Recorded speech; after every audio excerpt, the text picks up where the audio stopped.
You ready? I'm ready. All right. The hearing on the Committee on Oversight and Government Reform will come to order. I want to welcome everyone. Without objection, the chair may declare a recess at any time. I now recognize myself for an opening statement. I want to welcome everyone here and wish everyone a very good morning. This is the committee's first hearing of the 119th Congress. I welcome all of our new members, and we recognized each of them yesterday.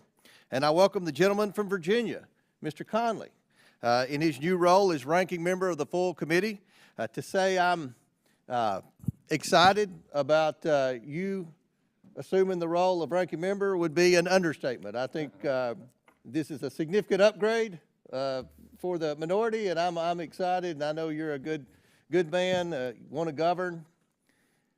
They'll get rid of you if I keep bragging about you, but Yeah, really, please don't go on. But anyway, welcome, and we look forward to working with you.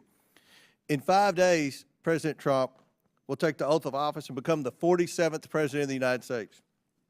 President Trump is going to change the way Washington works and will bring accountability to the unelected bureaucracy.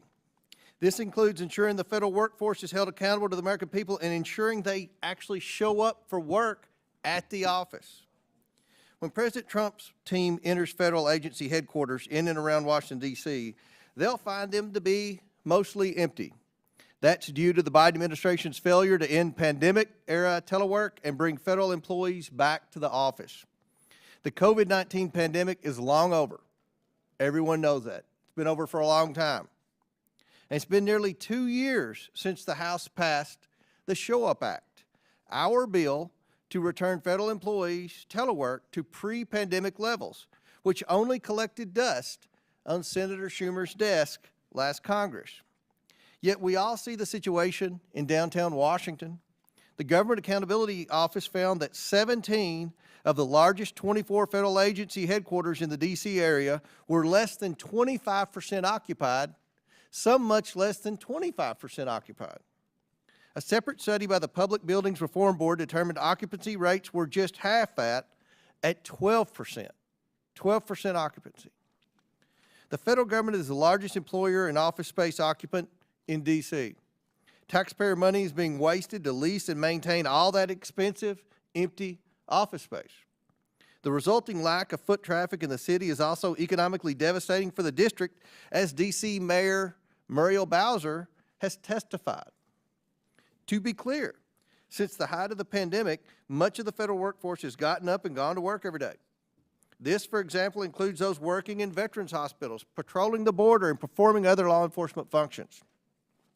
But the Biden administration's own data shows that the vast majority of federal office workers around the nation remain at home either some, most, or all the time. In fact, nearly 228,000 employees work entirely from home. The majority of the Department of Education staff now consists of remote employees who never come to the office. And that's just the official data. In our telework investigation, we learned that most agencies haven't been effectively tracking when employees are in the office. In other words, they don't even know if they're coming to work or not. In the Biden-Harris administration, the example was set from the top. The committee heard testimony last Congress from the former head of the General Services Administration, who worked remotely from Missouri while GSA maintained a virtually empty headquarters building in downtown D.C. GSA is, of course, the agency in charge of federal real estate management. We also heard from the former head of the Biden-Harris Office of Personnel Management. Under oath, she repeatedly told members she didn't know how many D.C. area employees were going to their office. OPM is, of course, the agency in charge of government-wide telework. And she didn't even know what percentage of the federal workforce was teleworking.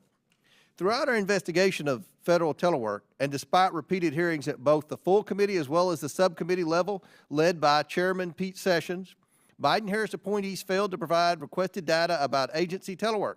They don't know the impact massive telework has had on agency mission achievement or citizen services. They have no idea.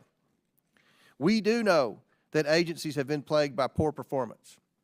The Social Security Administration, for instance, has a record backlog of initial disability claims. There are long wait times at SSA field offices. Some of our constituents wait a half hour or longer to get their calls taken. It can take even longer for walk-ins to get seen in a field office. Yet nearly all SSA employees telework. A lot. In fact, they work from home more often than not, per the administration's own data.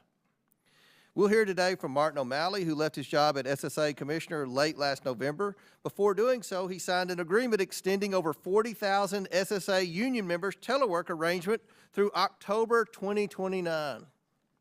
That's through the entire Trump administration and beyond.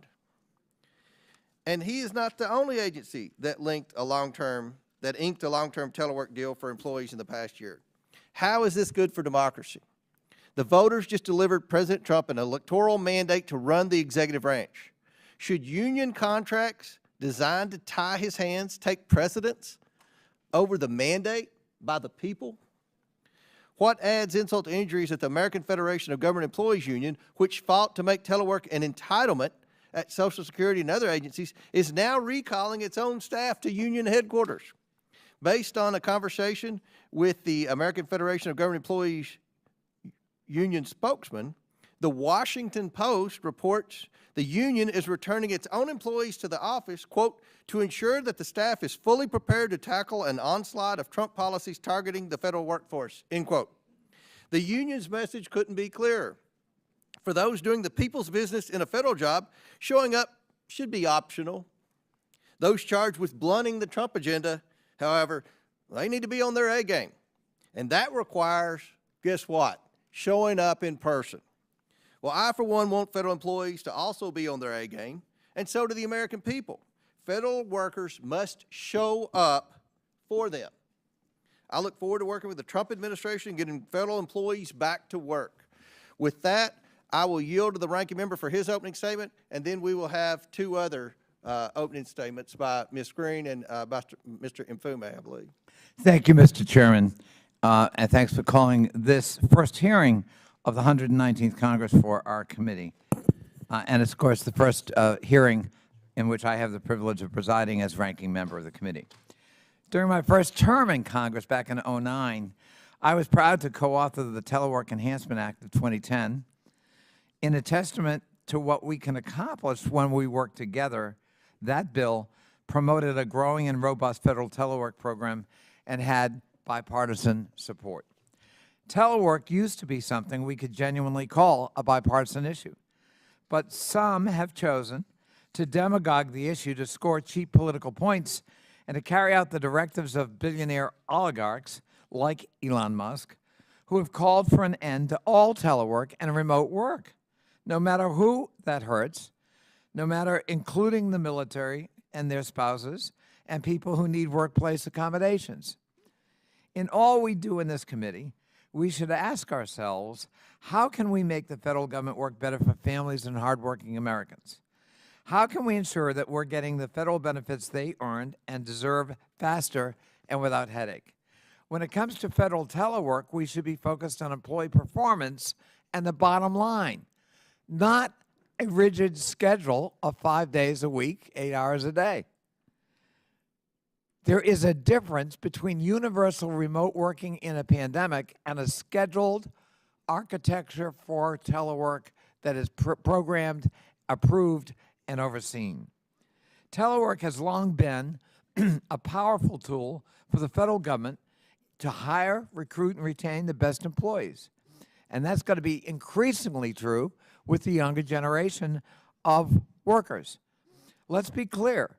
The federal government's pandemic-era telework policy, maximum telework, was something completely different from the structured telework program we created in the Telework Enhancement Act. Maximum telework was an emergency response to a public health crisis that protected workers while ensuring continuity of operations for federal agencies. Some parts of it worked, some didn't, but regardless, it was terminated. The structured telework programs in place now at federal agencies are contractual agreements designed to maximize benefits for the American people. Some of my Republican colleagues propose throwing out the good with the bad by falsely implying that properly administered and structured telework policies allow federal workers to shirk their duties. But agency performance data does not support that argument, including, I might add, at Administrator O'Malley's Social Security Administration. We know that one-size-fits-all approaches to telework like the other ones that have advanced simply aren't sustainable. If we want a federal workforce operating at its best, we've got to be flexible. The Nonpartisan Government Accountability Office found that telework is a vital tool for agencies to fill high-need positions, and that when positions aren't eligible for telework, it can be very difficult to find people willing to do the job. If our ultimate aim is to attract the most effective workforce to serve the American people well, why would we prevent federal managers from doing what works to get the job done? If you listen to the narrative coming from some, you would think that the federal telework program is anomalous, an aberration in a nation full of private sector workers that report to the office every single day. But once again, the numbers do not support that assertion. In fact, the Nonpartisan Congressional Budget Office found that private sector workers are working from home more than their federal counterparts.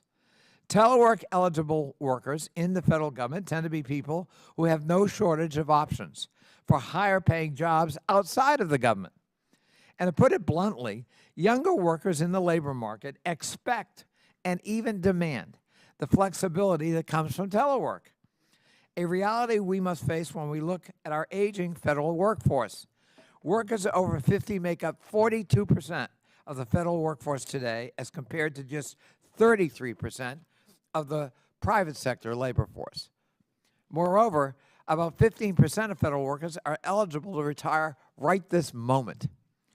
Unfortunately, some want to make the federal workplace an inhospitable environment and drive workers away, making it less desirable as a workplace and as a place for younger workers to want to apply. It's a continuation, frankly, of the cruelty and attacks on federal agencies and employees that we saw in the previous administration. Pay freezes, executive orders targeting collective bargaining, relocations, and of course, the crown jewel, Schedule F.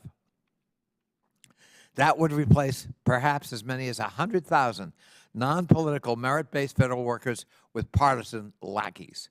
And Trump is promising to do it all again. I look forward to hearing from our witnesses today about why they think.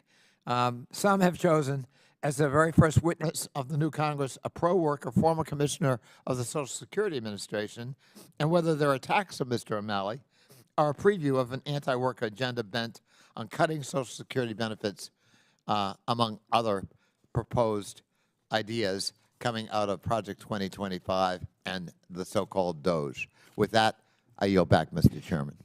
Gentleman yields back. Chair, and I recognize Ms. Green for an opening statement. Thank you, Mr. Chairman. Good morning. I'm glad this committee's first hearing is dealing with the federal workforce. Government accountability needs to start with federal employees. And if you ask any American, they'll tell you straight to your face they are not happy with the federal workforce. This Congress, I will be chairing the subcommittee on delivering on government efficiency. We will be working closely with the Trump administration and its DOGE effort to make our government more efficient, more cost-effective, and more accountable. During President Trump's first term, federal employees tried to undermine the America First agenda at every turn. The swamp was hard at work, not for the American people, but indeed to subvert their will. Make no mistake, they will attempt to do the same this term. A new poll that nearly half of all federal employees plan to resist Trump. It shows this includes 73% of Democrat federal employees. This is totally unacceptable. Unelected bureaucrats do not have a mandate from the American voters. President Trump does. And President Trump is the incoming president starting on Monday. This means that the unelected bureaucrats that work for the federal government will come into place, and they will come to heel to the American people that have delivered the mandate. Again, President Trump was elected to put the federal bureaucracy in its place, and that includes back in the office. However, Mr. O'Malley signed a contract on his way out the door of the Social Security Administration to stifle President Trump's authority over the federal workforce. This locks in telework policies from the Biden era. Mr. O'Malley left his job as head of the Social Security Administration in late November to run to be chairman of the DNC. But right before he did, he gave a parting gift to his friends, his buddies, who run the largest federal employee union. He signed a contract with the American Federation of Government Employees that ensures Biden-era telework levels for tens of thousands of Social Security employees until 2029. Keep in mind, this was the union he was supposed to be negotiating against, not for. As commissioner of the Social Security Administration, Mr. O'Malley was supposed to be serving the American taxpayers who paid his salary. Instead, he worked for the union that endorsed him for his job. And while Mr. O'Malley was signing off on this contract to allow public servants to continue to work from home, the union he negotiated the deal for was starting to send their own employees back to their own offices in Washington. Unfortunately, this hypocrisy is nothing new from the Democrats and their special interest, and it is certainly something my subcommittee will work with President Trump to crack down on. I'm thankful to Chairman Comer that we are starting this work today. It is also absurd that taxpayers are literally paying federal employees to do business for their own unions. In other words, when unelected bureaucrats are supposed to be working for the American people, they are instead doing work for their unions. The Biden administration has refused to publish totals for the use and cost of official time, which prior administrations released every year. However, based on available data, we can assume $200 or $300 million are being spent annually on official time. That's $2 or $3 billion over a decade that Americans are paying for unelected bureaucrats to not do their job. As I work with DOJ on cost-cutting ideas, official time will be among the many items on the list. Thank you, Mr. Chairman. I yield back. The lady yields back. Chair now recognizes Mr. Mfume for an opening statement. Thank you very much, Chairman Comer, Ranking Member Conley, to all of our witnesses who are appearing here today. Special hello to Mr. O'Malley, former mayor of Baltimore and governor of the state of Maryland, and special hello to Tom Davis, a former congressman who couldn't stay away, had to come back. Mr. Chairman, as members of Congress charged with the task of oversight, I think it's fair to say we should all have the same expectations when it comes to performance and when it comes, quite frankly, to productivity, and that no matter the level of federal telework, each agency choosing to utilize telework must, in fact, operate and execute their own unique mission effectively and efficiently. I think it's fair to say what this means is that Congress has a duty to engage and work with nonpartisan, objective organizations where possible to ensure that agency heads throughout government are properly collecting data and evaluating the impact of telework. It means also that Congress must provide the proper levels of funding to allow agency heads to be able to hire workers that they in fact need to do the work and to evaluate telework performance on a regular basis with a regular standard. What this does not mean, I think it's fair to say, is that all federal employees who are teleworking are lazy or apathetic or are not doing their job. And it does not mean that all telework should be abandoned or eliminated. While we're all here trying to, I hope, seek and find common ground on this matter, it certainly does not mean that any of us sitting as lawmakers have any sort of right to harass or to denigrate federal employees / American citizens who have chosen to dedicate their life and their life's employment to public service. I think it's also fair to say that we must remember that in the wake of COVID-19, Millions of Americans, including federal workers, were forced to shift to telework. Telework was not always perfect, but in difficult conditions, lest we forget our hard-working federal employees, who exist, by the way, in all of our districts, delivered over and over again during that period for the American people.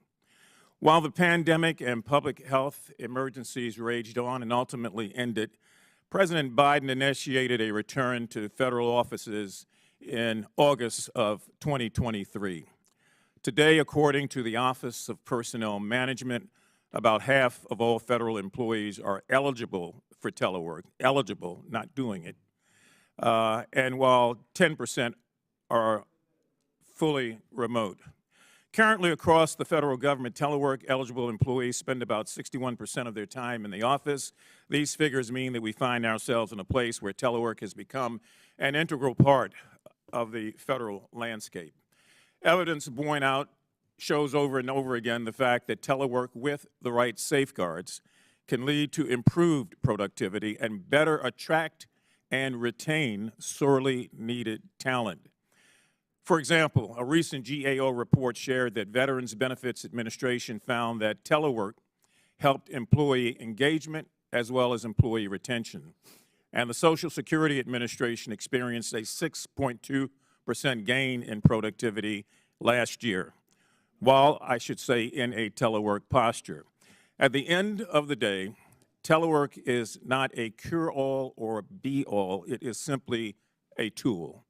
And like any other tool, has its value, its worth. So instead of taking that out of the toolbox, we ought to do a better job, I think, of trying to find a way to uplift our federal employees and examining how we can use the tool of telework to improve our federal workforce and the federal services they provide. So as we enter into this hearing, the first of the 119th Congress, this committee, I think, has a real choice. We can commit to doing the real hard oversight and cooperation needed to actually improve the efficiency and the effectiveness of our government, or we can give in to attempts to score political points. When I say efficiency and effectiveness, I think that ought to be the goal of all of us. And so as we examine this whole area of telework, if that is our guidepost, our North Star, and ultimately we will find a way that increases the effectiveness and the efficiency of our workforce. And so it's my real hope that all of us, colleagues on both sides of the aisle, make the right choice as we move forward. And Mr. Chairman, I yield back. Thank you for the time. Gentleman yields back. I'm very pleased to introduce our witnesses today. I think we have a very impressive panel. Mr. Martin O'Malley is the former commissioner of the U.S. Social Security Administration. Prior to that, Mr. O'Malley was the governor of Maryland. He also served 2 terms as mayor of Baltimore. And Mr. O'Malley, I might add that Mr. Mfume and I are big Baltimore Ravens fans. So, Rachel Gressler is a senior research fellow at the Heritage Foundation, a visiting fellow in workforce at the Economic Policy Innovation Center. Ms. Gressler specializes in retirement and labor policies and worker compensation, including with respect to federal employees. No stranger to this committee, former Congressman Tom Davis is the president of the Federal City Council, which promotes economic development in the nation's capital. Mr. Davis represented the 11th Congressional District of Virginia for 7 terms. And when Mr. Conley comes back, he's going to have a special welcome to you as well. I believe that's his old district. While in Congress, Mr. Davis served as chairman of this committee, the House Oversight Committee, from 2003 to 2007. We want to welcome you back, Congressman. And Mika Cross is a workforce expert, speaker, and strategist. Ms. Cross has worked with the federal government agencies and private industry to help entities leverage flexible, remote, and hybrid work. Again, welcome all of our witnesses. Pursuant to Committee Rule 9G, the witnesses will please stand and raise their right hand. Do you solemnly swear or affirm that the testimony you are about to give is the truth, the whole truth, and nothing but the truth, so help you God? Let the record show that the witnesses answered in the affirmative. Thank you all, and please take your seat. Again, we appreciate you being here today and look forward to your testimony. Let me remind the witnesses that we have read your written statement, and it will appear in full in the hearing record. Please limit your oral statement to 5 minutes. As a reminder, please press the button on the microphone in front of you so that it is on and the members can hear you. When you begin to speak, the light in front of you will turn green. After 4 minutes, it will turn yellow. When the red light comes on, your 5 minutes has expired, and we ask that you please wrap it up. I now recognize Mr. O'Malley for his opening statement. Mr. Chairman, members of the committee, it is a great honor to be with all of you. Social Security is a lifeline to 72 million Americans all across the United States. 50% of American seniors living alone depend entirely on Social Security to keep them out of poverty. Not to mention, millions of people with disabilities also depend on Social Security to keep them out of poverty, to keep them from dying in poverty. But after 10 years of Congress reducing customer service staffing at Social Security to a 50-year low, the challenge faced by this vitally important agency is perhaps the most daunting in its 89-year history, and that's saying a lot. But the reason for this crisis is no mystery. Social Security today is struggling to serve more customers than ever, and we all knew they were coming, more customers than ever, with staffing that Congress has reduced to a 50-year low. This hard but central truth is the underlying operational context of everything we will discuss here today. And I do not believe that this was your intention. In fact, Appropriations Chairman Tom Cole, after learning of this reality, said to me that it was more a matter of congressional neglect than it was of congressional intent. But this is what happens when an agency is forced to serve more and more customers than ever with fewer and fewer staff year after year after year. The American people deserve better. In fact, they've already paid for better. I know your offices have received their calls. I know you've heard their cries. Some of you will therefore be glad to learn that over the last year, notwithstanding the yawning, gaping, growing mismatch between rising customers and declining staff, the agency was led through a series of actions that achieved real, measurable progress on some of its toughest problems. We drove down the speed to answer on the 1-800 number from 42 minutes at the beginning of last year to 12.8 minutes in October of 2024. We eliminated the clawback cruelty that used to intercept 100% of a beneficiary's monthly benefit if there was a mistaken overpayment. We cleared more disability cases than we received for the first time in years. For 27 weeks in a row, we reduced the backlog of administrative law judge disability hearings and their average processing times, both to 30-year lows. And we drove up overall productivity by 6.2%. To repeat, last year, we drove up productivity by 6.2%, the largest single-year increase since 2012. The dramatic turnaround achieved last year is important. People's lives depend on this agency. But men and women of the committee, the mismatch between rising customers and reduced staffing is growing, and only you can address this problem. Not by cutting staff, not by falsely accusing staff of failing to work hard enough, but by restoring the customer service for which Americans have already paid, worked their whole life to pay for. In conclusion, the turnaround in customer service achieved by the hard-working men and women of the Social Security Administration last year was an achievement unrivaled by any agency in the federal government in recent years. But as the number of American beneficiary customers continues to climb, the people of the United States who depend on Social Security urgently need your help right now. I look forward to answering your questions, and I yield back my time. Gentleman yields back. Before I recognize Congressman Davis, I'm going to yield to Mr. Conley. Thank you, Mr. Chairman. I was derelict in my opening statement not to welcome back my friend and colleague Tom Davis, who served both as ranking member and as chairman of this committee with distinguished service. He was my predecessor in the 11th District of Virginia.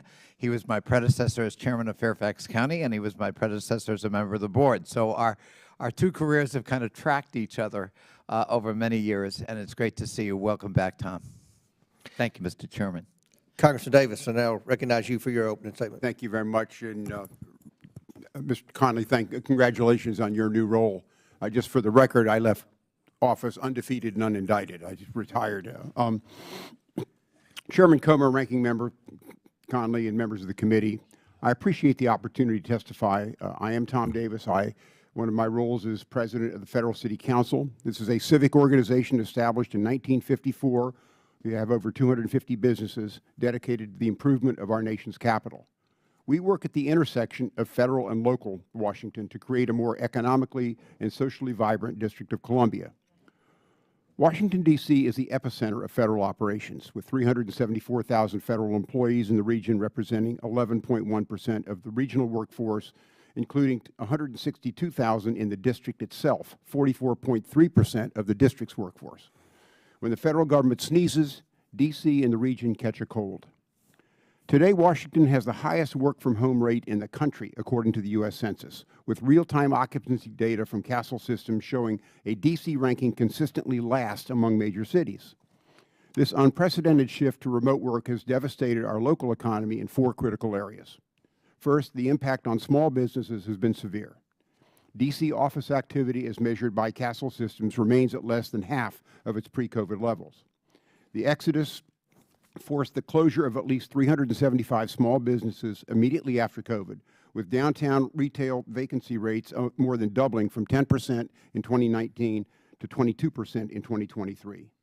These aren't just statistics. They represent family-owned restaurants, neighborhood cafes, and local shops that relied on the daily presence of federal workers.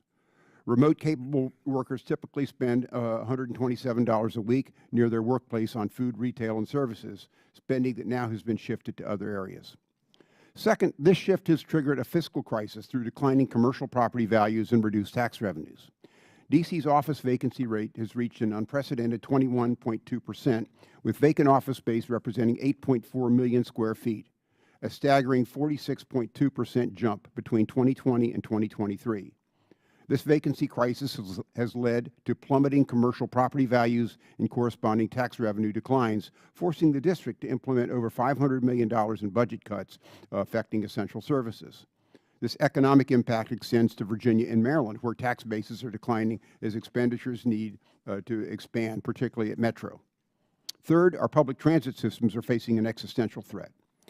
Pre-pandemic federal employees represented 40% of Metro's weekday ridership. By 2021, this collapsed to just 14%, causing federal passenger revenues to plunge from $180 million to $25 million. This dramatic decline has contributed to huge operating gaps in Metro's budget, both capital and its ongoing budgets. It also has affected the Virginia Railway Express and the MARC system in Maryland. Fourth, and perhaps most concerning, the impact on downtown vitality and federal operations. Recent GAO findings show that 17 of 24 federal agencies reviewed used just 25% or less of their headquarters capacity during 2023. This underutilization drains federal resources while creating dead zones in our federal enclaves. Empty streets and vacant buildings contribute to safety concerns, while previously vibrant neighborhoods have experienced notable declines in cultural and social activities. The federal government has demonstrated remarkable resilience during the pandemic, keeping operations running under unprecedented circumstances. But as private sector employees across the country scale back their remote work, the federal government has become an outlier. This position not only impacts operational effectiveness, but threatens the economic and social fabric of our nation's capital. While network flexibility has perhaps an enhanced space in workforce management today, but the current situation has created unsustainable challenges for our region. We need a balanced approach that recognizes both the benefits of workplace flexibility and the essential role that in-person work plays in maintaining economic vitality, fostering innovation, and supporting the countless small businesses and federal services on federal workers. The private sector is far ahead of the federal government on this issue because having workers in the office is proving to be more productive and effective. The federal government must follow and set a positive example. Federal contractors in particular take their cues from the federal government. A return-to-office strategy that brings back more federal workers to their workplace would help stabilize our local economy, support small businesses, restore public transit ridership, and revitalize the downtown areas. This isn't just about maintaining buildings. It's about maintaining the vibrant collaborative environment that has long made Washington, D.C. a unique and dynamic capital city. Thank you for the opportunity to testify. Look forward to your questions. Thank you. I now recognize Ms. Gressler for her opening statement.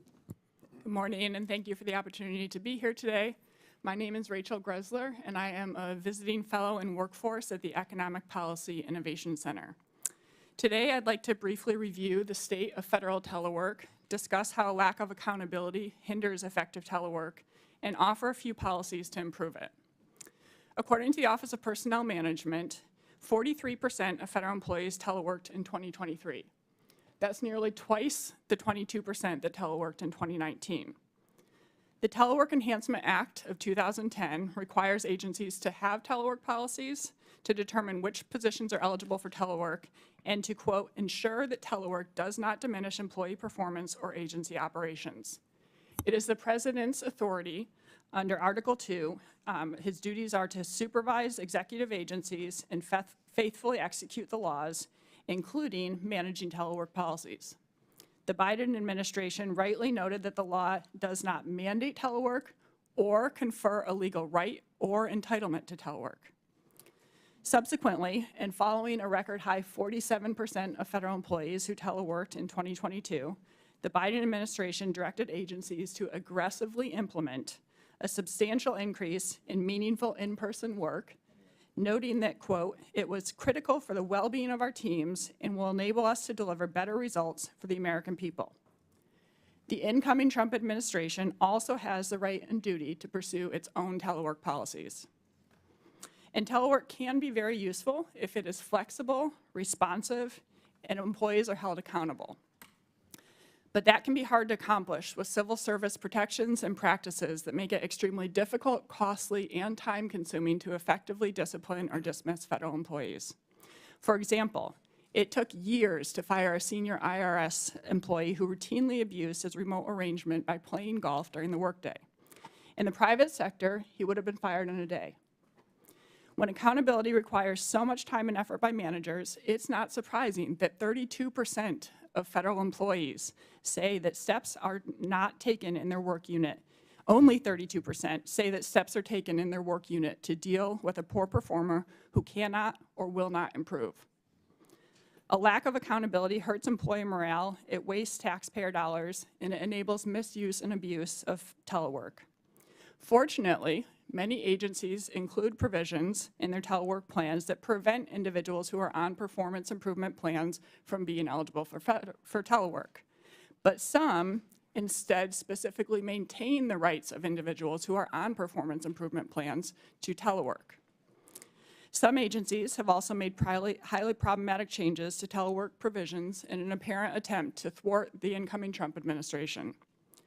The Social Security Administration modified its collective bargaining agreement on November 27th to strike out management's ability to eliminate approved telework due to operational needs or an employee's performance, and to strike out the authority of deputy commissioners to set telework policies, replacing that previous authority with a requirement that the new administration's incoming deputy commissioners, quote, adhere to the current number of telework days, eligible positions, and percentage of employees permitted to telework until October 25th, 2029.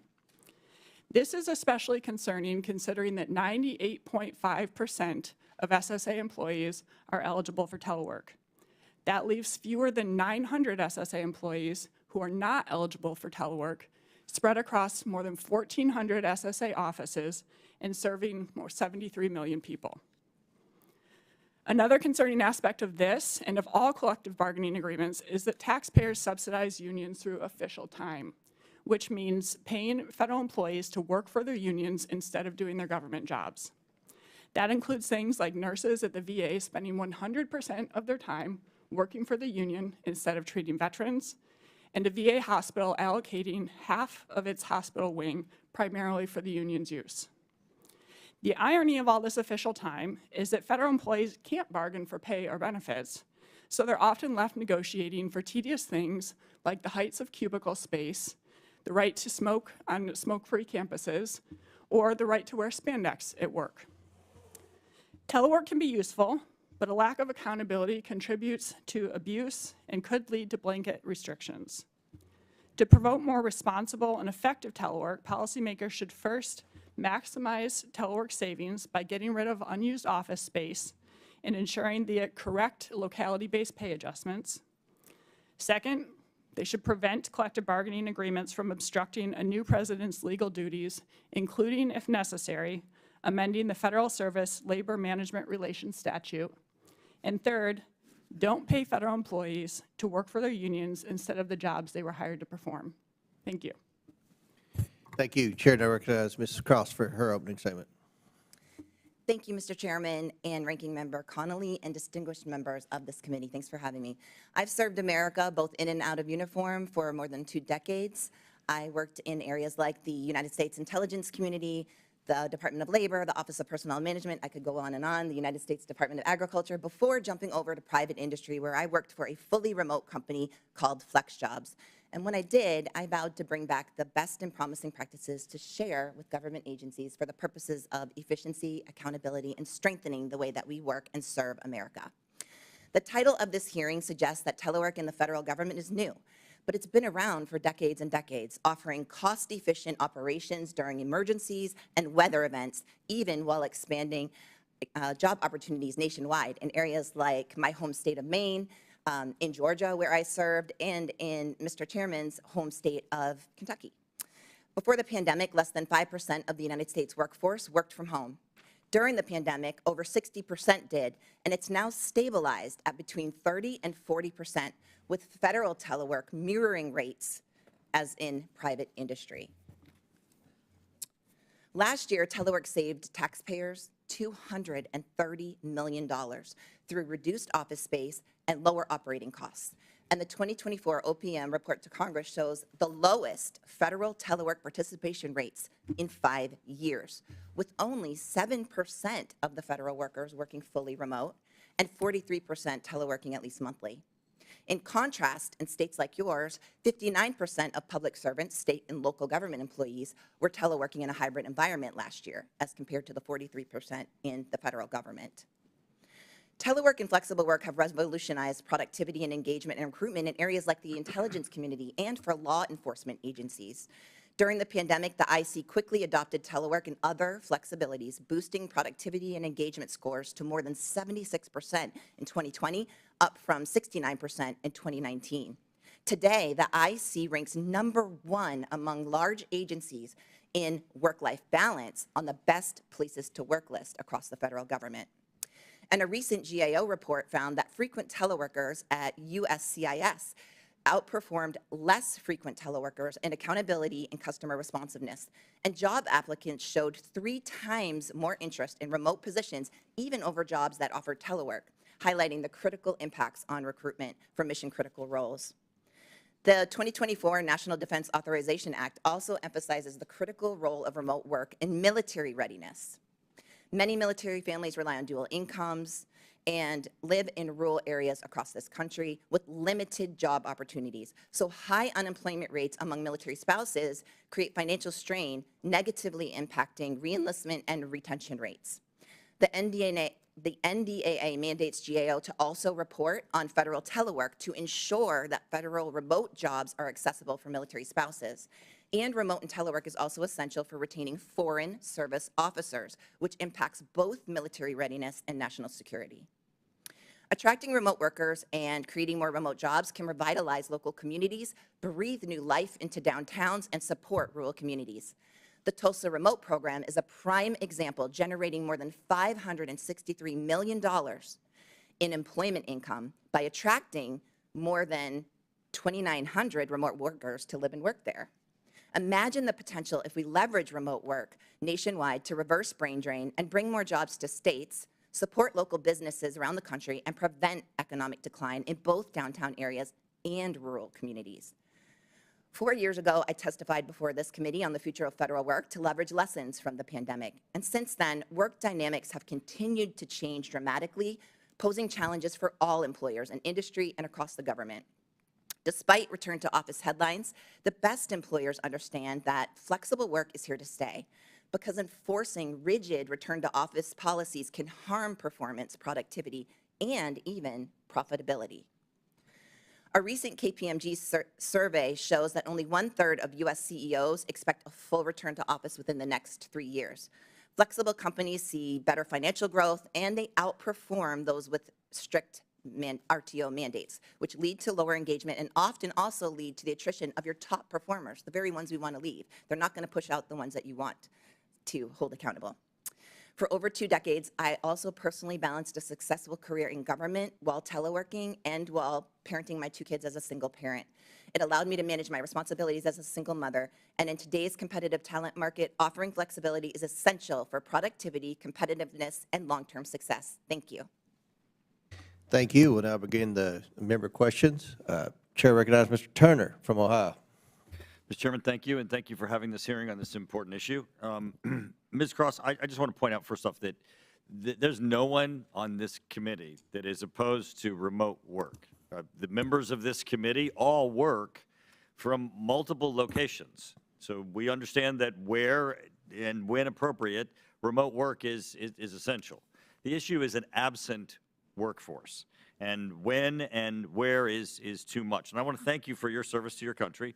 I am particularly interested in your testimony because I'm actually the chairman of the Intelligence Committee, and you cite some specific information about the intelligence community workforce. And I want to thank you for your work. You've worked on quality of life and workforce improvement for the intelligence community, but you cite some statistics that I believe that are a little misleading, and I want to walk you through those.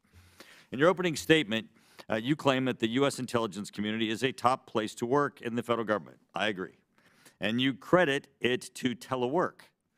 However, the survey you cite and the graphic in your statement shows that the IC has been ranked in the top 5 agencies since 2012, long before the COVID-19 expansion of telework. Likewise, you highlight the IC as a top 3 agency in engagement and satisfaction, again crediting telework. But the IC held that same top 3 ranking, by your own statistics, in 2019 before the increase in telework. Finally, the increased engagement scores that you used to advocate for telework in the high 70s in 2020, by the way, in 2020, in the height you actually cite, it's the height of the pandemic, which actually nobody was too happy then. It's in the high 70s. Yet your own statement contradicts itself when you acknowledge that even with a shift back to in-person work engagement, the levels remained in the 70s in 2023. So it seems like your statistics don't necessarily prove your conclusion because it proves a high satisfaction, even though you're citing that there's telework and there's options of flexible work.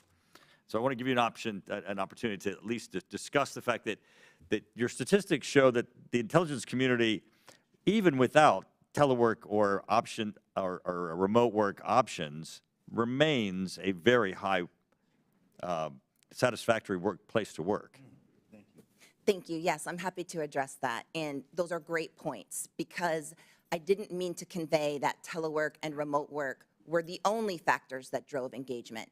But studies show across industry and Gallup research. Well, I've got limited time, so I just appreciate that you've said that. So Ms. Cross, the next aspect, though, that concerned me the most is that in intelligence work specifically, the type of work is work that does not lend itself to telework. It does not lend itself to isolation. It requires specialized equipment, specialized access to other individuals.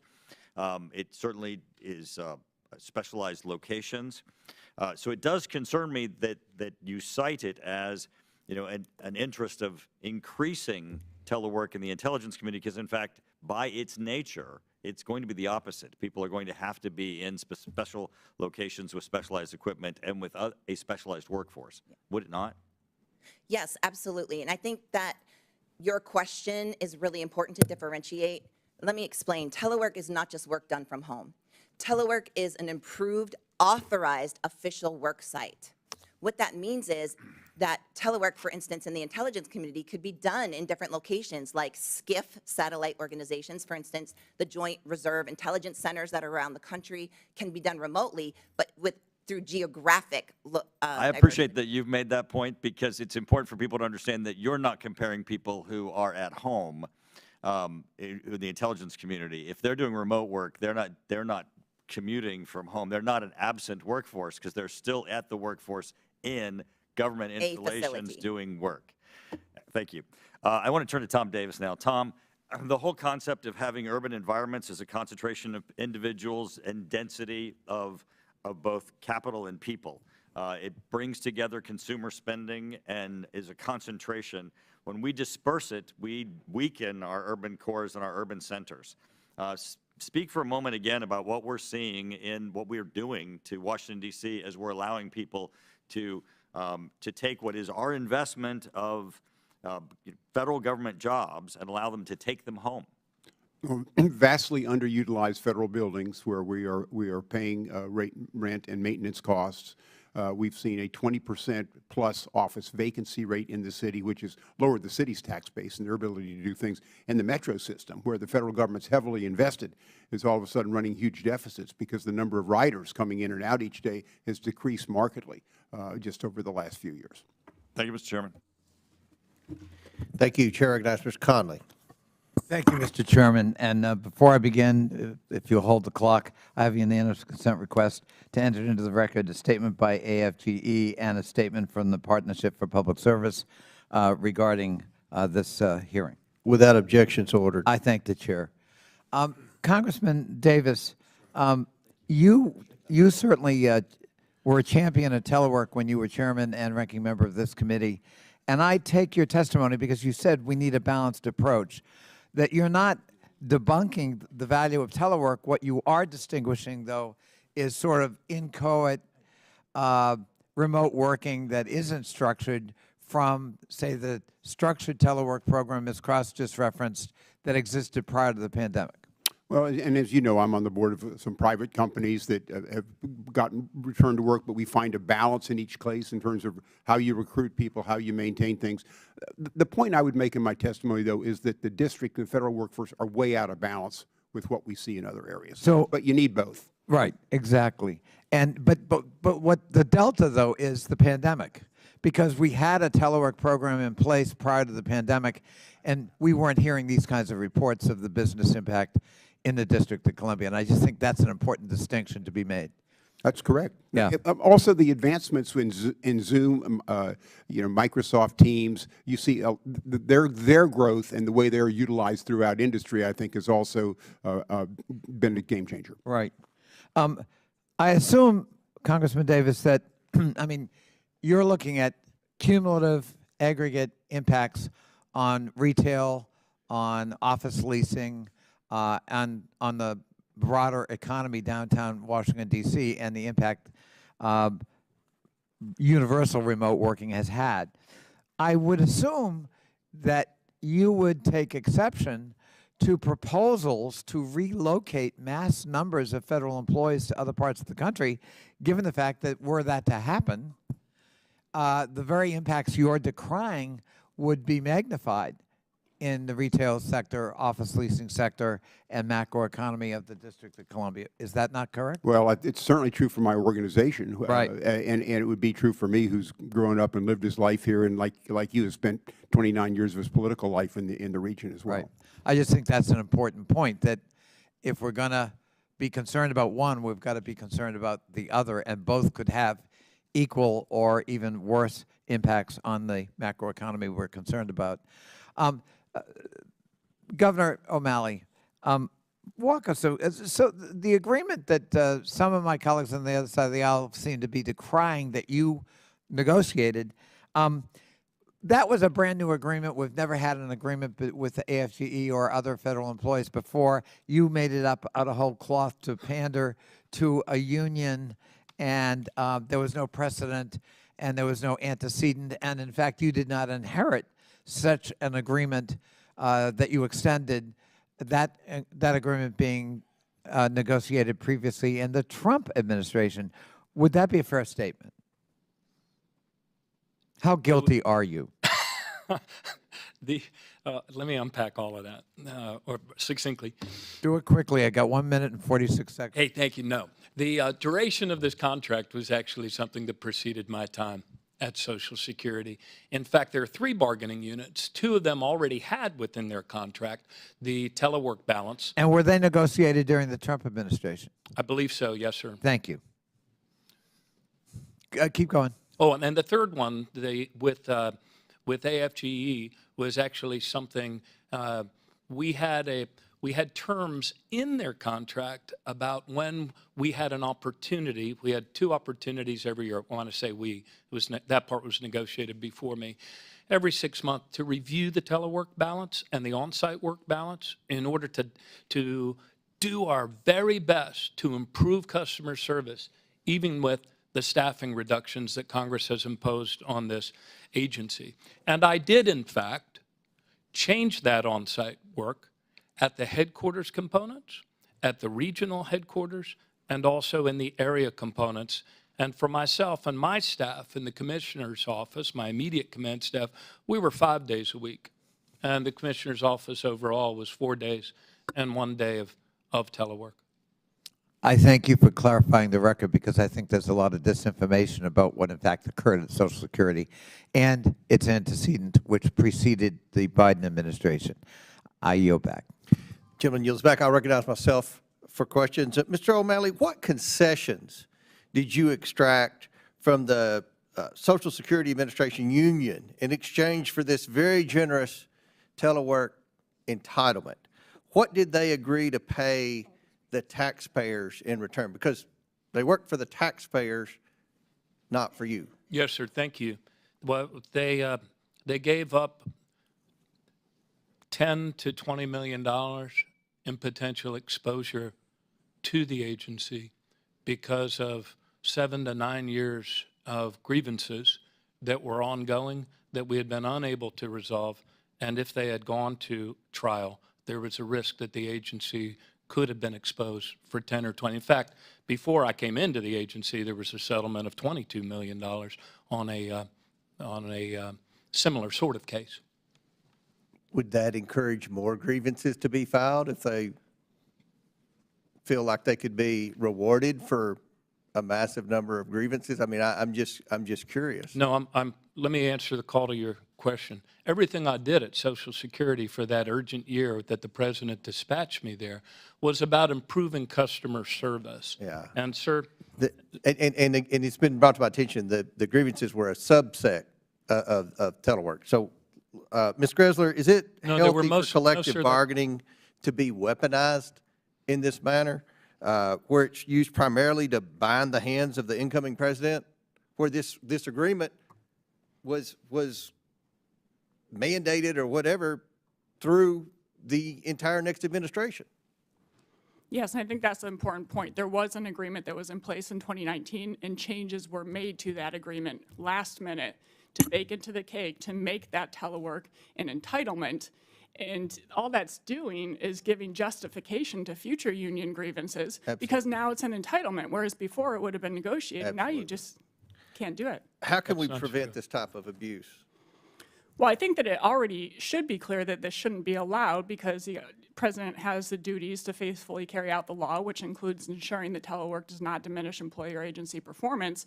If that deference is not given, then I think Congress might need to amend the FLSMR, the Federal Service Labor Management Relations Statute, to either clarify that collective bargaining agreements cannot go beyond a presidential administration, or to ensure that if there are provisions in there that are preventing the president from carrying out their duties effectively, that those provisions must be subject to revision. Thank you. Mr. Miley, are the taxpayers getting their money's worth for this official time, this new generous benefit from being able to not have to show up in person for work? Are the taxpayers getting their money's worth? well, sir, last year was the biggest increase in productivity that the agency had achieved since And who measures that 2013. productivity with your chart there? The American people. And Well, the American people that call my caseworker's office would have a different set of graphics for you to display we are there. definitely struggling, Congressman, because you all have reduced staffing at Social Security to a 50-year low. So- notwithstanding that, we have increased productivity and customer service across every Mr. major O'Malley, line. with all due respect, nobody's buying what you're selling if they've had to deal with the Social Security Administration. My last question, my time's running short. Mr. Davis, Your written testimony notes that the D.C. area has the highest work-from-home rate in the United States. Significantly, Yet- of the major urban areas, yes. Yet many of the America's most successful companies are actually doing the opposite. There have been many stories that would cite where private companies that experimented with telework are now bringing them back to work. Shouldn't the Trump administration be able to try a different tactic than the failed one of this Biden administration? Sure, every new administration is going to have, going to be able to look at this with new eyes on it. But I just say the private sector is way ahead of government on this in terms of return to work. So the District of Columbia is being economically devastated by the massive telework in a region that has the nation's highest concentration of federal office workers. Even Mayor Bowser has testified that she strongly supports the Show Up Act because of the devastating impact in the downtown area where it's a ghost town, and all these federal agencies with these highly paid federal workers with very generous benefits, I would argue more generous than most private sector companies, and who are not coming to work.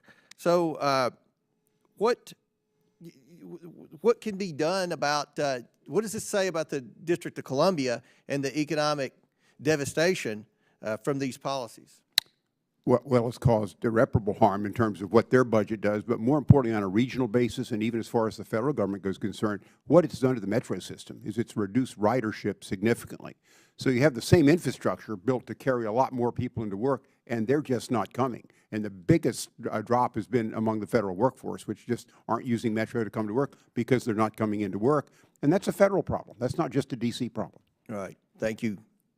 Chair now recognizes Mr. Lynch from Massachusetts. Good morning. Thank you very much, Mr. Chairman and the ranking member. I want to thank all the witnesses for your willingness to help the committee with its work. Special welcome to Governor O'Malley and my old friend, Representative Davis. Mr. Chairman, good to see you again. Thanks for your help on this issue. I know that you have a rich history here. Just on that last point in the previous question, would the hellacious traffic situation here around D.C. Induce employees to want to work from home? You know, I'm from the Boston area. We have a fair amount of traffic, but I have not seen traffic like I see here on the Beltway in D.C. It is unbelievable. Would that induce and would that improve efficiency if people weren't stuck in that traffic each and every day? Well, I think traffic is always a factor. I'll just add, I mean, I paid $30 in tolls coming in today from Vienna. Wow. It's at peak hours. But when everybody's back, it can go as high as $50. Yeah. Some days it's less than that, and it's before 9:30 when they cut off. So there's no question from an employee point of view and a traffic point of view, sending everybody back to work is going to have an impact on that. But you also got to look at it puts more people into rail. And that's really where we're hurting. I just want to focus on that because it'll come back to Congress for aid on a metro system that's designed to carry hundreds of thousands more people than it's carrying right now because they're just not coming in. Right. I do notice in my area in Boston that many of the private companies, the big banks, insurance companies, are reducing the amount of office space that they have been spending money on, and they've been encouraging employees to work from home and to telework.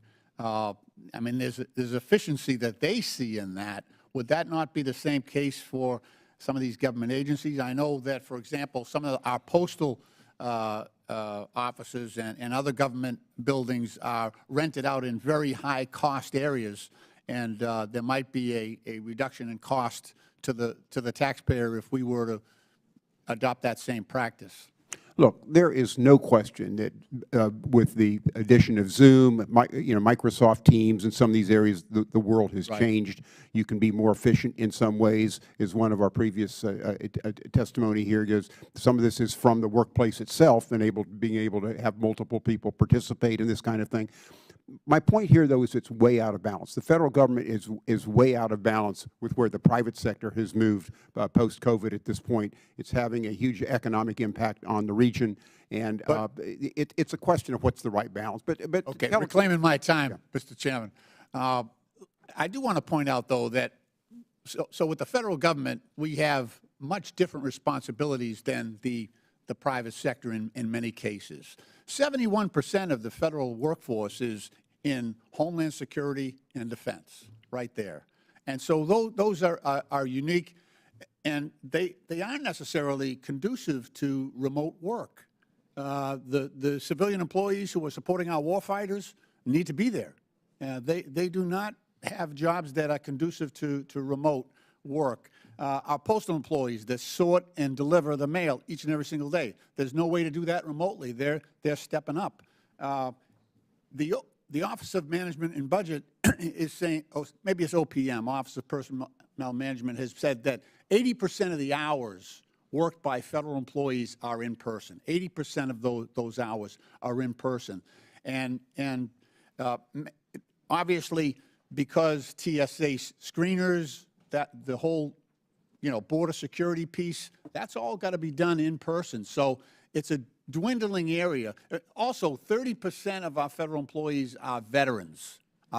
So they, I dare say they have a work ethic that the general population does not necessarily possess, to be honest with you. And while I support government efficiency, I really do. And there's some inefficiency here that we need to work on. What I object to is targeting federal employees for malicious reasons, to say we're going to have mass layoffs and we're going to move people around the country. Only 20% of federal employees work in the D.C. area. 80% are California, Texas, elsewhere around the country. So I do object to some of the statements made by Mr. Ramaswamy and Mr. Musk that seem to denigrate the service and the character and integrity of some of our federal employees. But with that, Mr. Chairman, I'll yield back. Gentleman yield. Chair recognizes Mr. Groveman from Wisconsin. Yeah, first of all, I think there was just an unnecessary criticism of people in the workforce who aren't veterans. That our American workers aren't good unless they're veterans, and I object to that. I mean, I know there are a lot of preferences out there, and we try to encourage people to hire veterans, but I don't think a blanket condemnation of people who aren't veterans is appropriate. Now, we'll go for Mr. Martin here. You decided to run for the chair of the Democrat National Committee, correct? Yes, sir. And you stepped down from your role as Commissioner of Social Security Administration. You will not have to manage the SSA employees under the November collective bargaining agreement, which you signed on behalf of the Social Security Administration, correct? Yes, sir. From the changes I made on February 2nd to require more on-site presence at the regional. So somebody else will have to deal with the positives and negatives of that agreement. Well, I hope it keeps it on the trajectory of continuous improvement that we put it on last year. That's my hope. Everything I did there was about improving customer service. In a recent podcast, you claimed that what we're going to experience the next 2 years is something less than a republic, sadly. Is that your opinion? Yes, sir. President Trump was duly elected by the American people as a mandate to effectuate his policies. Is it not somewhat, I don't want to say anti-democratic, but contrary to the American Republic for you as an outgoing appointee to deny the will of the people and to a degree hamstring the president's ability to deliver promises to the American people? Everything I did at Social Security was to improve customer service. And as I've looked at what's being erected around the Capitol, it would appear that, unlike 4 years ago, we're actually going to have a peaceful transference of power. That's one aspect of what it means to have a republic, but there are others. Well, I'm not sure what you mean by that, but the SSA-AFG agreement altered language in Section 41, Section 5C. In the last contract, it said management has sole discretion to change, reduce, suspend, or eliminate approved telework days for any employee's office component or agency agency-wide due to operational needs. It also allowed management to, in some cases, eliminate approved telework days due to employee performance. The November 2024 contract appears to have altered management's sole discretion to temporarily change, reduce, suspend approved telework days due to operational needs. Doesn't that limit management's ability to monitor, you feel, employees' performance? I mean, what's the upside of that provision? Yep. Congressman, I think you might be reading the wrong part of the agreement. It reads, if you look at the bottom of page 1, it reads, in fact, management has sole discretion to temporarily change, reduce, or suspend approved telework days for any employees, office component, or agency-wide due to operational needs. Management also has sole discretion to change, reduce, or approve telework days for any employee due to the employee's performance. And before that, the first sentence is, the parties recognize that agency-assigned functions and the nature of work to be performed and the type of positions can vary significantly from office to office. So that's in the agreement. Still, right, See at the bottom of page 1? right. Yeah, When I read that this, paragraph. it implies here. We'll look Well, at I it. don't think it was implying anything. I think it was pretty clear. Right, you suspended the ability, but it didn't eliminate the ability. No, we're not going to eliminate telework. We can't because you've reduced our staffing to a 50-year low at an agency that people already paid for their customer service staffing. Okay, we'll move on to one other thing. I'd like to show you a picture. Well, how many SSA employees work out of SSA headquarters? Approximately 7,000 and shrinking. We lost 2,000 staff this year across the agency due to Congress's inability to pass a budget. That, therefore, puts the agency into a hiring freeze, and attrition wipes out, so far, 2,000 people. So on a normal work day, despite having about 7,000 employees, it shows in December 2023 a parking lot almost completely devoid of workers. Yes, it's right behind you, and I hope the camera catches it, because that was before I got to the agency. This is a picture of that same parking lot after I got to the agency. Okay. Because I ordered everybody back 3 days a week, and in my commissioner's office, 4 days. Okay. You feel it's January 2025, how many processing times, or how have processing times not returned to pre-pandemic levels? Have they? In some cases, they have. In fact, actually, for the first time in 8 years, this is the one that most of your constituents apply for, and this is the retirement benefits. We hadn't hit 87% timeliness since 2017, but we did this year. That's this right here, and this is monthly. And by the way, in an example of the greatest example of openness, transparency, and real-time performance management, at least for the next few days, you can see all of these metrics on Social Security's website, and they're real-time. Okay. All right, gentlemen, time expired. Chair recognizes Mr. Mfume. Thank you very much, Mr. Chairman. I'd like to start with Ms. Cross. Ms. Cross, you are employed in a position where, is it fair to say 90 to 95% of the workforce teleworks? Or is it 100%? When I was at FlexJobs, I'm not an employee of FlexJobs any longer, but when I left to work for the fully remote company FlexJobs, everyone was remote, and it was fully remote from its inception. So I never met my staff at all in person when I accepted the position of vice president. So you have seen the benefits, obviously, of teleworking. I keep using the terms efficiency and effectiveness. Was that also the case where you were? Were people at the company satisfied that they were, in fact, being efficient and being effective? Yes, and I have to say, that was my first private industry role outside of government. It was eye-opening, but we had, implemented performance metrics like OKRs. We reviewed them monthly.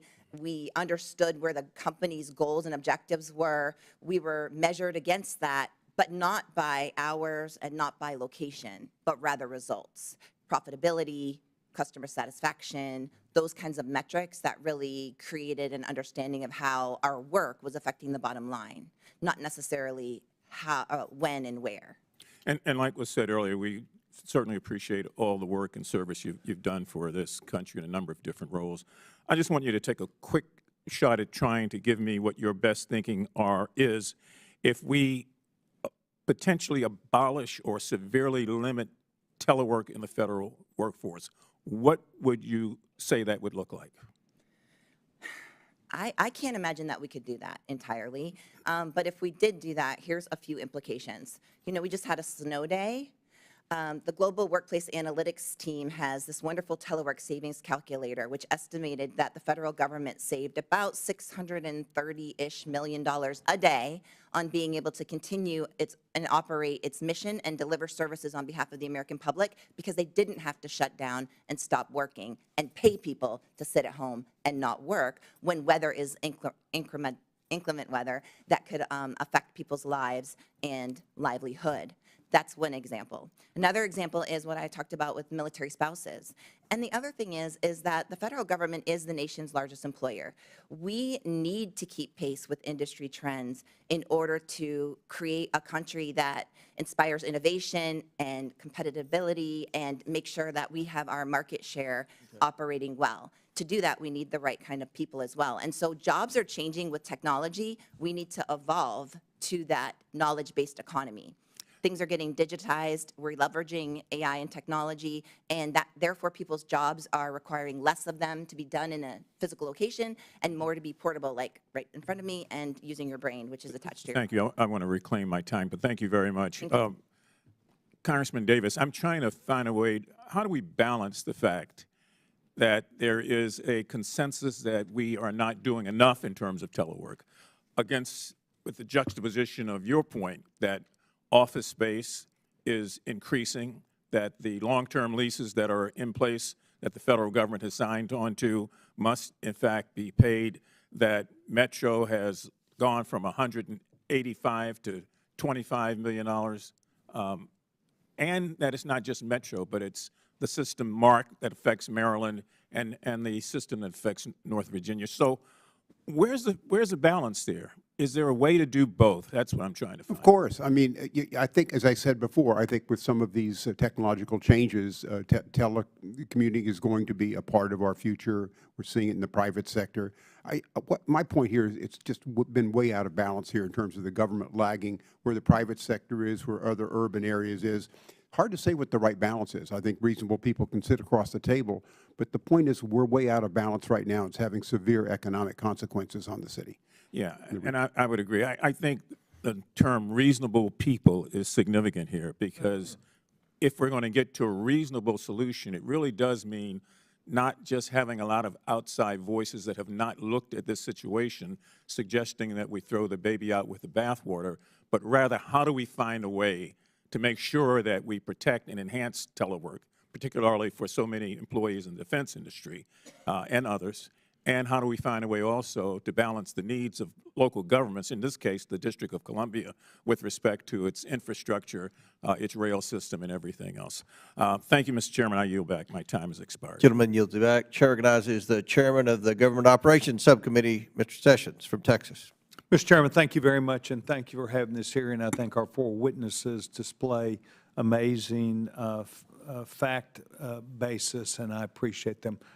Mr. Davis, good to see you, sir. The young congressman from Virginia is a very dear friend of mine. Governor O'Malley, thank you very much for being here today, and I think that the things that you bring to the table are important. Mr. Mfume and I, on a bipartisan basis, spent the last several years looking at not just government efficiency, but the results that do not serve taxpayers well, and that is what is often termed waste, fraud, and abuse. Yesterday, there was an article in the Epic Times from an expert who estimated that there's some $800 billion worth of waste, fraud, and abuse that if we looked internally to the system, and you and I both know sometimes it's Medicare, sometimes it's Medicaid, sometimes it's federal employee services that we give, other times it's Social Security. I would suggest to you that I believe that as one of the co-chairmen of the DOGE caucus that we have here, that probably what this new administration is going to do is have to spend a good deal of internal time teaching their employees and focusing them off identifying waste, fraud, and abuse. We can do it perhaps by talking about it, but it's got to be done within the agencies. You respectfully serve this great nation as the head of Social Security, the commissioner. You and I engaged each other, and I provided this letter to you going back, and I'm sure you may or may not recall No, I remember. speaking with me. I called you but the day it's, you called me. Yes, sir. And you were very kind to call me. It was about a problem. It was not a normal run-of-the-mill answer that was needed. What somewhat concerns me is that I have found that government agencies are not really good at making decisions. Perhaps they serve and get information out, but they're not good at solving problems. OPM, people who retire from the federal government right now, it takes some 5 months before they get their paycheck.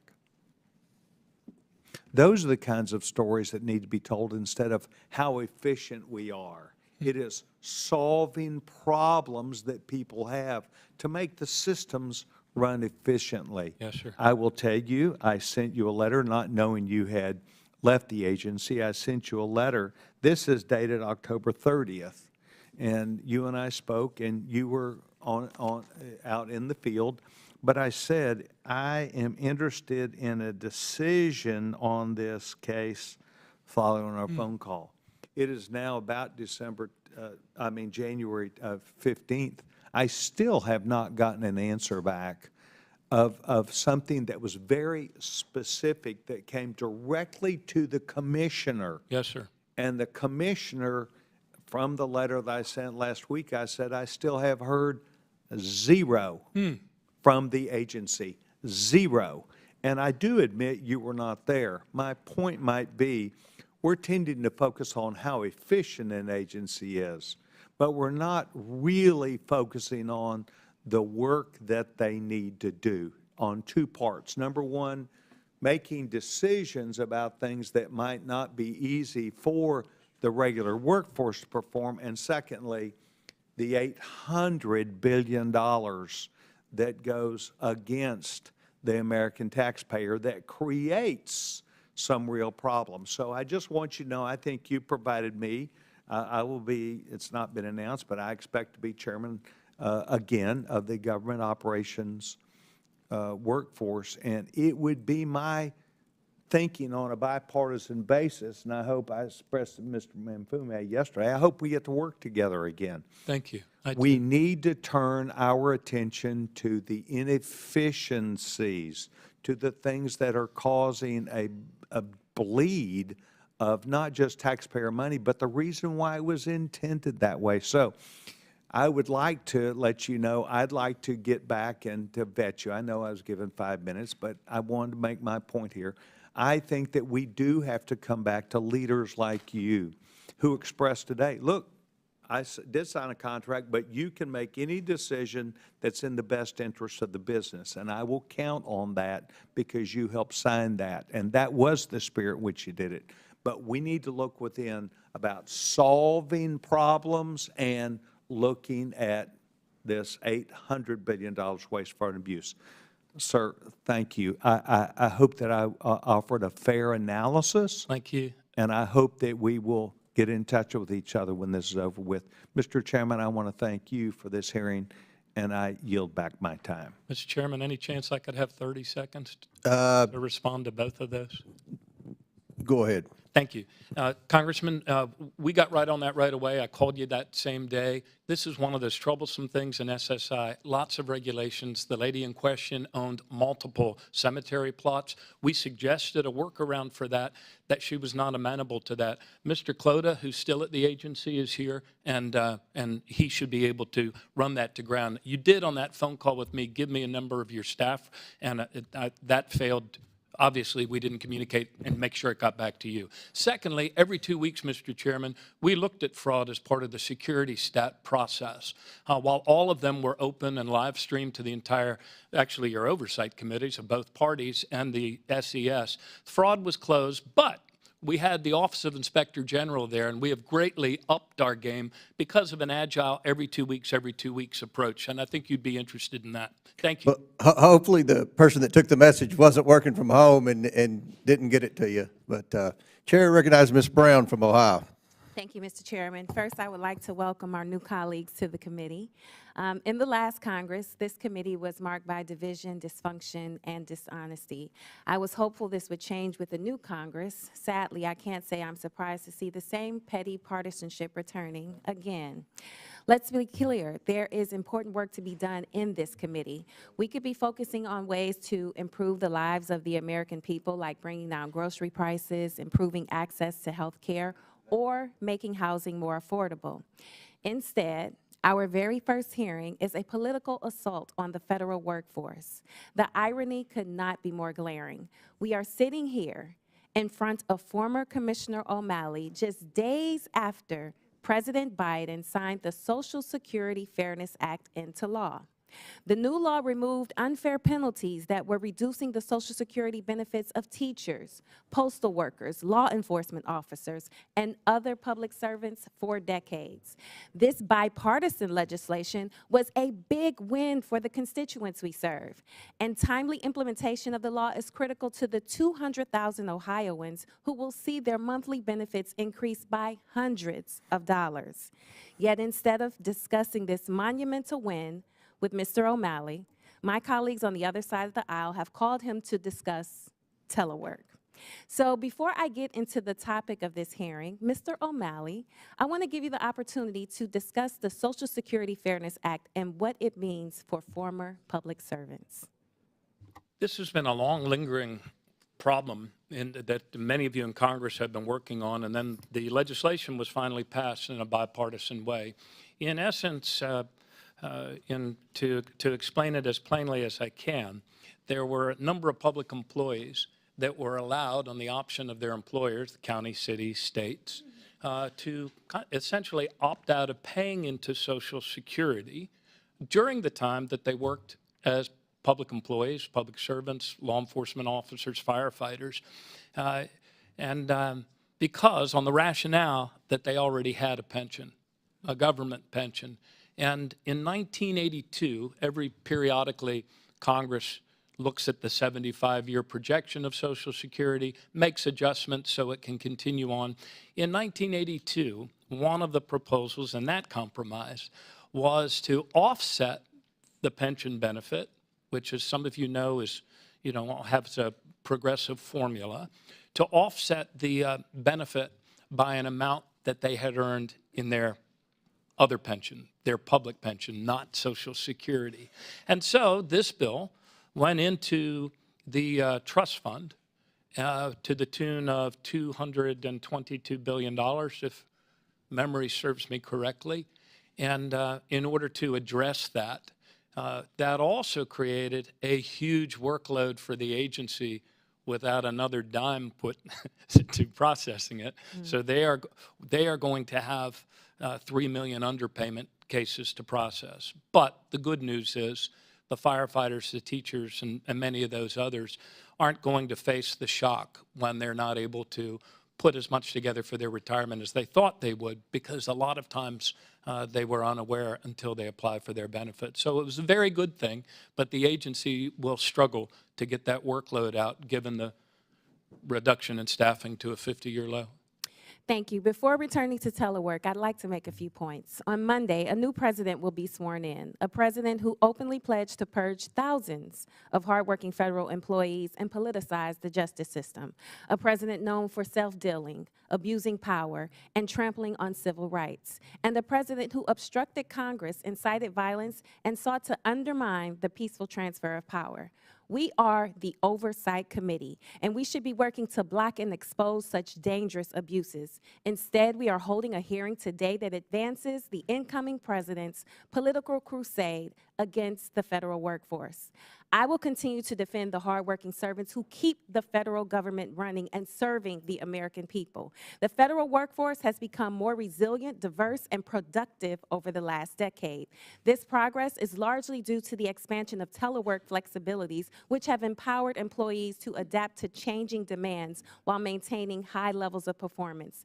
Telework policies have enabled thousands of federal workers, including the almost 10,000 federal workers in my district, to seamlessly continue their essential duties, whether in office or remotely. In short, telework flexibilities have helped government remain efficient and effective in serving the American people. And with that, Mr. Chairman, I yield back. Lady yield. Chair now recognizes Ms. Mace from South Carolina. Thank you, Mr. Chairman. Mr. Martin O'Malley, I want to wish you luck in your campaign to be chair of the Democrat National Committee. And let me just say, I think you are the perfect candidate to chair the Democrat Party. Your liberal record is truly astonishing. Thank you. At an event in 2005, you compared a federal budget request which cut spending to the terrorist attacks of 9/11. You raised taxes, tolls, and fees on your constituents 83 times as governor of Maryland, including increasing sales taxes, income taxes, the gas tax. You also created an array of new taxes on services for your constituents. And the number one public I'm schools talking, in I'm going to America. reclaim my time. I'm talking right now. I've not asked you a question yet, have I? No, I have not. No, you haven't. For your constituents, making your constituents, the people you served in Maryland, pay more. You love some law-breaking illegal aliens as well. You've advocated for mass amnesty for illegal aliens. My favorite part of your love for criminals in this country is you don't refer to them as illegal aliens, but instead you refer to them as new Americans. You must really hate American citizens. You must really hate our country. In 2011, you signed a bill into law to allow illegal aliens to qualify for in-state tuition at public universities in Maryland. And the hits are going to keep on coming. In 2014, you signed a bill into law to allow illegal aliens to get Maryland driver's license. In 2014, you signed a bill into law to allow gender-confused, sexually perverted men to use women's restrooms and locker rooms. In other words, you forced women and underage girls to undress in front of men. I could go on. Suffice to say, you're perfectly in line with the Democrat Party today and emblematic of why Democrats just can't stop losing elections. You are emblematic of why the Democrat Party has no dignity and no respect for women. You are emblematic of why Democrats don't put Americans first. Mr. O'Malley, my first question this morning, can you, a candidate to be chair of the Democrat Party, define what a woman is for me today? Madam, or Can you Congresswoman- define what a woman is? Oh, yes. What is a woman? You're going to ask me to define what a woman Yes, is? I am right now. Well, I'm You talking, just said you could. yes, Explain it to me. I'm talking to a woman right now, distinguished woman. What is a elected woman? Representative. What is a woman? I think you're kind of denigrating the purpose of this. What is hearing. it? You can't define what a woman is. All right. In an I'm effort to married be fair, to a woman. in an I effort have to be two fair and daughters who are unbiased, women. in an effort to be fair and unbiased, can you define what a man is for me? I have 2 sons Okay. that are men. Yes, I have a can. series of yes or no questions. So the potentially future chair of the Democrat Party cannot define, let's for the record, Mr. Chairman, he cannot define what a woman is, and he cannot define what a man is. This is And you expect people in this country to follow your lead? I'm a woman who has broken so many glass ceilings in my life. The first Republican woman elected to Congress from South Carolina, the first woman to ever graduate from the Citadel of the Military College of South Carolina. I know what a woman is, and I'm going to protect every one of them. So I have a series of yes or no questions for you. Today, one of my Democrat colleagues yesterday stated a rape victim's fear of rape was just, quote, fantasy. Do you agree with this statement? Is a woman's fear of rape, being raped, a fantasy? Yes or no? No, it's not a fact. Okay, one of my Democrat colleagues yesterday stated a rape victim's fear of rape is being, quote, dramatic. Do you agree with that statement? Fear of rape being dramatic? Yes or no? Well, could be. Okay, you can't answer the question. My next question, you've spoken of Democrats needing to restore credibility and learn from your failings, and to quote from you recently, learn from your very bad loss. Is this in reference to Democrats raising taxes on the middle class? Yes or no? No. Is this in reference to Maryland not requiring an ID to vote in their elections? No. Is this in reference to coddling criminal illegal aliens? No, I've Is never. this in reference to starting a war on real biological women? No. Is this in reference to allowing men in women's bathrooms? No. Is this in reference to forcing women and girls to undress in front of men in the locker room? Oh, come on. Yes or no? Congresswoman. This is your party's platform. You Yes. understand what I'm laying out for you. Do you understand I English? understand what you're trying to lay out, but No, our this party's is- platform is the economic security No, and the I'm gonna reclaim well-being my time, of Mr. every Chairman. man, Mr. woman, Chairman, I'm and gonna reclaim my child in time. the United States of I'm gonna America. reclaim my That's time. our party's platform. I'm going to reclaim my Ms. time. Mace's Mr. Chairman. time. Mr. Chairman, the witness should not be badgered. Mr. Chairman, Chair I would like to recognizes Ms. reclaim my Mace. time. Ms. Mace. Just yesterday, only 2 Democrats voted with us to protect women in sports. This is your platform. You want boys and men women to be able to watch women undress in a locker room. So is your big loss in reference to taking away women's achievements in sports? I believe. Yes or no? No, I Is don't. your loss in reference to allowing men to take away women's scholarships? Yes or no? Mr. Chairman, the gentlelady's time has expired. He took my time, Mr. Chairman. She had about 15 seconds that rolled around, so you got one time for one last question, Ms. Mace. Think hard. She asked the question. You have learned nothing from your own failings when you tried to run for president as a far-left progressive alternative to Hillary Clinton and dropped out after getting 1/2% at the Iowa caucus. So good luck with that, Mr. DNC Chairman. I yield Thank back. you. I appreciate your well wishes. Gentlelady yields back. Chair recognizes Ms. Stansberry from New Mexico. All right. Good morning, everyone. Thank you, Mr. Chairman. I think we all need a deep breath after that. I want to thank our witnesses for being here today. As a former federal employee and a former OMBer, I am always excited to have a nerdy hearing on federal workforce issues. But I think it's important to actually be real about what this hearing is actually about. And I think it's always important here in the Oversight Committee to pull back the curtain on kind of the bigger agenda and why these hearings get called. So let's talk about what this hearing is and is not. I think it's important to observe that this hearing is not just about telework and work from home policies. It is actually setting the stage for dismantling the federal workforce. It's about the incoming administration and their desire to try to fire and get thousands of federal workers to leave the federal workforce. And it's about the restructuring of the workforce through the new DOGE subcommittee and the executive actions that are associated with it and that was created here in this committee yesterday. How do we know this? Because the co-chairs of the DOGE task force, Elon Musk and Vivek Ramaswamy, have been very open about telework ending as a way to get thousands of federal employees to leave. In fact, right after the election in November, they published a thought piece in the Wall Street Journal, which stated that telework would result in voluntary terminations of federal workers. It's also noteworthy that one witness who's here today is from an organization that was co-founded by an author of Project 2025 and was a former Trump OMB official.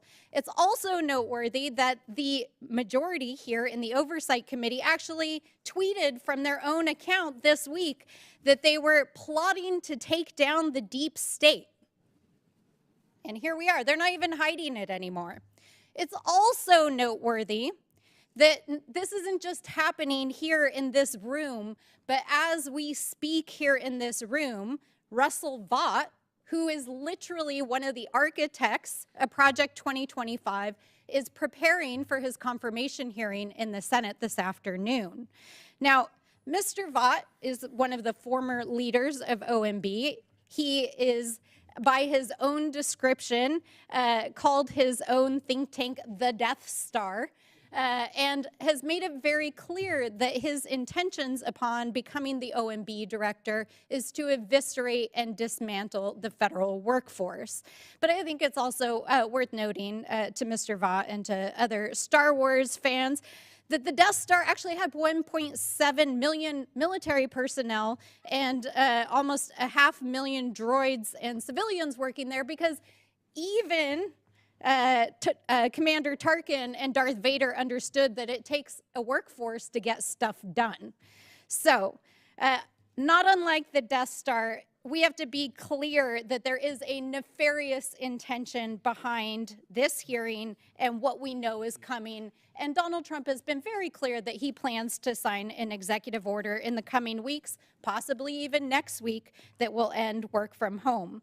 So that is what this hearing is actually about. And I want to just establish why we are fighting back.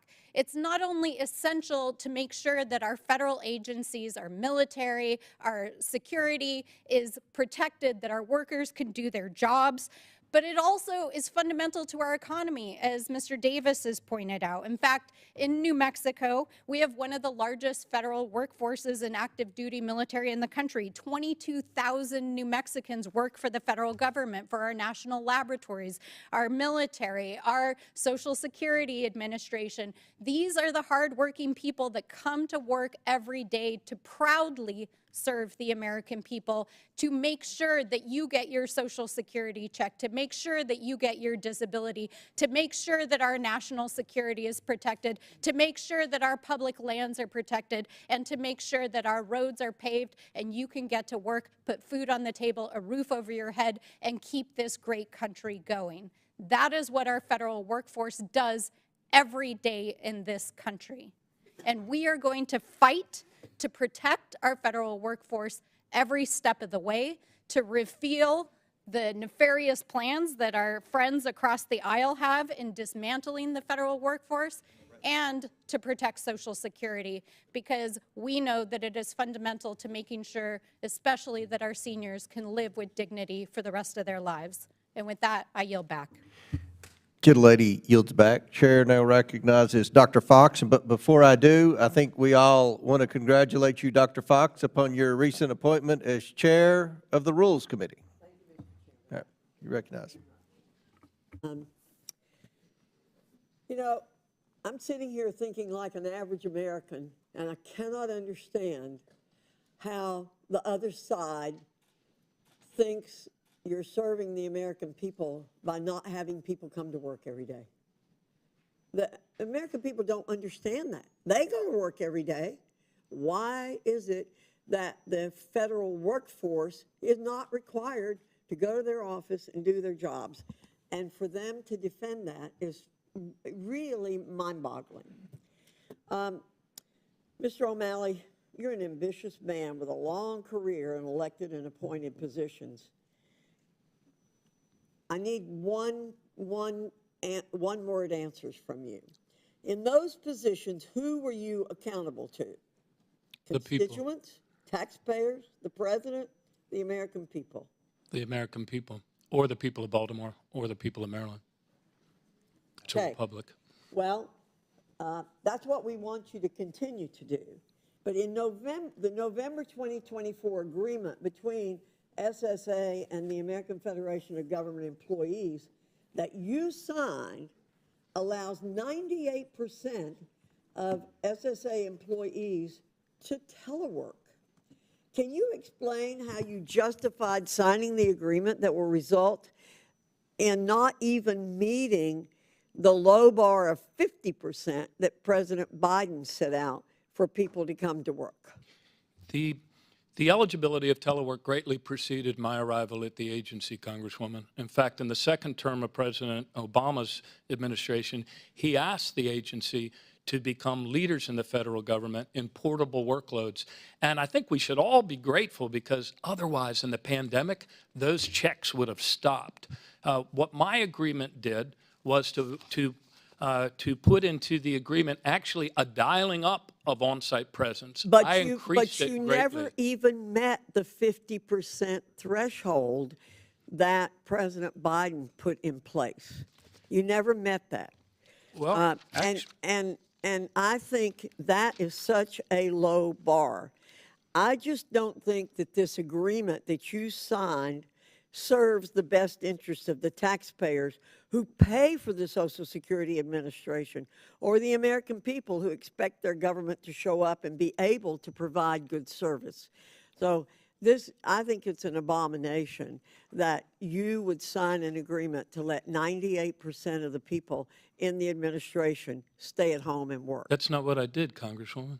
Well, that's not what I did. 98% were eligible for telework, But I required all of the headquarters folks and the regionals and the areas to be there 3 days a week. And ever since the pandemic ended, those field offices in each of your districts have been open 5 days a week. Ever since vaccines were available, 5 days a week. Thank you very much.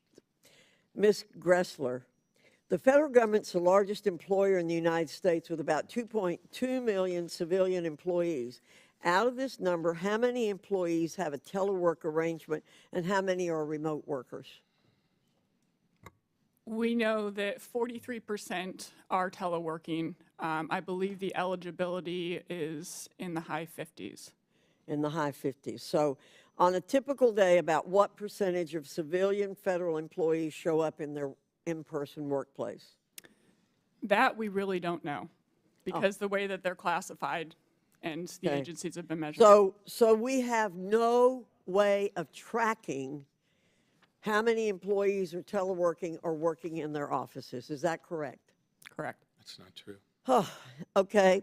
In a small business or in the private sector, there's no way that management could get away with not knowing exactly how many employees are teleworking or working remotely. It's inexcusable that the federal government does not have a reliable way to figure out where its employees are working. Something has to be done. There has to be accountability. Mr. Davis, welcome back to your committee. As the GAO noted in 2023, 17 of 24 major federal agencies' headquarters in the D.C. area were less than 25% occupied. Ordinary American small businesses in corporate America can't afford to pay for space they barely use, let alone help the federal government pay for its unused space. What are the economic impacts of having so many empty federal office buildings? Well, you're paying for a service you're not receiving. I mean, very quickly, and if this continues, then you're going to have to downsize. You can't continue on this vein. And from your perspective, what's the impact of telework and remote work in the D.C. area? Well, as I've said before, telework can be an important part of delivering service, worker satisfaction, everything else. The point here, though, is it's so overdone in Washington and among federal employees compared to where the private sector has moved and other urban areas are. It's have a devastating economic impact on this region and on the metro system in particular. Thank you, Mr. Chairman. I yield back. Gentlelady yields back. Before I recognize Mr. Garcia, at the request of the witnesses, pursuant to the previous order, the committee will stand in recess for a brief 5 minutes.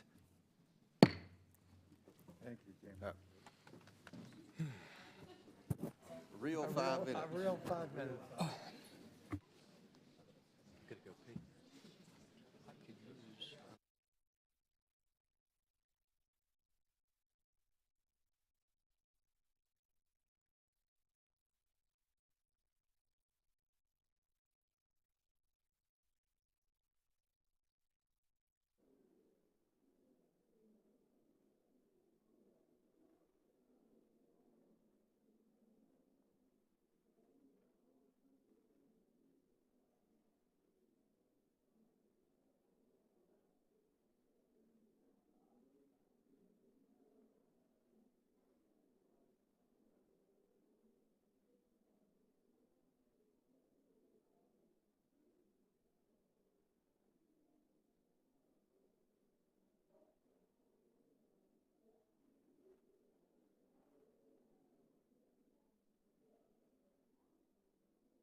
we had our old hearing room back. Yeah. The committee will reconvene. Chair now recognizes for 5 minutes a gentleman from California, Mr. Garcia.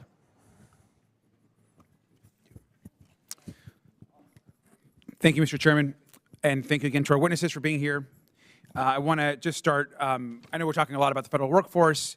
I served as mayor of my hometown, Long Beach, for 8 years before I got here, and so I'm really proud of the 6,500 employees that made up our city and all of their hard work, and I'm also proud of our federal workforce. And of course, we all know that there can always be improvements, and there's always ways of looking at efficiencies and making our workforce stronger, and I think those that work on the front lines will tell you that as well. I think unfortunately, there are some here that have tried to smear our federal workforce and continue to bring up, I think, factually incorrect statements, and certainly things that are not true about the way our workers operate here, not just in D.C., but as we know, a lot of the federal workforce is all across the country. And they want to justify their plans to fire thousands of people and gut critical programs by attacking the Social Security Administration and other agencies within the government. Now, this is, of course, one of our first hearings as we're opening up the new Congress, and Republicans, not surprisingly, are taking aim at the Social Security Administration, and we know that's not a coincidence. And I want to start with, Commissioner O'Malley, thank you for being here, of course, and for your work overseeing what I believe is one of the most important agencies in our entire government.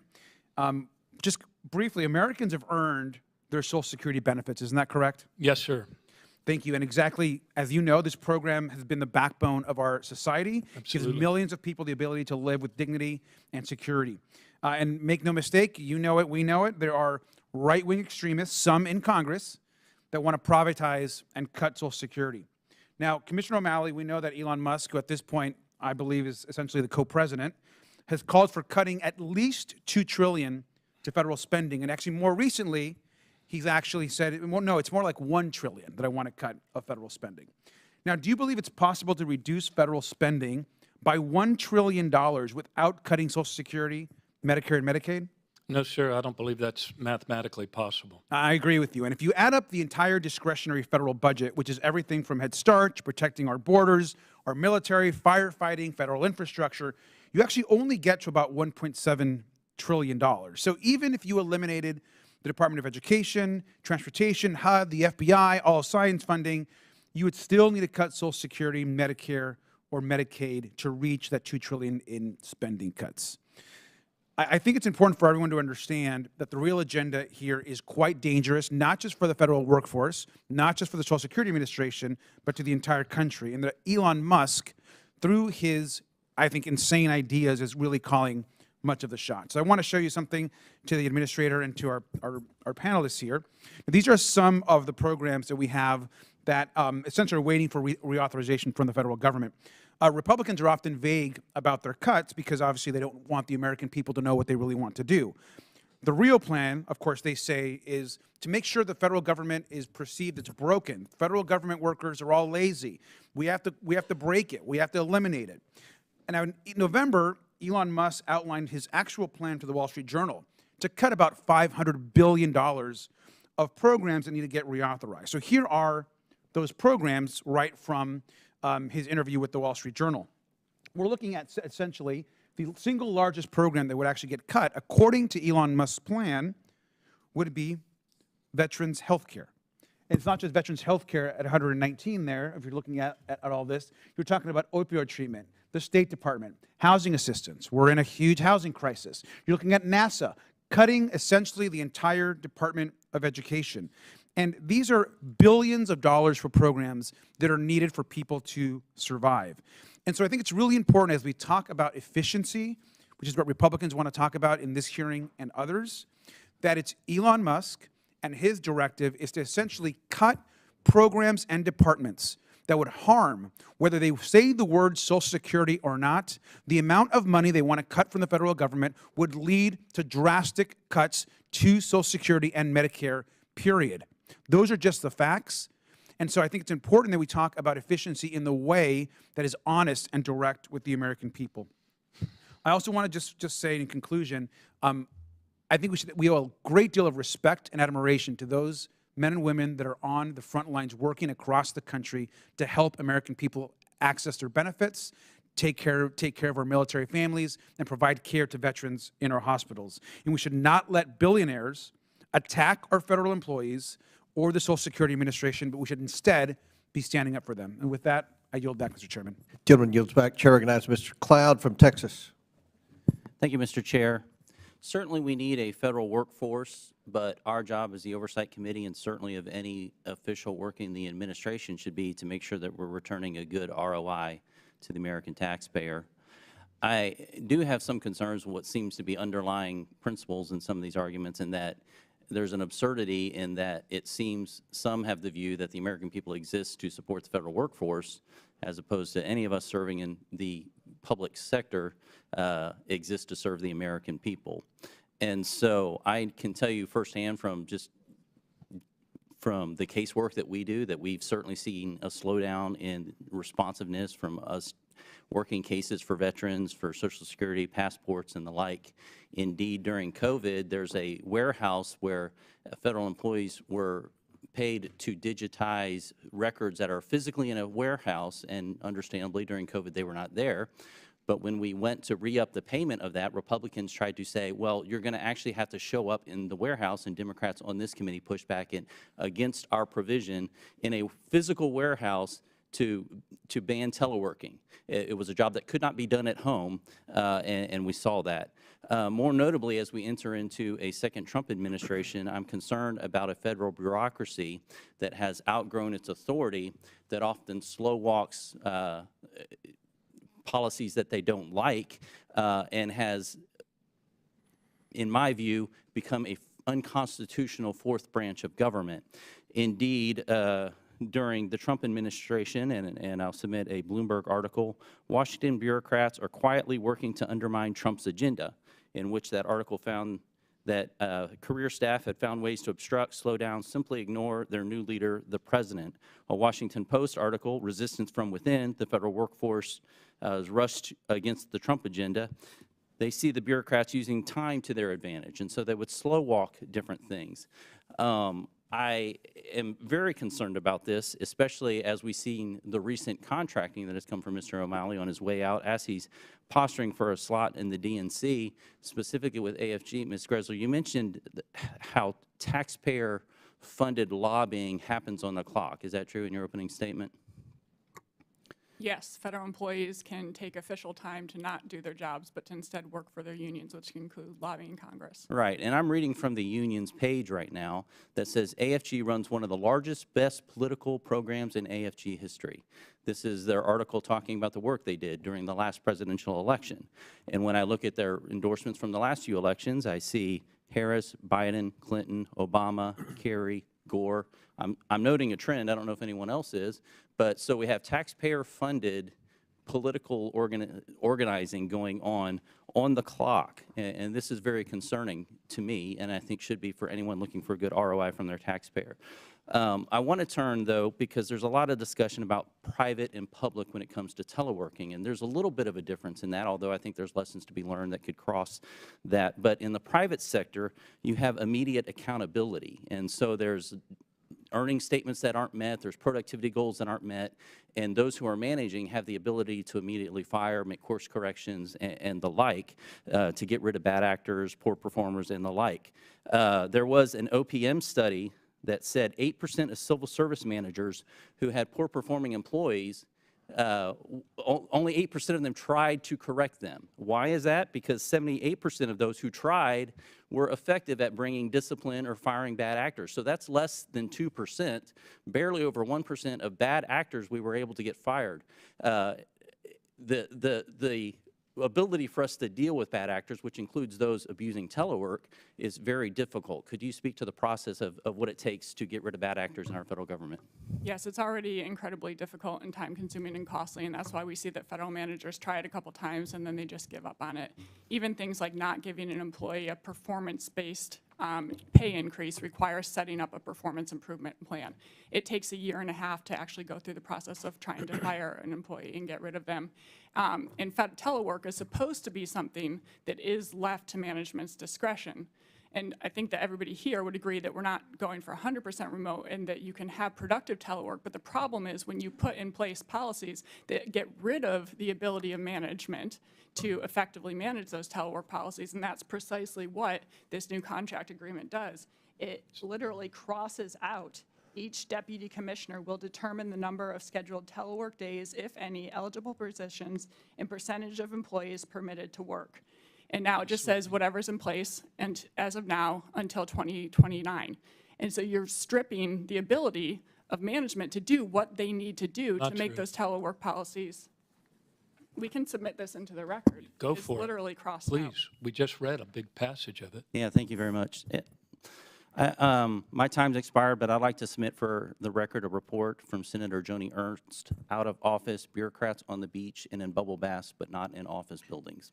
Without objection, so ordered. Chair now recognizes Ms. Lee from Pennsylvania. Thank you, Mr. Chair. My Republican colleagues really want to kick off this Congress disparaging our federal workers and unions with yet another hearing on telework. They seem to be convinced that you have to be physically present in an office to do your job, despite all of the evidence that we've already heard against it. From one side of their mouth, they say that people need to work more, and then out of the other side, they want to limit how you can work and where you can work from. That's just plain anti-work. So since Republicans are so obsessed with efficiency that they created a subcommittee around it, I would love to talk about government efficiency. I think my Republican colleagues need to face some hard truths that some workers are going to be more efficient at home. Some are also going to get more work done or even work more hours by working from home. They waste less time, too, when they're not commuting into the office. How are we going to talk about government efficiency while pushing for policies that keep folks from executing their jobs efficiently? I do actually want to work on government efficiency, and I think it's important, but it's not very efficient that we're probably going to do this same hearing 5 more times.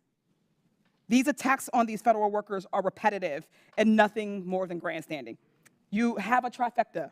You shouldn't have anything more to complain about. So we should be able to stop wasting time on this type of nonsense. This hearing does nothing more than demonstrate their cruelty, and that's always been the point. They're telling us how little they view government workers and the people of the D.C. area. They're showing us how low they regard the people of D.C., whether it's because they're government workers or because they're majority black. Republicans are letting an unelected multi-billionaire run amok, and they're attacking our government workers straight out the gate. How is that efficient? These people want to do their jobs. They want to do their jobs well and efficiently, but every 3 weeks, we come out here and we attack what we already know is an efficient way to work. And why do we know that?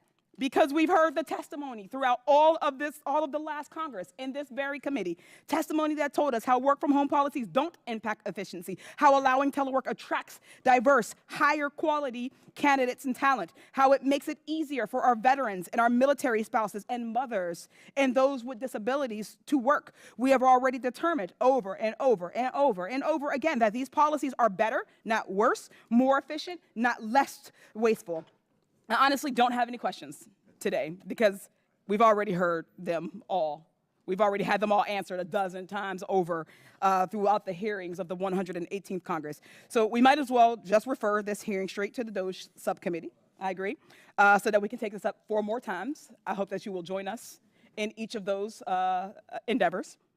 Regardless of who sits in the Oval Office, we have a mandate to not run a circus over here. And day 2, we are failing to do that. I hope that we do better. I yield back. Chair recognizes Mr. Fallon from Texas. Oh, thank you, Mr. Chairman. Mr. O'Malley, fair to say that you're a fan of telework? You think it's better and more efficient? I don't know that I'm a fan of anything other than improving customer service in an So you don't have an opinion on staffing telework? has You don't been- think it's better or more efficient for federal Sometimes it employees? is. Like this one. Okay, well, I if don't you need to look see at- the, sir, I don't need to No, see these that. are the- Sir, it's a Mr. great Chairman, story. Mr. Chairman, I'm claiming back my time. I have a limited amount of time, Mr. O'Malley. So you won't say or admit that you think it's more efficient for federal employees to work out of their kitchens, living rooms, bedrooms, on the porch, in a beanbag, rather than coming to work in a federal building in a professional environment and provide services and value to the American taxpayer. You're not going to comment either. Yeah, either way. I'm glad to comment. Do you want me to answer your question? Are you going to? Because you didn't Yes. before. Go ahead. No, I Let's want to knock it answer out. your question. Okay. It depends on the job function. For example. Okay, so fair to say, when it comes again, to 5 minutes. I'm going to. I know, when legal decision writers, which is actually approved by a Trump-appointed board, you would that they say were more some federal productive. employees, Some, it's better. not all. efficient. But if you have to be in a So, field office to see Sure. people, you got to be in the field office. Sir, you were the mayor of Baltimore? Yes, sir, I 8 was. years? What years? 1999 To 07? through 2007. And then you were governor of Maryland? Maryland from 2007 07 to to 15? 2015. Okay. Yes, sir. Did you offer such generous telework terms and benefits to the municipal employees and then your state employees during your tenure as mayor and governor? No, that was all pre-COVID. I don't think any So of us they were actually making- showed up for work in Maryland and in Baltimore. Okay, everybody- Mr. O'Malley. Everyone at Social Security works 5 days a week. Mr. O'Malley, would you acknowledge, and I'm not saying you need to agree with this, but would you acknowledge that on the campaign trail, President Trump made it crystal clear his intention to bring federal workers back to the offices and largely or mostly end telework? for federal employees? I've heard it said, I can't recall whether it was him or the other president, whether it was Elon Musk or President Trump. All right, so I didn't ask about the Snyder remark, but President Trump was a candidate for the presidency, and he did acknowledge that. And there was an election on November 5th, I'm sure you're aware. When did you sign the agreement with the public sector union, the American Federation of Government Employees, that allowed tens of thousands of federal employees to continue to telework up to 3 days a week, AKA 60% of the time? What date was that? I increased their on-site presence February 2nd. That's not what I asked. And I signed it November 27th. All right. I know you're an experienced politico, but it's not the question I asked. I asked, what date did you ink the deal? I told you, November 27th. November 27th? Okay. Yes, sir. So 22 days after, very important word, after the November 5th election. Any reason it couldn't have been inked before? Well, there was also a settlement. I had to, we were able to get from the union concessions on some grievances that had the agency exposed for millions of dollars, and that was part of it. But as you know, people work against deadlines. So coincidence that it was 3 weeks, let's say, after than before? No, I wouldn't say it's coincidence. I say people Just work so against happened. deadlines. All right. What year does President Trump's term end? What calendar year? It's hard to say. January, I know you're going to say That's that. up to him. 4 years, right? January 2029? If he chooses to serve all 4 Okay, years. January 2029. Is that correct? Calendar year, what year? Yes, I mean, well, that's the term to which he was elected. Which is what year? 4 years after this year. Do you do the math on that, or do you need a calculator? No, I don't. What is it? Need a calculator. I assume it's 2000 and I don't know, 2000 and you'll pardon me for Not a hoping trick that question. he might leave soon. I can help you out. 2029, fair? Yes, 2029. Okay. And that's the term of the collective bargaining It is? agreement, No. which preceded is it the same me. thing, 2029? Yes, but that Another preceded me, coincidence. Congressman. Wow, that's amazing. So here's the good news. Y'all may have been able to circumvent the American people's will this election cycle. But there's another election come November of 2026. And the people are going to get to consider this issue. And they have a choice. They can believe in the fiction that magically somehow it's more productive and efficient to allow public sector federal employees who get paid by the American taxpayer to be at home, perhaps on their couch, living room, bedroom, patio, beanbag, running errands, with little to no structure, constraints, consequence, or accountability. Or you can believe that actually having them come to work and building a team and creating synergy with productivity and accountability is better. So the American people are going to have a choice, Mr. Chairman. And that's what to we buy did. yourself. I didn't ask you a question, Mr. O'Malley. You're welcome to run for Congress and sit up here, but I'm not asking a question. I'm going to finish my remarks. They can believe and buy the bill of goods that you're selling them, or they can believe in the reality that we're pitching them. Mr. Chairman, I yield back. Gentleman yields back, and I apologize in advance. I will hopefully be able to correctly pronounce this by the end of the 119th Congress, but Mr. Subramaniam.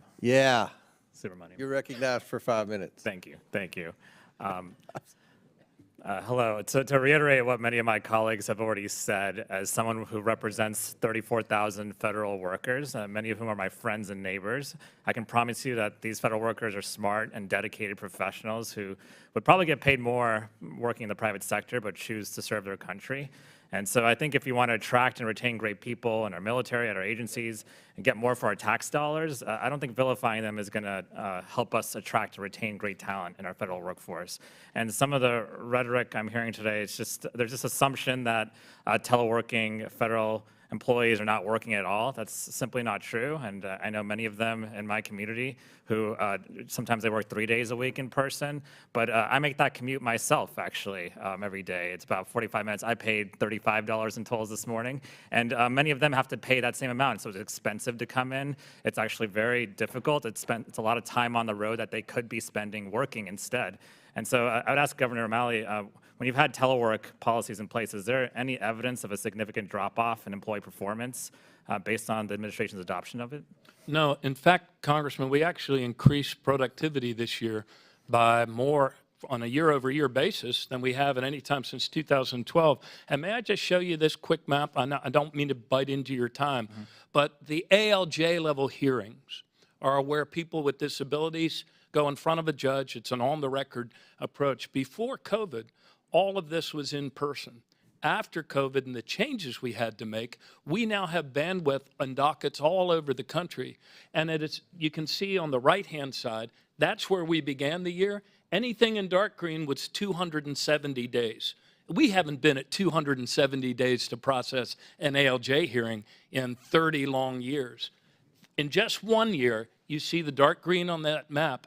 That's because of the ability of the ALJs, oftentimes other people that are called to testify, like the vocational rehab people, can all be right there. Were it not for that ability and the agency's ability to monitor that and do it well, we would never have gotten back with the staffing reductions Congress has imposed on us to a 30-year low and the fastest average processing time at the ALJ level that we've had in 30 years. That's the most compelling case. So it sounds like telework actually made it more productive. Yes, sir. Telework and the internet and advances in, the recording and everything else about it. Yes, and it sounds like telework also made the Social Security Administration a more attractive place to work. Is that correct? And easier to retain honestly, Congressman, the attrition rate at Social Security and the demoralization there because of the rising, could you put that back up on the easel, this one?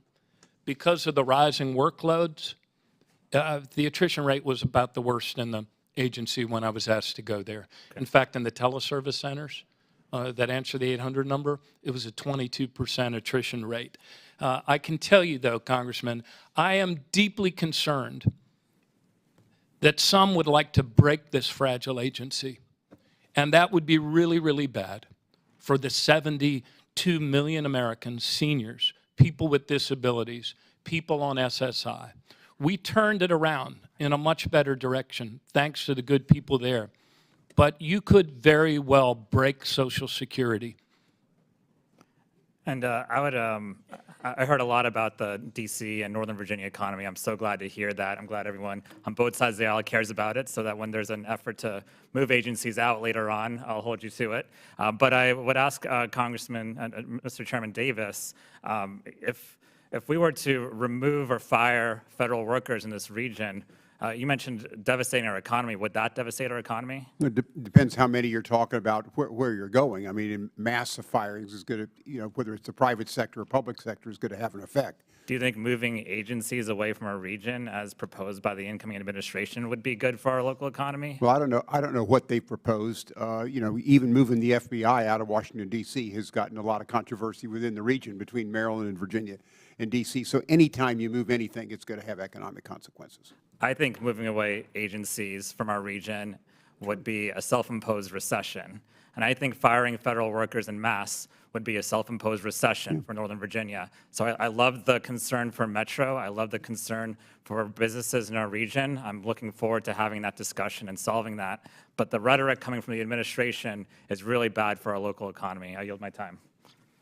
Mr. Chairman, yes. I just have a UC request. Sure. I would ask unanimous consent that article from Governor Exec on the Ernst report documenting telework abuse be entered into the record. Without objection, so ordered. I thank the chair. Chair recognizes Mr. Perry from Pennsylvania. Oh, is it supposed to? Oh, I'm sorry. Chair recognizes Mr. Donalds from Florida. We go that way. Thank you, Chairman. I appreciate that. Ms. Gressler, is that how you pronounce your name? Got it right? Correct. Can you please explain the difference between the definitions of telework and remote work? Yes, remote work is 100% from a different location and can include living entirely thousands of miles away. Telework is having the ability to work anywhere from 1 to 5 days a week at a remote location. Okay. Can an agency force a federal employee to telework? Like similarly, can an agency force a federal employee to show up for work? Yes, and we saw that happen during COVID-19. There was forced telework that happened, and they should have the ability to force an employee to show up to work. But when you have problematic components that are baked into the cake for the new administration that prevent, such as deputy commissioners at SSA, from having that authority because of a collective bargaining agreement, that's arguably counter to the law. Do you feel it's within the purview of the President of the United States to set the work schedule for federal employees across the board? I do, and in particular telework, that's what the Telework Act of 2010 requires. Ms. Cross, do you agree with that assumption that the President of the United States has the broad authority to set work requirements for federal employees? Well, you can't think about it now, Ms. Cross. We're here. We're on the fly. Do you think it's under the purview of the President to set work requirements for federal employees? Since essentially in our system of government, we have a unitary executive, and the President of the United States is the executive branch. Sure. Okay. Mr. O'Malley, do you agree with that assessment that the President of the United States has the unilateral authority for setting work requirements for federal employees? No, under the law, he has the ability, but Mr. it's O'Malley. not unilaterally. He has to abide by the law. At least in a republic, you abide by the law. Mr. O'Malley, do you believe that the President of the United States is the executive branch? Whether it's President Trump, President Biden, President Obama, President Bush, Herbert Walker Bush, President Reagan, do you believe that the President of the United States is the unitary executive and is the executive branch? Yes, and he has to abide under the law. He has to obey the law. So you mean to tell me that the President of the United States doesn't have the ability to set work requirements? I'm saying that he does, but he has to do so under the terms and the rule of the law. And so, and contract law and things contained in agreements that are negotiated under the law are things that the president has to be mindful of and should be, and should be guided by. When you signed this agreement with the unions over at the Social Security Administration, did you do it purposefully to undermine President Trump on his way in the door? No, I did it to sustain the big customer service delivery improvements that this greatly depleted agency had made in the course of the year, and to try to staunch the attrition rate and the fact that so many are eligible for retirement. The reduction in staffing is really hurting a lot of seniors in every one of your districts, a lot of people with disability, a lot of our poorest people that are on SSI. I did what I did in order to better serve the American people. But when you set this agreement, knowing that the presidential election had already been decided, did you call Mar-a-Lago and say, hey, what's your opinion on this? No. Did you ask President Biden to reach out to President Trump in the matter of transition and say, hey, which way do we want the next president to be able to administer the employees that are under his purview as the unitary executive? I worked for President Biden. He appointed me, and I was confirmed in a lopsided bipartisan margin by the Senate, and I executed the duties that I was assigned at Social Security to better serve senior citizens, better serve people on SSI, and people with disabilities. That's what I did, Congressman. My counter argument to you, Mr. O'Malley, is that whether it's whatever president we're talking about, they all have the same duty to serve the seniors who were promised something on Social Security, and that mission is going to be executed regardless of party, regardless of president. But, sir, what you did was to essentially do a workaround of the incoming administration. But I'm going to come back to you later. Ms. Gressler, I'm going to come back to you. You stated earlier in your testimony about we do have an issue with some of the federal employees who are doing work, union work, on federal government time. Can you expound upon that? Yes, unfortunately, we don't have any more data on that because the Biden administration stopped collecting that. But if you use what the Obama administration, those figures, and convert them to today's salaries, taxpayers are paying over $300 million per year to pay federal employees to step away from the jobs they're hired for and to instead go do union work on taxpayers' dime. Mr. Chairman, if you will oblige, what is some of do you have an idea of some of the work that's being done on federal government time for the unions that they're a part of? That can include negotiations, it could include lobbying Congress, it can include helping employees to file grievances or unfair labor practices if they have their telework policies taken away from them. Mr. Chairman, I would move that it's in the interest of this committee and frankly of the United States going forward that we find out exactly what work is being done while employees are being paid by the federal government that is not within the purview of the job that they were hired to perform. I yield back. Absolutely. Chair now recognizes Ms. Ansari from Arizona. Thank you, Mr. Chair. I'm new to this committee, but I can see that we're picking up this Congress right where you all left off last year, which is ignoring the data and perpetuating false narratives about federal workers.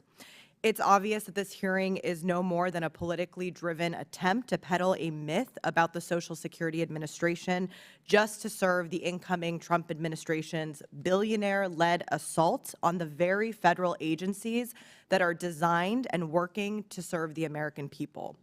So let's set the record straight. Under the Biden-Harris administration, Social Security made dramatic improvements to its ability to deliver services to working Americans.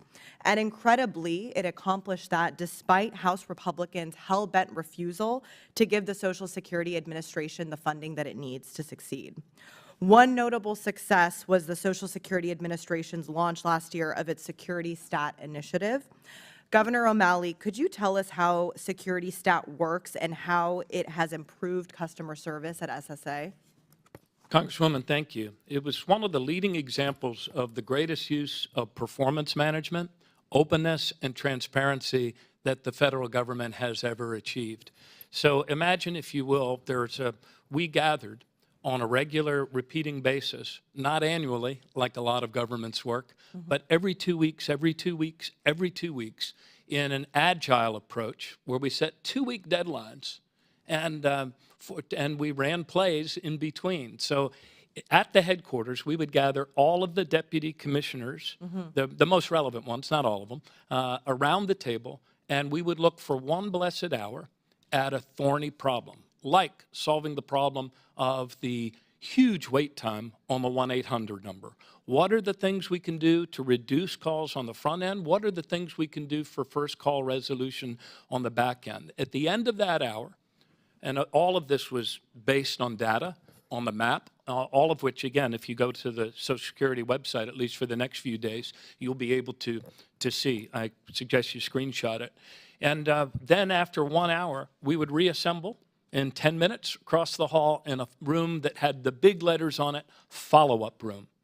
Then on the next hour, we were back at it again, and we would look at the problem of overpayments and underpayments. What are the things we can do right now to reduce those? That drove a faster cadence of action, more sub-regulatory changes than we had ever done before, and that's what allowed us to be able to get on top of some really thorny problems caused by the lack of staffing. For example, the numbers of people that are waiting for their disability determinations. You can see it doesn't happen overnight. That backlog and that in disability cases had been growing for 7 long years. But by going at it every 2 weeks with openness, transparency, and asking ourselves the question, does it work or does it not? And coming back to the drawing board in 2 weeks, you can see we were able to start closing when it reached its peak. For the last 27 weeks I was there, we were able to reduce or close more cases on the back end than we opened. So it's about creating a compelling scoreboard. It's about measuring performance, and it's about getting the best out of your people collaboratively, and that's what we did.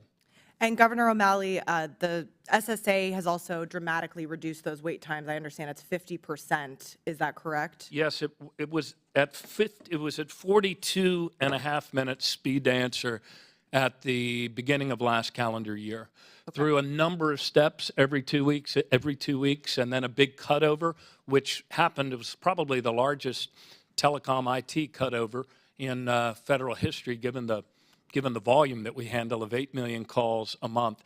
In September, we cut over from an underperforming clunky system and managed to achieve cost savings, and also had a better system that got that speed to answer down to 12.8 minutes. Wow. 12.6, excuse me. And for the first time, we're able to offer people callback assist, just like they get from, their bank or any other, customer-facing entity that they deal with in the private sector.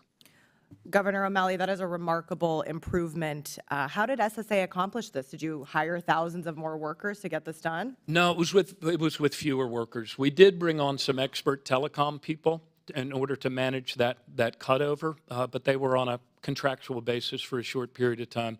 We have been shedding staff. What a lot of people in Congress don't understand is that to level fund this agency means that the agency, since its fixed costs go up by $600 million, it has to shed $600 million worth of staff.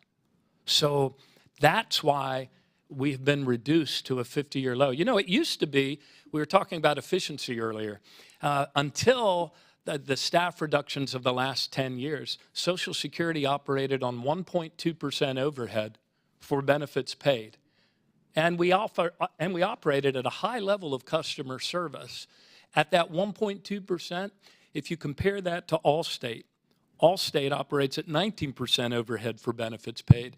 Liberty Mutual, Liberty Biberty, operates at 23% overhead. So when we operated at 1.2%, it was a high level of customer service. And you all could restore that 1.2% if you chose to. You could take it all out of the trust fund. It wouldn't advance the depletion date by more than 30 days. And you wouldn't add a dime to the national debt because people already paid for the customer service that these congressional staff reductions are now denying them. Thank you. Thank you. Gentlelady's time's expired. Chair recognizes Mr. Perry from Pennsylvania. Thank you, Mr. Chairman. Ms. Gressler, how much money, if you know, is spent by the federal government maintaining its own office space? I believe it's about $8 billion and plus potentially more than $7 billion per year in the energy costs. And the plus $7 billion? $8 billion is the cost of them, and then they've done some calculations associated with the energy involved in that. Okay. As just a follow-up, on another committee I serve on, we got the completion of a study by the GAO that said, on average, 17 of 24 federal agencies surveyed use less than 25% of their headquarters building capacity. I'll go to the governor here in a minute, but I don't think this is a case where we don't want to disparage federal workers. We all depend upon them. They're, I think, just like you, Governor, they want to do the right thing and serve and help the American people. But as you cite in your written testimony, a Social Security Administration response to a letter sent by Chairman Comer, Rep. Sessions, and myself indicated that in FY 23, the SSA had 1,030 employees who spent a total of over 200,000 hours and $15 million of official time doing things like lobbying Congress. Do you think that should be any way restricted by the Hatch Act? Well, certainly the Hatch Act, I mean, whatever, we should all abide by the law. Well, I understand that, but I don't know when and forgive me if I don't know, I don't know when the last time you worked kind of privately, so to speak, where you took time out of your own, like you left work, didn't get paid for being at work because you weren't at work, and went and lobbied Congress. Most of my bosses go to work every day, and they have to lobby their member of Congress on their time. But yet at the federal level, you get to lobby Congress on the taxpayers' time. I'm just asking if you think that that's appropriate, or it should be limited by the Hatch Act. I would defer to people that are at the agency. I'm not sure. I don't know that I have that letter. Did I sign it, or was it signed by my predecessor? No, it was you. Yeah. Okay. All right. So, well, let me ask you.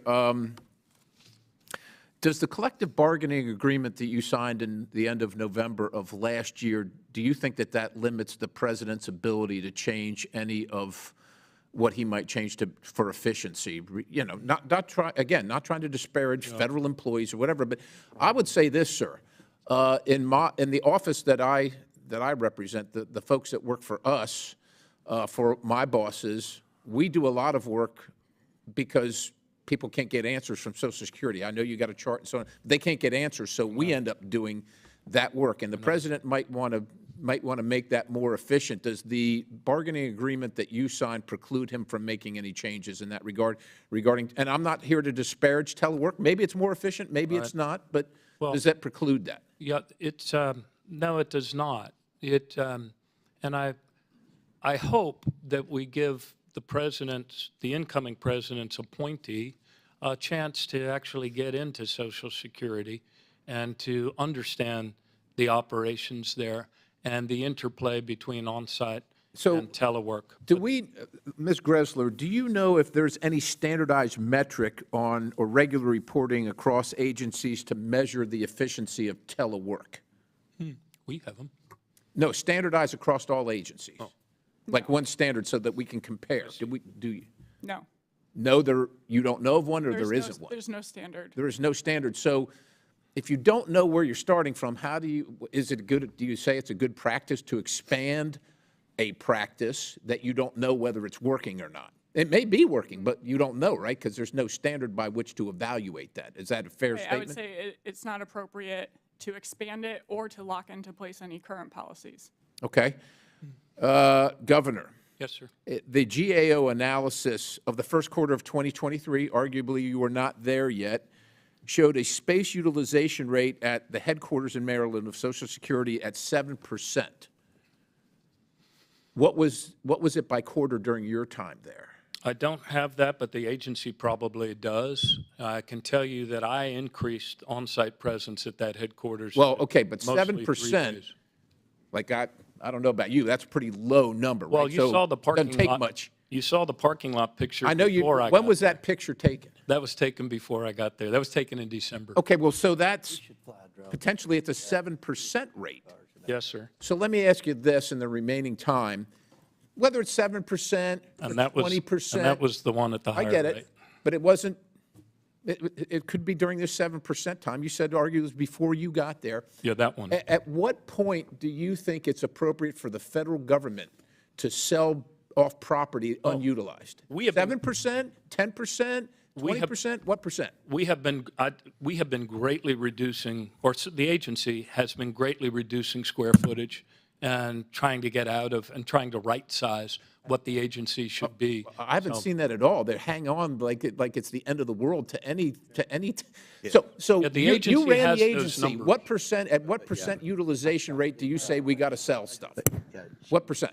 Well, actually a lot of our stuff is leased, but we look to reduce leases whenever they come up. I'm just looking for utilization. I don't know that we've ever. Chairman. I don't know that's what we ever looked at. We just looked at customer service and we looked at productivity. So we just keep every building, even though Ms. Gressler says it costs us all this money, even though nobody's in it. Mr. Chairman, that's the last question, but feel free to answer. Thank you. Governor. Some of them are owned, but very few of them. A lot of them are leases, and you have to wait for them to come up. And then we look to downsize wherever we can, because it's a different environment now than it was before the lease. You were there? Yes, about 1 million square feet.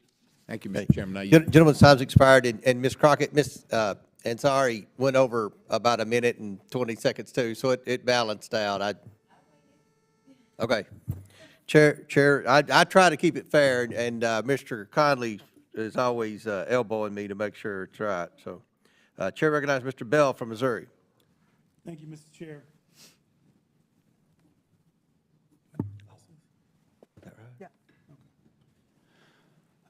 Thank you, Mr. Chair, and thank you to our guests. It is day 2 for me as well, and like my distinguished colleague, Ms. Ansari, I echo her sentiments, but also I'd like to add that I think it's essential to this body's work that we restore decorum to be able to do this work. I am encouraged when I see our chair and ranking member disagree without being disagreeable. I think this type of decorum and approach is certainly something that should be utilized throughout this body consistently. The Social Security Administration plays a crucial role in providing benefits to millions of Americans, yet it's operating on a budget that simply is not enough to meet this important mission. My Republican colleagues are using telework as a scapegoat for their consistent underinvestment, but it won't change the fact that the real culprit is their refusal to give SSA the resources it needs. And it's critically important that we not lose sight of the human costs of that refusal. The Social Security Administration estimates that 30,000 people lost their lives in the fiscal year 2023 while waiting for decisions on their disability claims. We have to address these backlogs by investing properly in the agency. As of December 2024, my home, St. Louis, is home to over 3,000 federal employees, and I truly believe they are the backbone of our community. If further cuts are made, we run the risk of closing essential SSA field offices, which would only add to the challenges our residents face. Governor O'Malley, about how many field offices does SSA have and where are they located? There are 1,211 field offices all across America, and on any given day, there's always a risk that one of them might suddenly implode if too many employees with certain expertise in Title II or Title I suddenly decide to take other jobs. In fact, that happened to us in Southeast Cleveland not so long ago. We just couldn't keep the office open because of the staffing cuts. And Governor O'Malley, why is it essential to SSA to have field offices? It's essential because there's some things that people can only do in person.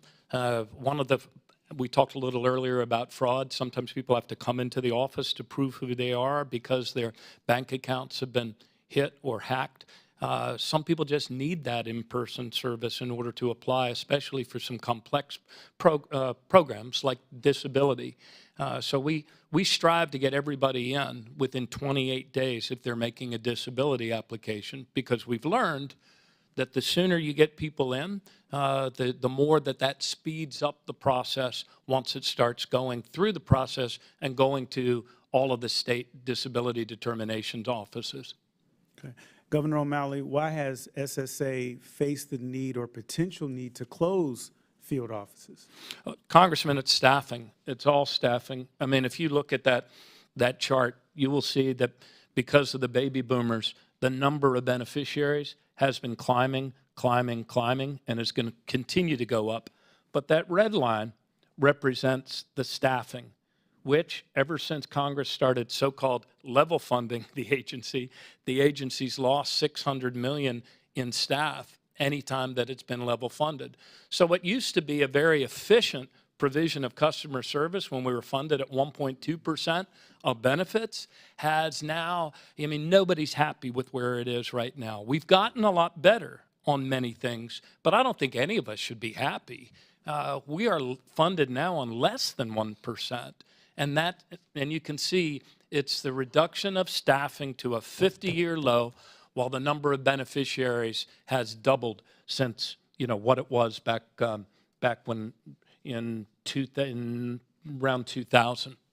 And just so we're clear, SSA's field offices create jobs for Americans who live in those communities. Is that correct? Well, yes, but fewer and fewer of them. And when SSA is forced to close its field offices, local workers lose their jobs. Yes, Is that also correct? Yes, sir. So my colleagues on the other side of the aisle are suggesting that telework, rather than a lack of sufficient funding, is to blame for the closure or potential closure of SSA field offices. Is that accurate? No, that is not accurate. The cause of SSA's declining customer service over the last 10 years, it began before the pandemic, but the decline, it's all attributable to reduction in staffing to a 50-year low while beneficiaries continue to climb. It's just, and even though last year we actually improved productivity by more in 1 year than we had since 2013, the folks, the men and women across the country in those field offices, they're not just the people that see people, they also have to process the claims and put them through. And for the last year, they've been trying to sprint up a downward moving escalator because of the growing workload, the declining staff, and what that does to people's morale and their ability to get the job done. Gentleman's time's expired. So Chair recognizes Ms. Green from Georgia. Thank you, Mr. Chairman. Mr. O'Malley, under your tenure, the Social Security Administration failed to deliver for the American people. On November 8th of last year, your agency announced the Appointment-Focused Service, AFS, which directs field offices nationwide to require nearly all services be scheduled by appointment at local offices. While the intent was to reduce in-person wait times, my constituents cannot get through the phone lines to even schedule an in-person appointment. In just the last week, nearly a dozen constituents have contacted my office complaining that when they called to schedule an appointment, they were placed on hold for hours, then ultimately routed to the voicemail where no one answered and no one called them back, and this has been going on and on and on. This is absolutely unacceptable, and the American people deserve to know the root cause of why this policy was implemented to begin with. The short answer is your telework policies. The AFS was put in place to reduce wait times, yet the only reason the wait times were so outrageous to begin with was because there weren't enough staff in the office to reduce the in-person wait times because your staff is at home, not working for the American people. It is reported that your local offices are only staffed at 20 to 30% on any given day. It's kind of hard to have in-person appointments when people are not at the office. No wonder wait times were so long. And you, Commissioner O'Malley, just signed an agreement to make that permanent for the next 4 years of President Trump's administration, which is more failure, but that's your fault. And by the way, Commissioner, I reached out to you last August. This is the letter that I sent to you, dated August 1st, 2024, requesting an in-person meeting with you to discuss some of the serious issues that my constituents in Northwest Georgia are constantly having. But you never responded to me, Mr. O'Malley. I never got a phone call. I never got a letter back. And that's clearly, maybe you were enjoying the telework policies yourself instead of doing the actual job. Or possibly it's because you were too busy drinking with the union members that you were negotiating with instead of negotiating against on behalf of the American people. Now, Mr. O'Malley, right before you resigned as Social Security Administrator, you signed an agreement with the American Federation of Government Employees on November 27th, 2024. Now, remember, 2 weeks before that, as I mentioned, you were partying with AFGE members in Florida, but you weren't interested in calling me back or were even bothering to return a letter when I wanted to talk to you about very serious issues that my constituents were having. You see, as Republicans, we fully support making sure that every single American receives their benefits from Social Security. You Democrats like to lie about us. We are going to make sure that every single person that paid in gets every single penny that they deserve, that they paid in, it will come out and back to them. That's what's important to us, actually working for the American people. Now, Mr. O'Malley, I'd like to ask you another question. Since you're very interested in being DNC chair, you are, after all, a lifelong Democrat politician. I don't even know if you had a job in the real world, but you have been an elected politician for years. Mr. O'Malley, you're also a Catholic, are you not? You're also a Catholic, are you not? I am. Do you serve God or do you serve the Democrat Party? I serve God. and Okay, country then and- Mr. O'Malley. Mr. Chairman, as a Mr. Roman O'Malley. Catholic, I take offense I at the reclaim suggestion my that time. somebody has to Mr. choose O'Malley, between God I reclaim my and time. their service to I country reclaim as a my Catholic. time. Mr. O'Malley, will you be supporting the murder of the unborn up until the day of birth like your party does? As DNC chair, will you be supporting the murder of innocent unborn people? Is that in line with your faith in God and the Catholic Church? I trust the judgment of women and doctors over the judgment of government. No, do you trust God's judgment? Do you trust God that he loves and has created every single human being? Do you support the murder of unborn children? And are you going to uphold that evil practice that the Democrat Party wants to continue? You see, abortions, over 95% of them are unintended pregnancies. They use abortions as birth control. So are you going to continue the birth control practice of murdering the unborn children as chair of the DNC? Will that be a policy you'll be supporting? I am pro-choice, and I trust the judgment of women and their doctors over the judgments of government. Well, thank you for letting God know where you stand with the murder of I the talk to unborn. God every day. Yeah, well, you might want to talk to him a little bit more, Yeah. Mr. O'Malley, because you're definitely in the wrong. Thank you, Mr. Chairman. I yield back. Gentlelady yields back. Chair recognizes Ms. Simon from California. Good afternoon, and I'm so thankful for being able to be here today. And I want to actually thank all of the witnesses. I appreciate the testimony of each one of you all so greatly. For me, this conversation is actually, it transcends any partisan rhetoric. I mean, I think we can all agree. We can all agree that our widows, that the children of dead parents, that disabled folks, when they call the Social Security office, they want someone to answer. We can all agree that when an elderly person goes to the Social Security office, that they want to be able to talk to someone. We can also hopefully agree that efficiency and efficacy within our federal government, it's the floor, that these folks work for us all. And I come to this politic as a widow. I lost my husband more than a decade ago, and I sat with him after receiving just the most horrible news of our life, that he was going to die in a hospital room. And our little girl was about one. One was going to college, one was going to preschool, and I sat in that hospital room for 5 hours trying to figure out, as my fingers trembled in filling out that ridiculous application, just hoping that it would go through, because you see, Kevin had to leave his job. I had 2 babies. I'm thankful, so thankful that we got a yes the first time. While it took 6 months, we were approved. Shortly after Kevin's death, we got a death benefit, and thank God for that $600, because it was just $200 short of the payment that it cost for the undertaker to take my love from our home on Father's Day.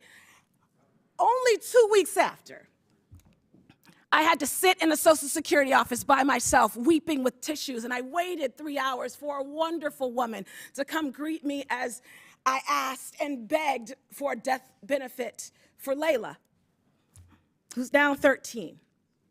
I believe in telework. I believe in efficiency. I also agree that folks need to be in their seats when they can. I actually am here to speak about disabled workers and mothers like myself. I was born legally blind, and I remember my mother weeping and talking daily to the Social Security offices and members of our public education system, saying, I need support and help for my little girl. She needs to learn how to read. We as a committee have to figure out how to figure it out. Whether you're working at home like that mother that I just talked about, she worked at home for many years, working for the federal government, working for the Veterans Administration as a pacemaker tech. She retired, she worked for 30 years. And you all know, if you work for the Veterans Administration, there have been folks for decades who have been working both in the office and at our wonderful facilities, including Fort Miley, serving our good people. Let's figure it out. Folks deserve the support to live and thrive, particularly the widow, particularly the disabled worker, and children who need every single opportunity to live and thrive. Our folks are dying to survive. I had a question, but I'll save us time and I'll yield back. Chair now recognizes Mr. Burleson from Missouri. Thank you, Mr. Chairman. Mr. O'Malley, the AFGE, the same exact federal union that you signed a contract with so that the SSA employees can continue to work remote until, or some of them can continue work remote until 2029, recently decided that to send its own employees. So the union decided that the employees that work for them, that they wanted them to return to work. In fact, the new return to office mandate ordered by the national president, Everett Kellery, is designed to ensure that the staff is fully prepared to tackle an onslaught of Trump's policies targeting federal workers. So it seems that it's a direct admission by, AFGE, the union, that in-person work actually is better. Would you agree? It depends. I mean, I ordered more in-person work. I'm not familiar with what their policy is, but for us, we found that at the headquarters components where people have to collaborate and work out problems, Right. yeah, I don't think there's a substitute But this for people created a being on dispute site. between the employees as well of that union, who filed a labor grievance against their own union, calling the move hypocritical. Do you find that hypocritical? I'm not aware of I'm not deeply aware. I just can't speak to the facts of what's going on at a union. Let me ask this question. Yes, Working in the private sector, most of the time, well, not most of the time, every time a private sector business chooses which employees can work remote, often it's done based on performance. You know that the employee has high performance standards. Therefore, oftentimes the employer might reward that employee with the high performance employees with the ability to work remote. Is that something that's possible with the employees of the Social Security Administration? Yeah, I don't know that we ever reward employees by giving them more time to telework. So it's not based on performance. That's my question. No, actually it is. Management, and I'm reading from the much maligned amendment, management also has sole discretion to change, reduce, or suspend approved telework days for any employee due to the employee's performance. Okay. So is their pay influenced by any performance? Well, ultimately it can be, and they also would not get the the performance awards in the PACS program that you all do in the federal government that we never did in city or state government. Okay, Mike. So in the private sector, I can tell you that we do things like monitor computer usage, monitor email, the frequency of opening emails, internet browsing history. There's things like inactivity alerts. Right. There's social media monitoring and other things like that. Is that being done? Yes, sir. Okay. And Drew Ferguson, your recently retired colleague, can tell you about it because he actually came to Security Stat and saw live how we monitored 4,700 people that were on the phones trying to answer as quickly as possible that growing backlog. It was real time, and if they were on the call longer, and if they're not, are they fired? Yes, they're disciplined if they're not working, certainly. Ms. Gretzler, my question regarding to this is you were just talking earlier about how difficult it is to fire an employee who's not performing. How difficult is it, and how often does it happen compared to the private sector? It's extremely difficult. As I mentioned, it takes more than a year and a half on average to get rid of a federal employee. The firing rates are a tiny fraction. I believe the exact statistic is in my testimony, but it just does not happen very often. And I think that the point that needs to be made is that the telework authority needs to be with management. It can't be taken away from them, because then when you do have problems like an SSA employee who was having his wife and his mother log on to the system to make it look like he was working while he was instead running a home business, you can't have that accountability if it's baked into the cake that those deputy commissioners no longer have authority over this telework policy. One of the other statistics that's interesting is that the level of union participation, I think in the public sector is 25% in the federal government, but in the private sector it's much lower. It's lower than 10%. What is the reason for that? Yeah, it's kind of surprising, especially considering that federal employees can't bargain for their pay and benefits. Part And of who are that, they bargaining against?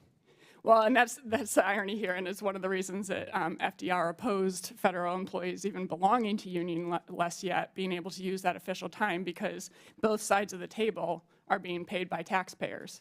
That's right. Both sides are that's- being, and the taxpayer's the one getting the bill. Yes, exactly. Thank you. My time has expired.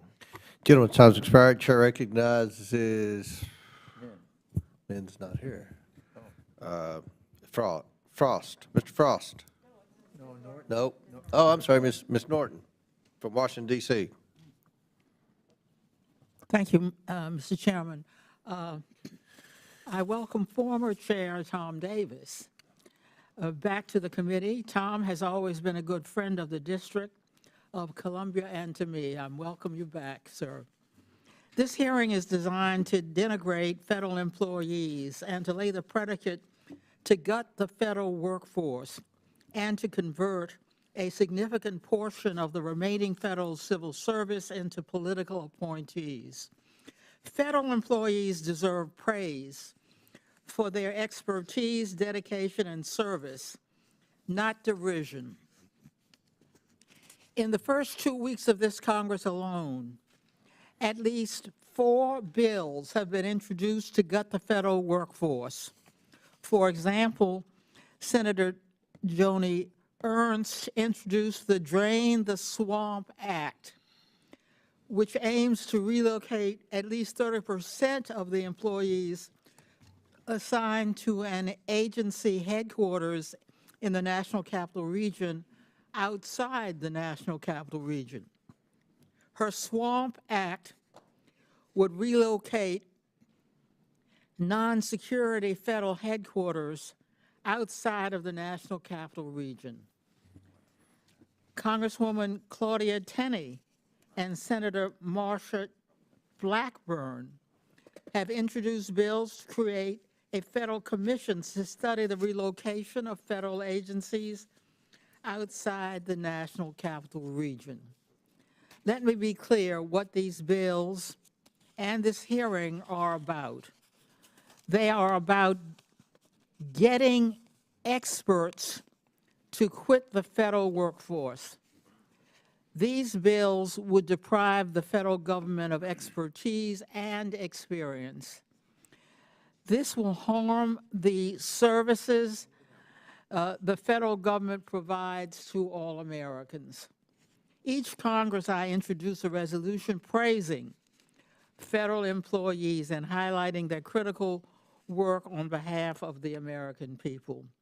Federal employees should be applauded for their tireless work and extensive efforts on behalf of the American people.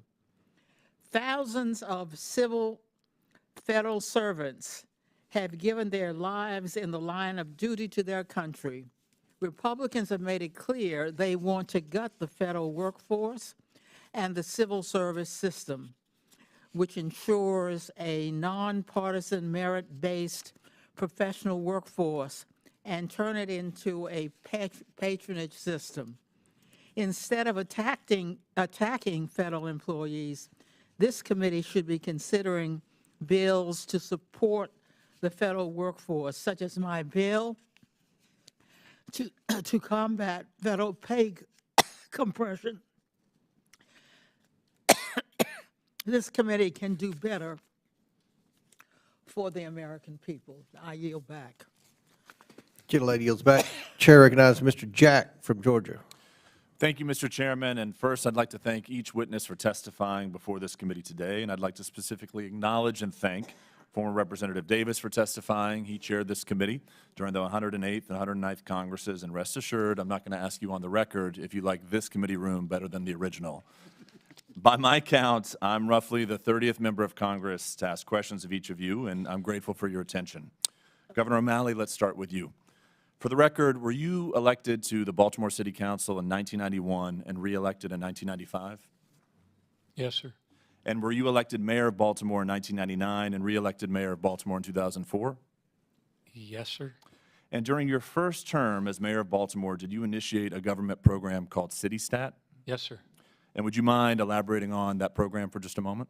Sure. CityStat was borrowed from ComStat in New York. It's based on 4 principles that grounded every conversation, and I've used that also at the state for StateStat, creating the #1 public schools in America 5 years in a row, and most recently at Social Security.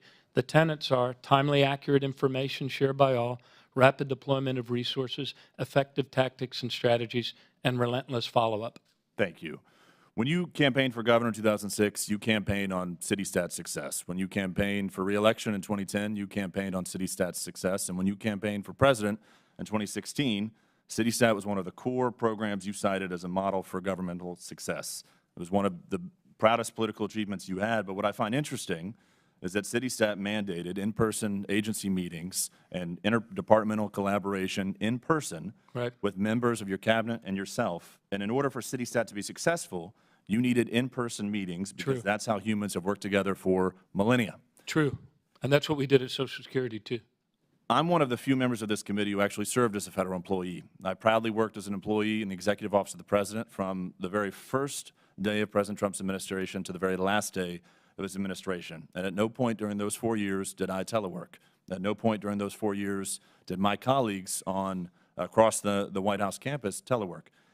And what was the result? Under President Trump's leadership, our administration was the most successful in recent history.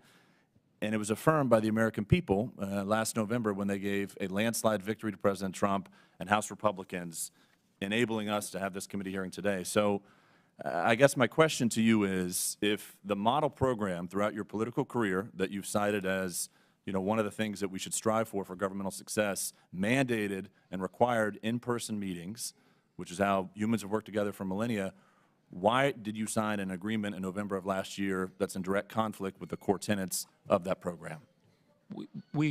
It's consistent with it because I dialed up on February 2nd the on-site requirement at the headquarters, and every meeting, none of those meetings was virtual. Everybody was present. However, we did live stream them to 120 senior executive service people all across the nation, and we allowed, for the first time ever that I'm aware of in the federal government, our oversight committees of Congress to be able to have their staff attend and listen at every one of those, and we had OMB was able to listen as well. But it was all in person. So this agreement, the amendment to the agreement, there's 3 unions at Social Security.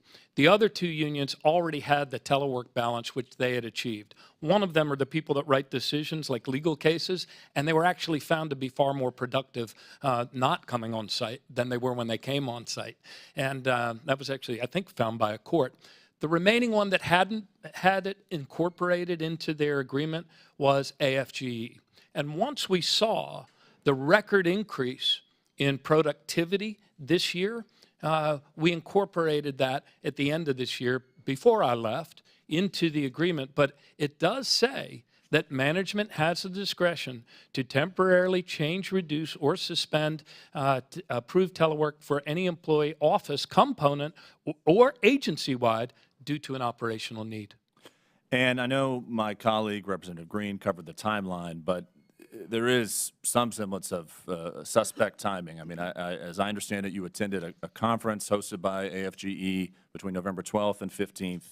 3 days later, you announced your campaign for chairmanship of the Democrat National Committee, and just 9 days after that, you signed an agreement supported by AFGE, which, by the way, is a very powerful political entity that could be very helpful to you in your campaign for chairmanship of the DNC. So as my time is here expiring, I'll just note that it invites a direct conflict of interest, and to me, it suggests that your motivation was out of personal political ambition, not the oath you swore to the American people. It was about the deadline, and we also were able to spare the agency what might have been $10 or $20 million in liability. So there were 2 settlements, actually, and having been a lawyer, and people tend to settle things when they're up against deadlines. And it is true that my time was expiring at Social Security. And I would always go to labor meetings whenever I could, and more than that, I went to a lot of manager meetings too, and you can probably find pictures of me going out for pizza or beer or watching a football game after a lot of manager meetings. I did them all summer. With my time expiring, thank you, and I yield back to the distinguished gentleman from Kentucky, our chairman, Mr. Comer. Thank you. Chair recognizes Mr. Frost from Florida. Thank you, Mr. Chair. So the Republican attack on this committee on telework policy and hybrid work continues from last Congress. I think this is the 5th or 6th or 7th hearing we've had on something like this. And this abolished telework policy would cost American taxpayers billions of dollars each year and slow down operations. And I can't help but notice that in the same Congress that this committee is establishing a subcommittee to deliver on government efficiency, the majority seems unable to spot efficient policies that are right in front of them. While telework and remote work existed long before the COVID pandemic, we can now look at the data and better understand whether or not this is a policy that drives government efficiency. Ms. Cross, how possible is it that the reason behind Republicans' push to end telework at federal agencies is connected to maybe something a little bigger? And what I mean by this is when we look at documents like Project 2025 and we hear from a lot of those authors who are now going to be running the federal government, we often hear this notion of making things so unbearable for federal workers that they quit on their own. Is it possible that this whole effort is to end telework is part of a greater effort to push a massive amount of federal employees to quit?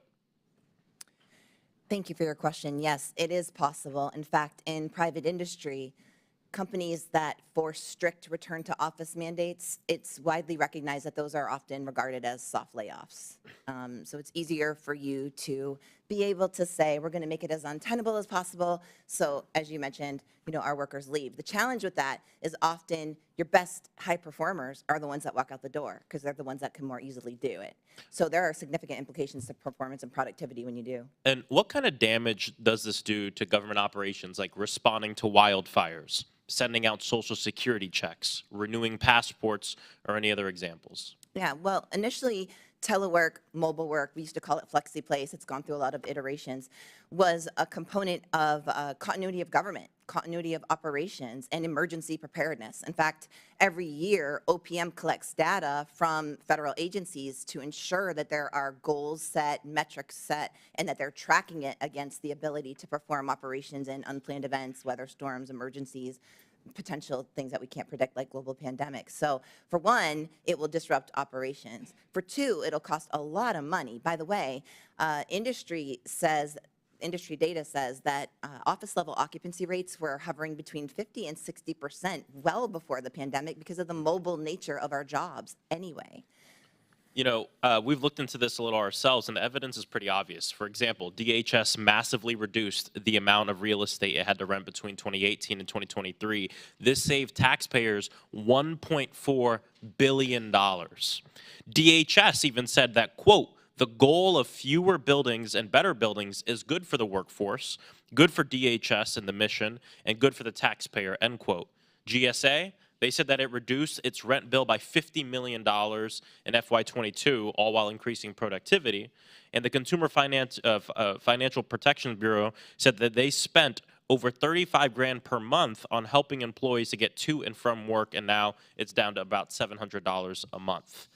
Ms. Cross, instead of abolishing it, can we actually build on hybrid policy and telework policy, remote work, to maximize government efficiency, achieve cost savings, productivity, and employee well-being, while at the same time, yes, looking at bad actors as well? Yes, 100%. We're seeing cost savings each and every year as it relates to reductions in transit subsidies when you're paying people that otherwise could work from an approved alternate work site, not at home, not on a beanbag, but an approved authorized work site, to be able to do so in a different location. Maybe that is a home office, maybe it's a federal satellite or co-working space, maybe it's a field office location as well. In addition to reducing office spaces, in fact, Global Workplace Analytics was here at a hearing a couple of years ago and estimated that if you increased telework just by 25%, you could reduce $1.7 billion in office space costs each and every year. I appreciate you bringing this up. Eliminating massive savings and slowing productivity on its own would be bad. But the policies that our chairman and the Republican Party wants separately would add a bunch of new costs to American taxpayers. And I think that's really something we have to keep in mind. The notion that hybrid work means that you're not working is ridiculous. I mean, members on this committee, members of Congress, adopt a hybrid work model ourselves. I encourage members, maybe try a month of no hybrid work, no interviews in your car, no interviews at home. Go into your office for every single thing you do. And I think they'll find that part of what helps us be efficient in our own job is the fact that we have the choice of where we're going to do that work. There's no real reason to label the entire federal workforce as lazy. This is something we should look at, but a few bad actors, we shouldn't be able to label the entire workforce because of that. So thank you. I yield back. Chair recognizes Mr. McGuire from Virginia. Thank you, Mr. Chairman.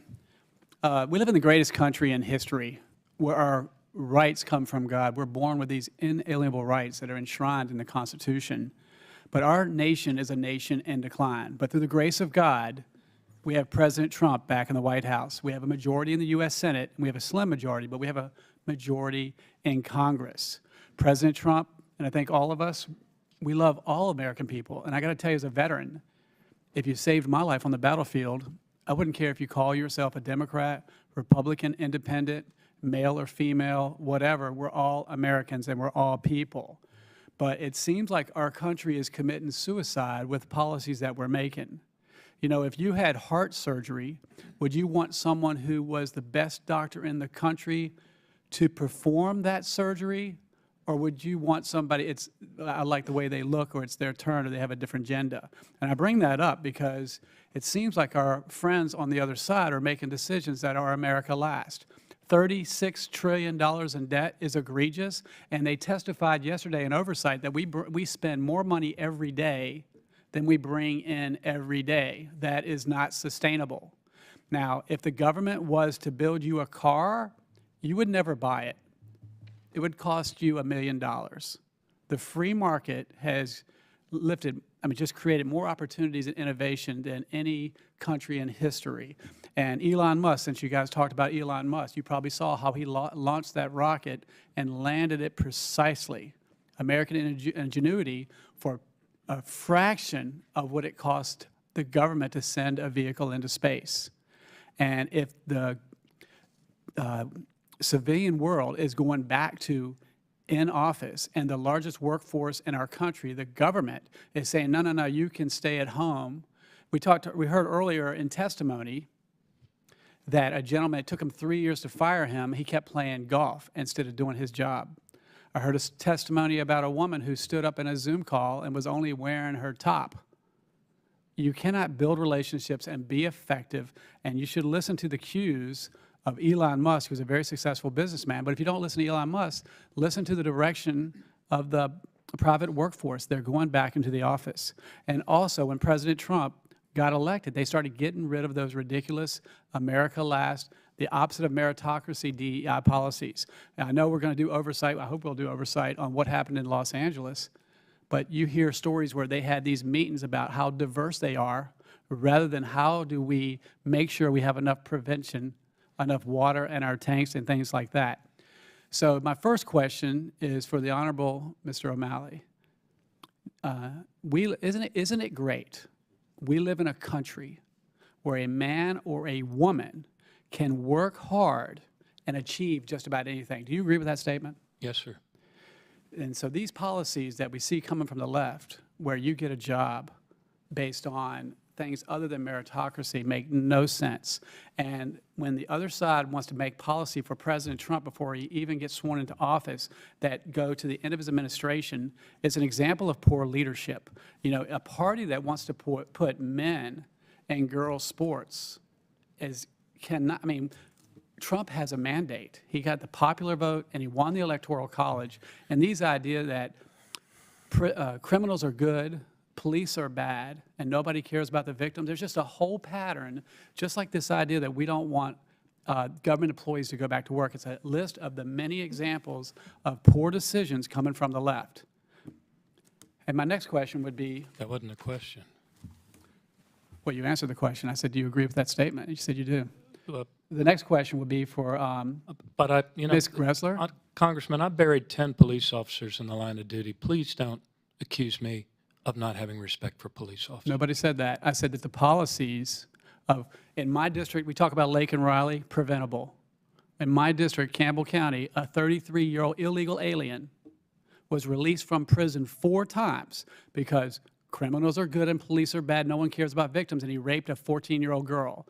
These illegal aliens that are coming across our border are robbing, raping, and killing the American people, and it is preventable. We love our law enforcement. I'm sure you do as well. And I talk to law enforcement every day, and they say their hands are tied. And what I love it is that we have a president that loves our country. He loves our men and women in uniform, military and law enforcement. And I'm so excited to be part of that team. I never tied my next police question is for officers' hands in Maryland Gressler. or Baltimore. Ms. Gressler, what are, I have a question for you. I know. What are the top reasons why federal employees leave the agency? And his time's expired, but please feel free to answer the question. Well, I think it can vary a lot by agency, but they really don't leave very often. The federal quits rate was about 4% over the last decade or so, compared to over 30% in the private sector. It's not true. Accountability is a problem, though. That's the lowest rating on the federal employees' viewpoint. We don't know what it is actually because the Biden administration removed that really bad rating question. Very good. Thank you. Chair recognizes Me. which one? Oh, no. Actually, it's Ms. Randall. It's Emily. Sorry. Thank you, Mr. Chair, and thank you to all of the folks who have come to testify and the people who have been sitting and watching this committee hearing. You know, I'm new to Congress. I served for 6 years in the Washington State Legislature before coming here, and our committees were very different, I gotta say. Not used to quite as much political theater, I think, as I've had a chance to see here in this room today and yesterday. But I appreciate all of you, public servants and experts, for coming to share the answers to questions and to sit through many speeches about all range of topics, not just remote or in-person work. You know, I represent district that has over 27,000 federal workers in Washington's Olympic Peninsula, a lot of them Department of Defense civilian employees. I've got Olympic National Park employees, firefighters, a whole range whose work experiences look all sorts of different ways. You know, some who have split unpredictable shifts week to week, rangers in the Olympic National Park, you know, firefighters who have different duty stations, food inspectors, people who live in really rural, remote communities, but whose telework plans allow them to keep the essential offices of our government open and serve my community and my neighbors. I also served in the legislature during COVID, where we had to adapt to new remote work environments that people didn't think were possible until we were able to do them. And like you have testified, Mr. O'Malley, lots of folks were able to get service who hadn't previously been able to be served. I was really inspired by my colleague, Ms. Simon's comments about, you know, disabled community members. I'm the older sister to a sibling who was born with really, really complex disabilities, and it was systems like Medicaid and Social Security that allowed her to get the care that she needed and allowed her to live a full life and allowed my parents to be able to ensure that they didn't have to make tough decisions about which bills to pay in order for Olivia to get care. My stepdad had a really dramatic heart attack that has put him on Social Security and unable to work in his life, and I am so grateful to the government employees that have helped ensure that he has been able to live a full life too. As we think about accountability in government, government efficiency, what the right policies are, I'm thinking, like I've heard so many folks on this panel say, about how it impacts our neighbors, how it impacts the folks who rely on Social Security, how it impacts the folks who are counting on wildfire firefighters, and how it impacts our defense readiness posture as, you know, someone who represents Naval Base Kitsap and the Puget Sound Naval Shipyard Intermediate Maintenance Facility, where we too were able to find opportunities for telework and remote work. Ms. Cross, I wonder if you could speak more broadly than just to the Puget Sound Naval Shipyard, which is my interest, but how important these workplace flexibility policies are to attracting, recruiting, and then retaining talent who have in many opportunities to go elsewhere to the private sector, but who are choosing to stay and work for the American people. Thank you for the question. Research shows on LinkedIn in their Global Talent Trends report that work-life balance often trumps bank balance in terms of what job seekers are looking for when they are searching for jobs. In fact, studies show that job seekers are willing to forego sometimes up to 20% in pay in order to find more jobs that offer more flexibility. A lot of those reasons are because of burnout crisis, issues with mental health and well-being. Sometimes when you're dealing with being a caregiver and a working parent, which often in the sandwich generation we're seeing a lot of. By the way, federal workers, OPM estimated about 65% of them are juggling parental care and caregiving responsibilities at the same time. Not to mention the challenges when you live in rural communities. So around the country, rural areas like my home state of Maine have been dissipated by rural brain drain, where highly educated, highly skilled talent had to leave and go find the jobs. So having the ability to have a hyper suite of different kinds of flexibilities, not just geographic location flexibility, but ones that include flexible work, remote work, telework, and different kinds of work opportunities allow us to really get the best talent from wherever they are. That includes older workers, people with disabilities, caregivers, working mothers, spouses, foreign spouses, and really great, by the way, tech talent who can solve this nation's innovation problems. We need them to come to government. And so if we can't allow those jobs and we can't offer it as a recruitment strategy, I'm not sure what's going to happen with our competitiveness. Thank you. Thank you. Chair now recognizes Mr. Palmer from Alabama. Thank you, Mr. Chairman. In regard to the concerns that have been raised by my Democratic colleagues about how eliminating buildings and positions might impact the local economy, I'd just like to point out that remote work has severely impacted the local economy. It's widely reported about how downtown businesses are struggling in D.C. because people are not coming downtown to work. Ms. Gressler, one of the things that concerns me is that the federal government makes locality pay payments, and it depends on the cost of living in the cities. Washington, D.C. is one of the most expensive cities, one of the highest locality pays.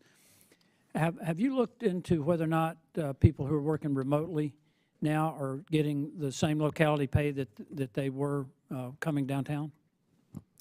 They're supposed to be, but the report from Senator Ernst that I believe has been entered into the record has a lot of information about that. And when there were some spot checks done, there are often cases where 80% of employees who should not be receiving that locality-based pay adjustment are in fact receiving it. That could be hundreds of millions of dollars and billions of dollars that they should be getting because they're not working in the office. So, Mr. O'Malley, I know you're not there anymore, but I think that's something that we might want to address in this Congress is to make sure that the pay matches the location, and rather than paying these higher locality payments. Yes, sir. It was also stated by one of my Democratic colleagues. He raised questions about whether or not we're actually going to be able to cut $1.5 trillion or so. I forgot the exact number that he said, and it just shows a lack of understanding of the problem, for one thing. But if you just look at improper payments, Ms. Gessler, we're right at $240 billion a year, and we're doing everything in 10-year windows. When we're talking about cutting $2.5 trillion or whatever the number might be, that's over 10 years. So if we just reduced improper payments by half, that's $1.2 trillion plus interest. It probably gets us to that $1.5 trillion, but it certainly gets us over halfway to the goal of the baseline of $2.5 trillion. Wouldn't you agree with that? Yes, you point out improper payments. That's something that most Americans don't realize. I think it's to the tune of about $1,700 per household per year. It's just improper payments, money that's going to the wrong people and in the wrong amounts. And it is a complex problem, and it has to deal with people getting benefits that they weren't entitled to. And we're borrowing every dime of that to send it out improperly. Yes, which IT is problems, insane. there's widespread problems, but there are a lot of savings. That well, under your watch, Mr. O'Malley, in 2023, it was $8 billion in improper payments from Social Security, and a lot of that had to do with the backlog due to delays, and people and They're either underpaid or overpaid. Most of it was overpayments of, like I said, $8 billion, and there's $23 billion in Social Security and unrecovered overpayments. Did you make any effort to deal with that? Yes, sir. I wasn't there in 2023, but that number sounds right. It is a large program. Well, while you were there, did you make any effort to Yes, sir. Every deal with 2 that? weeks, we met with all of the deputy commissioners. For 1 hour, we focused on the things we could do to bring down the overpayments and also to bring down the underpayments. How about payments to dead people? Because when I first came to Congress in 2015, this was, I believe, I may have been the first member of Congress to actually get this into the budget to deal with improper payments. And I think we were sending out around $3 to $5 billion a year to people who are dead. And in one case, they were sending checks to someone who would have been 130 plus years old. I believe that I believe they've gotten better at that. However, there are instances where, because of kind of the automated alerts, that sometimes we see there's occasions when payments are ceased when we wrongly, when the agency wrongly thinks that someone has died. So that happens also. It's a large agency. It's a huge serves issue. a lot of people. I think, again, going back to the issue of remote work, I think there's some times when that's appropriate, but I don't think it's totally appropriate at the degree that you're doing it. Let me ask you this quickly. The Constitution says one Congress can't bind another Congress. Do you think it's proper that an agency or an administrator can bind a Congress or a president the way you have? Well, sir, the term of that contract was actually, I do believe, expiring in 2029. I'm not asking about the contract. I'm asking about whether or not that's appropriate. Let me ask you this. It's appropriate How much interaction amend did you have with President Biden during your tenure? How much interaction did you have with President Biden? Oh, I talked to the White House all the time. Saw I'm talking the about him, president though. a few The president. times. Okay. Yeah. Did you find his mental acuity sufficient for the job? I found him to be pretty sharp So you whenever I participated spoke in the to him. cover-up and the lie? Excuse me? You participated in the cover-up and lie that the president had the mental acuity to carry out the functions of the office, which clearly he didn't. Our Mr. Chairman, I headquarters was yield in back. our headquarters was in Baltimore. I was often in the field. I spoke to the White House all the time, and had the support I needed to turn around an agency whose staffing has been reduced to a 50-year low. All right. Gentleman's time's expired. Chair now recognizes Ms. Crockett from Texas. Thank you so much. And Chairman, we may need some ADHD medicine up in here. You know, I will applaud my colleagues that understood that this was about telework and didn't somehow veer off into trans children and veer off into talking about a president who will go down in history as one of the best presidents that we have ever had in this country. And he was able to do it while we were showing up to work, but somehow we physically showed up to the building, but we know that this was the most unproductive Congress that we had in the 118th. So thank God for Joe Biden, who absolutely got so much done in a record amount of time. He only had the 117th where he had actual adults in the room. And actually in the 117th, the interesting part is that it was COVID, and guess what? They got to vote remotely, and somehow they ended up with the Infrastructure Act. Somehow they ended up with the Chips and Science Act. Somehow they ended up with the first gun bill that we have had to do anything as it relates to gun violence in this country in almost 30 years. And honestly, the list goes on, and so many of your districts are going to benefit for so long because of the work of Joe Biden, and he only had a Congress to help him out in one term, so God bless him. I will also say, as we are talking about the accomplishments of the Biden-Harris administration, rural broadband was a very real thing. And I can remember Republicans that did not vote for the rural broadband celebrating all the money that their states were going to get. And the reason that I'm going to talk about it is because while I do represent a pretty urban area now, I lived in East Texas. I also lived in Western Arkansas. So I have lived in rural America.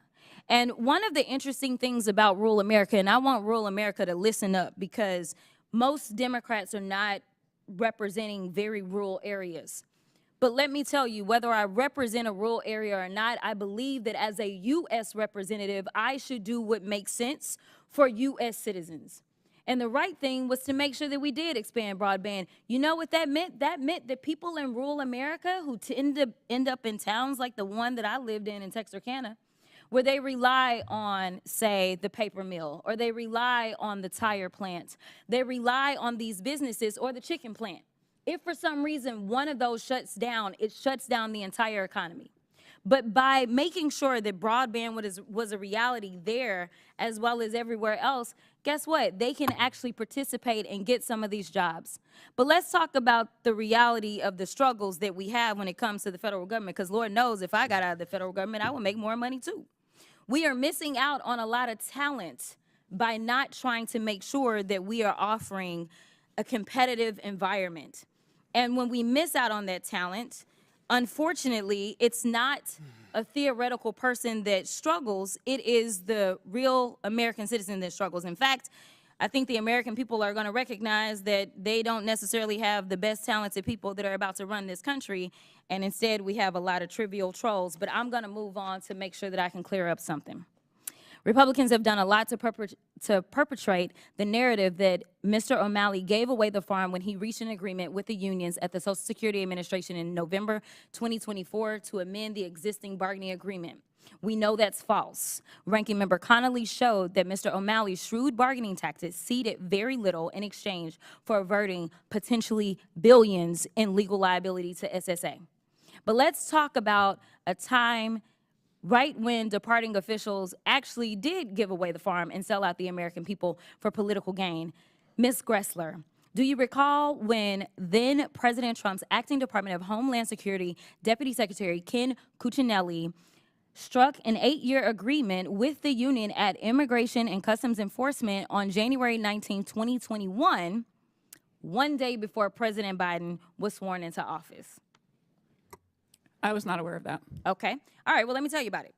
So, Ken Cuccinelli, who, by the way, was found to be illegally appointed, essentially gave the union de facto control over the agency. He included a provision in the last second collective bargaining agreement that would have required the Biden administration to secure, quote, prior affirmative consent from the ICE union's 7,000 members before enacting any new enforcement policies or practices. In addition, the agreement specifically authorized the union to reject direct orders from the president, including Mr. Biden's order to focus on federal resources on violent criminals to protect our communities. The agreement would have irrevocably blocked the government's ability to challenge the authority of the ICE union for 8 years. Unlike the deal Mr. O'Malley was able to get for the American taxpayers with his collective bargaining agreement, the Cuccinelli negotiated agreement was a blatant and egregious attempt by one administration to tie the hands of his successor. In fact, it was such a bad deal for the Americans that Tom Homan, you may know the name,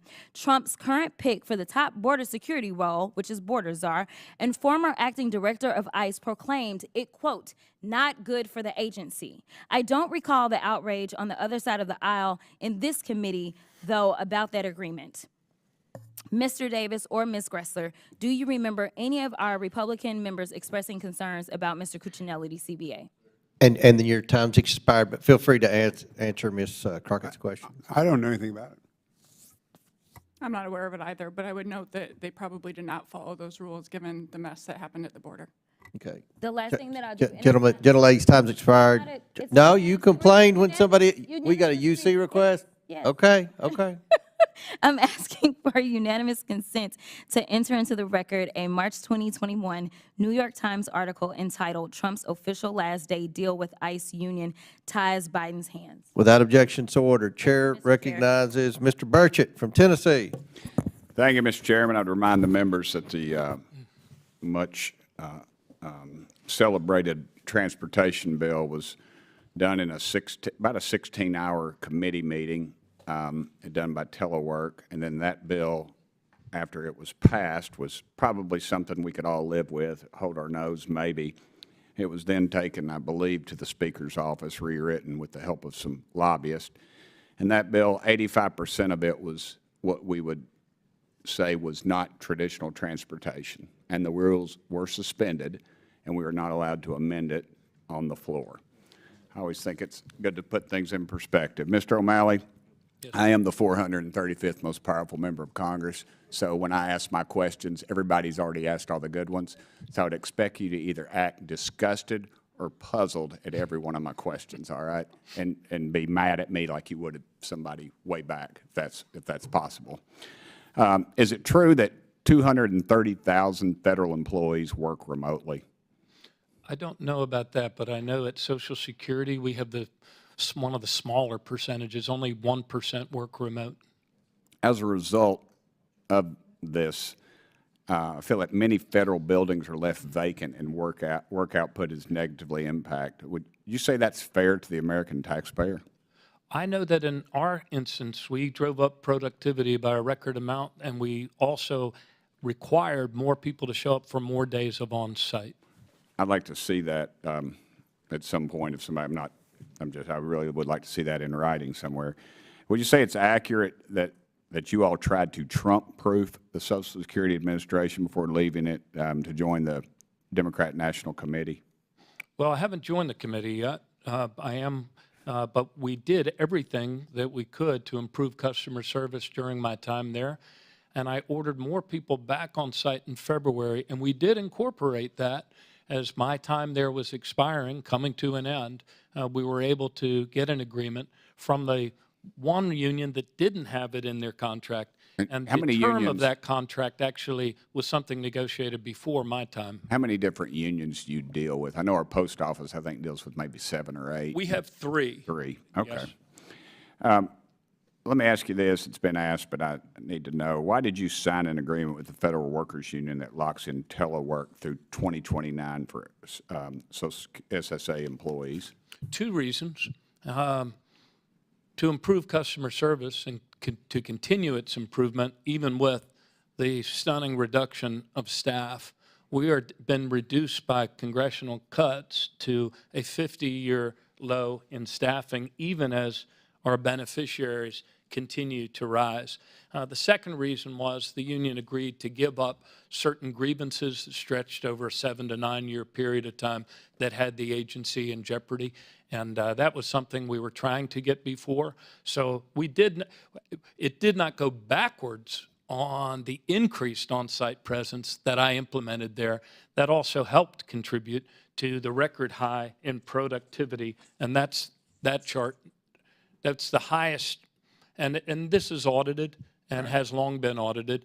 It was the biggest increase in productivity on a year-over-year basis, at least since 2013. Okay.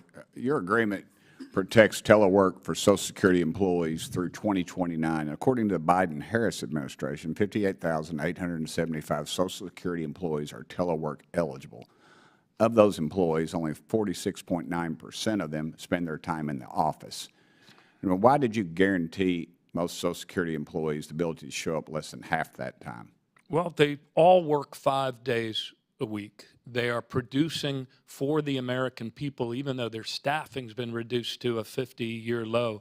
But in the agreement, it does say management has sole discretion to temporarily change, reduce, or suspend approved telework days for any employee, office, component, which is like a division of Social Security, or agency-wide due to operational needs. And that's consistent with the language that was in the, I believe, in the other 2 agreements, which were negotiated before my time. I do remember during COVID, I remember a Democrat chairman was called on somebody, and you could hear birds in the background. He was obviously on a boat, and he said, "Do I hear seagulls in the background?"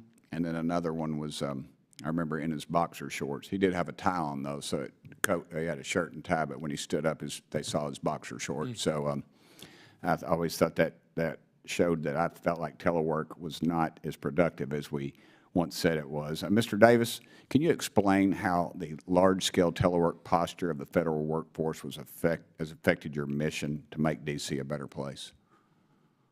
And I'm out of time, so well, I just say, I mean, quickly. It's clearly hurt the tax base. It's hurt incoming revenues. It's hurt the metro system. So I remember when the mayor of Washington came in here and she petitioned the president to please send people back to work just because of that.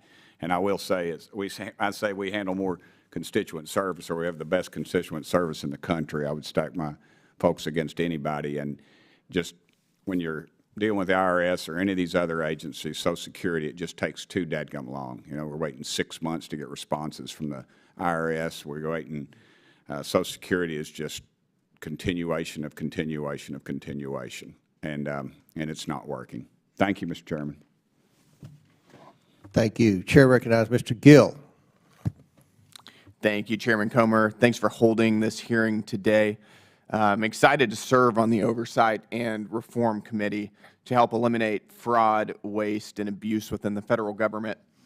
I'm not inherently against the concept of telework in areas where it can be effective, especially in the private sector, but I am highly skeptical of public sector unions bargaining with the American taxpayer.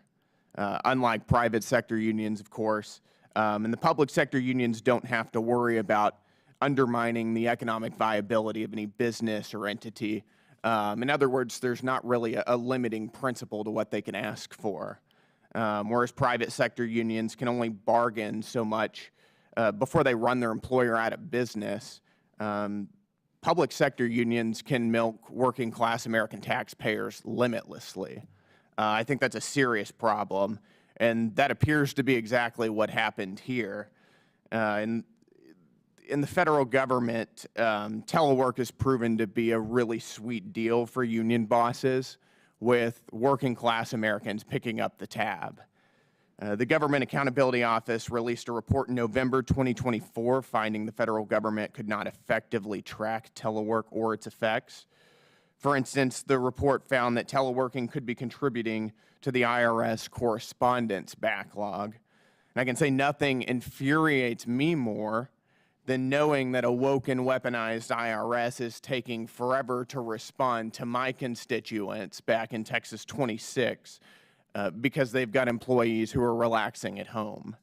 I'd love to see President Trump fix this. However, of course, the Biden administration, particularly former Social Security Administrator Martin O'Malley, have done everything possible to tie his hands to allow maximum teleworking.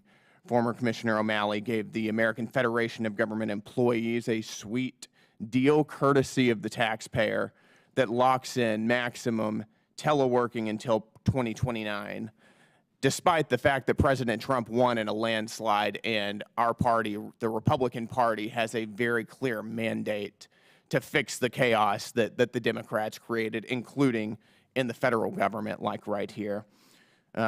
As has been mentioned, former Commissioner O'Malley is also running to be the next chairman of the DNC, and presumably you're courting those same union bosses that you were cutting deals with not long ago. I don't think they have a vote. I knew D.C. was corrupt, but that is still astounding. I'd like to begin with Ms. Gressler, and thank you for being here, by the way. We appreciate it. You've written a lot about how federal employees could be spending 100% of their time working for unions instead of the taxpayer due to actions taken by the Biden administration. Could you elaborate on that? How does this harm the taxpayer? Well, that gives those federal unions more leverage. They don't have to collect higher fees from their members because they are able to effectively fund their payrolls by having federal employees work for them instead of do the jobs that they were hired to. And I think that we should have recognized here on both sides of the aisle that telework can be a good thing, and the problem gets down to not being able to enforce it. The Biden administration tried to get agencies to get workers back into the office. People like Mr. O'Malley brought back their own staff. But when it comes down to the rank and the file, who are the union members, you couldn't get them to come back. We have Acting Secretary of the Department of Labor, Julie Su, under the self-proclaimed most pro-union administration in history, unable to get a deal to get workers to come back into the office 50% of the time. And they even said themselves, they were arguing with the union, and they said, this isn't something that you should be able to negotiate over because this is tying management's hands. And so the problem is the unions, and it's especially problematic that we are paying federal employees to step away from their jobs to do this work. That's right. And can you tell us what specific actions could President Trump or Congress take to end this practice? I would argue that President Trump has the authority already under his Article 2 constitutional duties to be the head of the executive.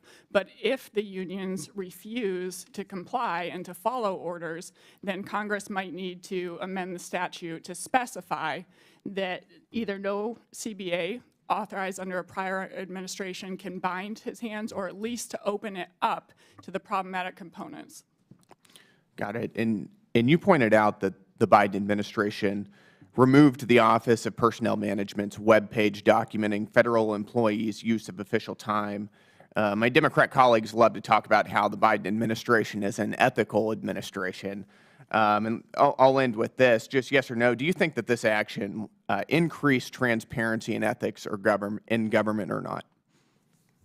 No, it reduced transparency. Thank you. I yield my time. Gentleman yields back. Chair recognizes Mr. Biggs from Arizona. Thank you, Mr. Chairman. Mr. O'Malley, is it possible to reduce federal discretionary spending by $2 trillion over 10 years? Without hurting people? I think it's a yes or no question. Can you do it? Can you do it? You can, but you'd hurt a lot of people.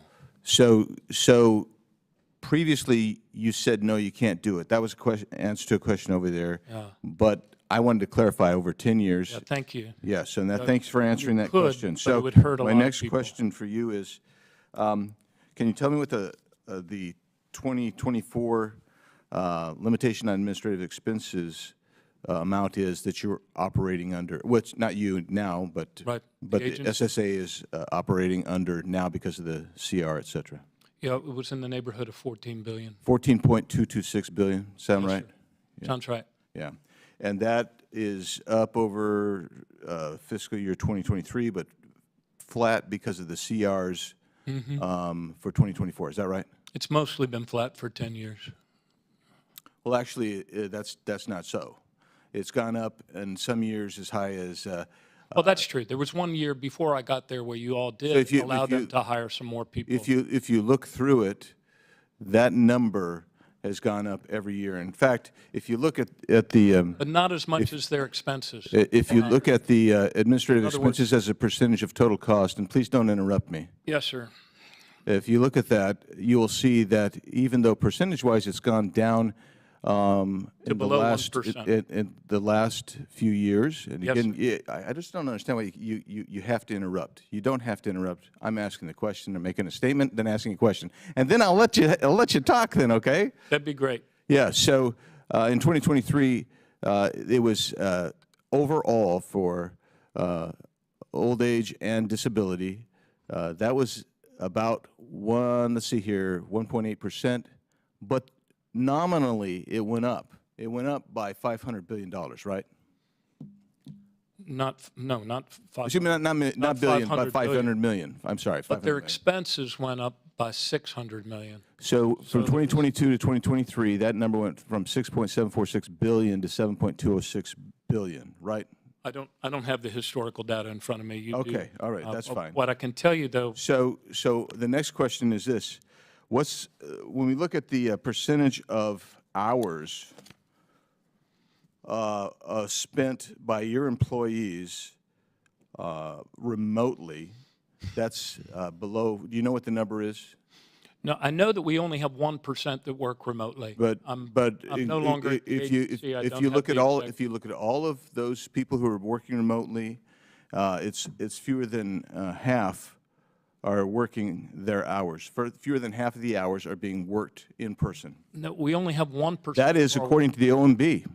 And I'll submit that for the record, Mr. Chairman. We only have 1% of the workforce working remotely. You want to distinguish between hybrid and working remotely, and we're talking about the number of hours. The number of hours. Less than half. I'll submit that to the record. That's from OMB. All of our employees And work so 5 days once a again, you don't have a question in front of you. I don't know why you feel you got to do that, except for you're slick and you want to try to control things. But the bottom line is this. I want to talk about cases in my district. We had a constituent reach out to my casework team. I have an excellent casework team. They submitted an inquiry on September 25, 2023. You weren't there yet, I guess. A response to the request came in on October 4th, stating a tech would review the request and respond within the next week. But there was no response. My team requested a follow-up on November 13th, about 6 weeks after we were told we'd get a response within a week. Again, nothing. Again, on it January 8th, nothing. February 26th, nothing. March 26th, 2024, all with no response. And one more time on April 15th, 2024, before finally receiving a response on April 22nd, 2024. This is typical. I know that the reason we get them is because they're having a problem, and we see all the problems, but that's typical. And so I know what your argument is. Your argument is that you're trying to do more with less. But I'm suggesting to you, I live in Maricopa County and Pinal County, Arizona.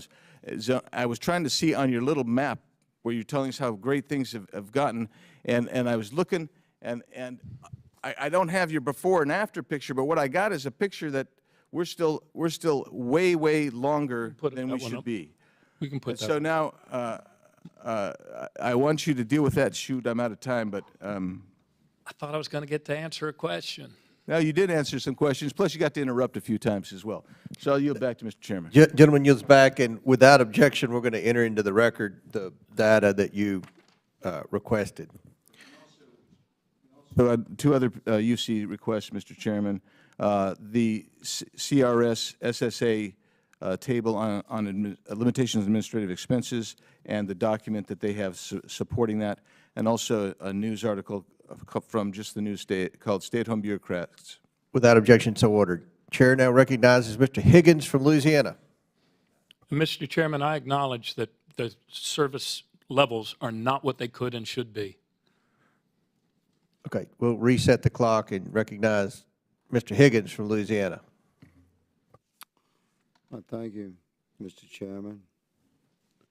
Mr. Chairman, one of the benefits of having other committee obligations and arriving at Oversight Committee behind my colleagues is that I get to listen to all the testimony.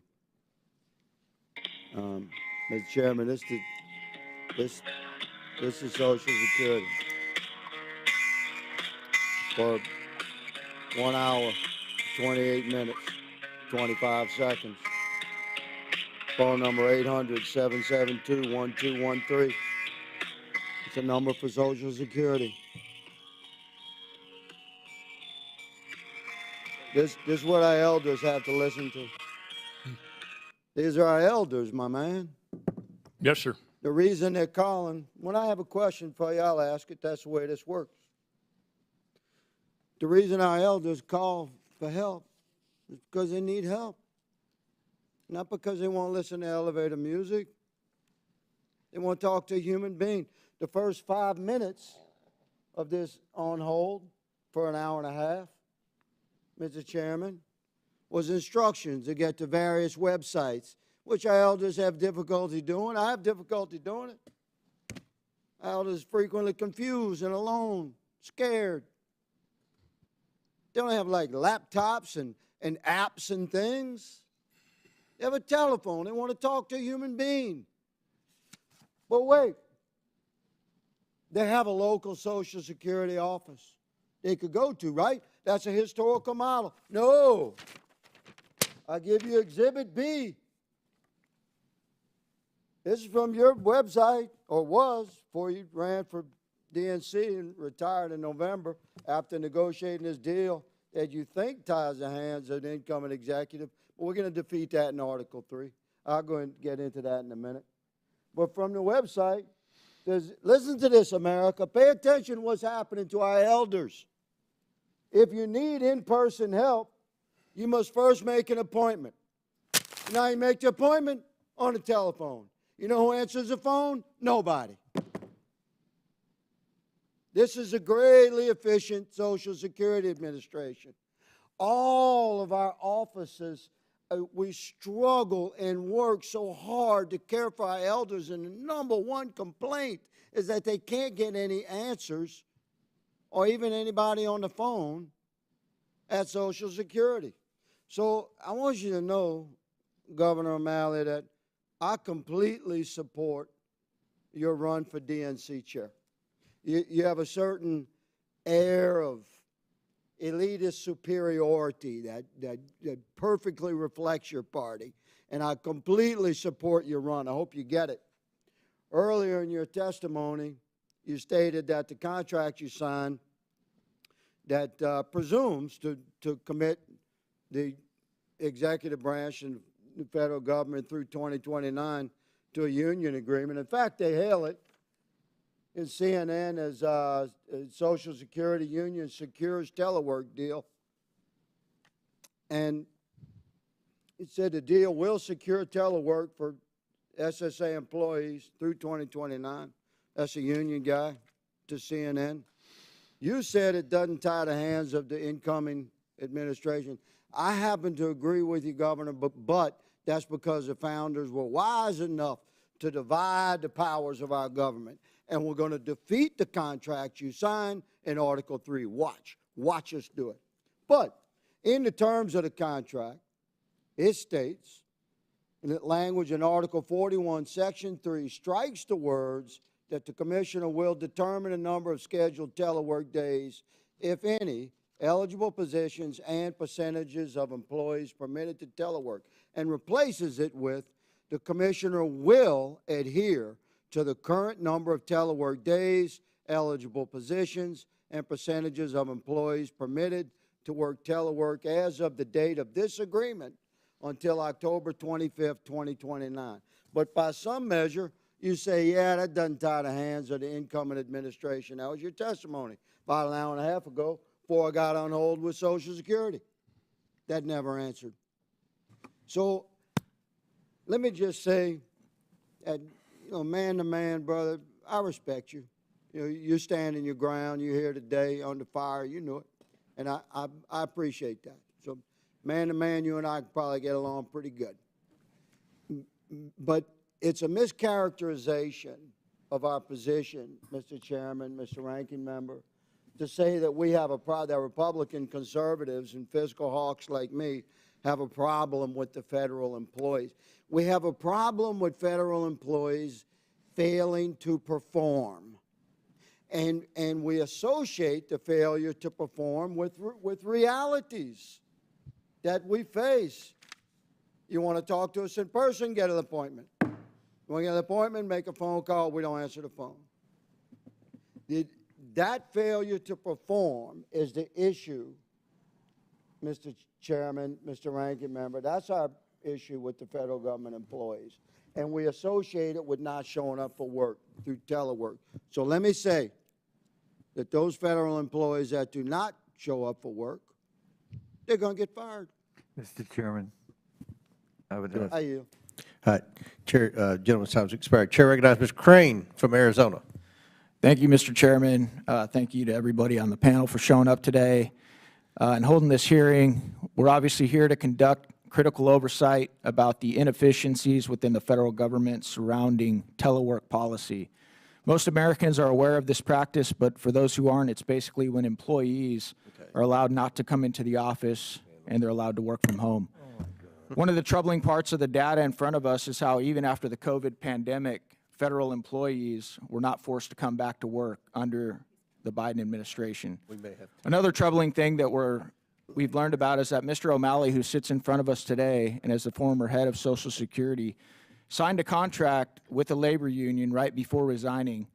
This contract, which was signed after the 2024 presidential election, would allow 98% of federal workers within Social Security workforce, nearly 60,000 people, to work remotely over the next 4 years. This lasts the entirety of the Trump administration, which goes completely against the American people's mandate to root out inefficiencies in Washington and become better stewards of American taxpayer money. Clearly, Mr. O'Malley, now that he's retired, will not have to oversee or be responsible for any of the inefficiencies or lack of productivity within that agency. Now let's zoom out for a minute real quick. Let's look at the context of the time that we live in, where 80% of Americans do not trust the federal government. And it's exposing evidence like we are today that adds to the overwhelming distrust of the federal government and bureaucrats like Mr. O'Malley. Let's also take a moment to recognize the economic issues that Americans are dealing with right now. 36% of Americans are working multiple jobs to make ends meet.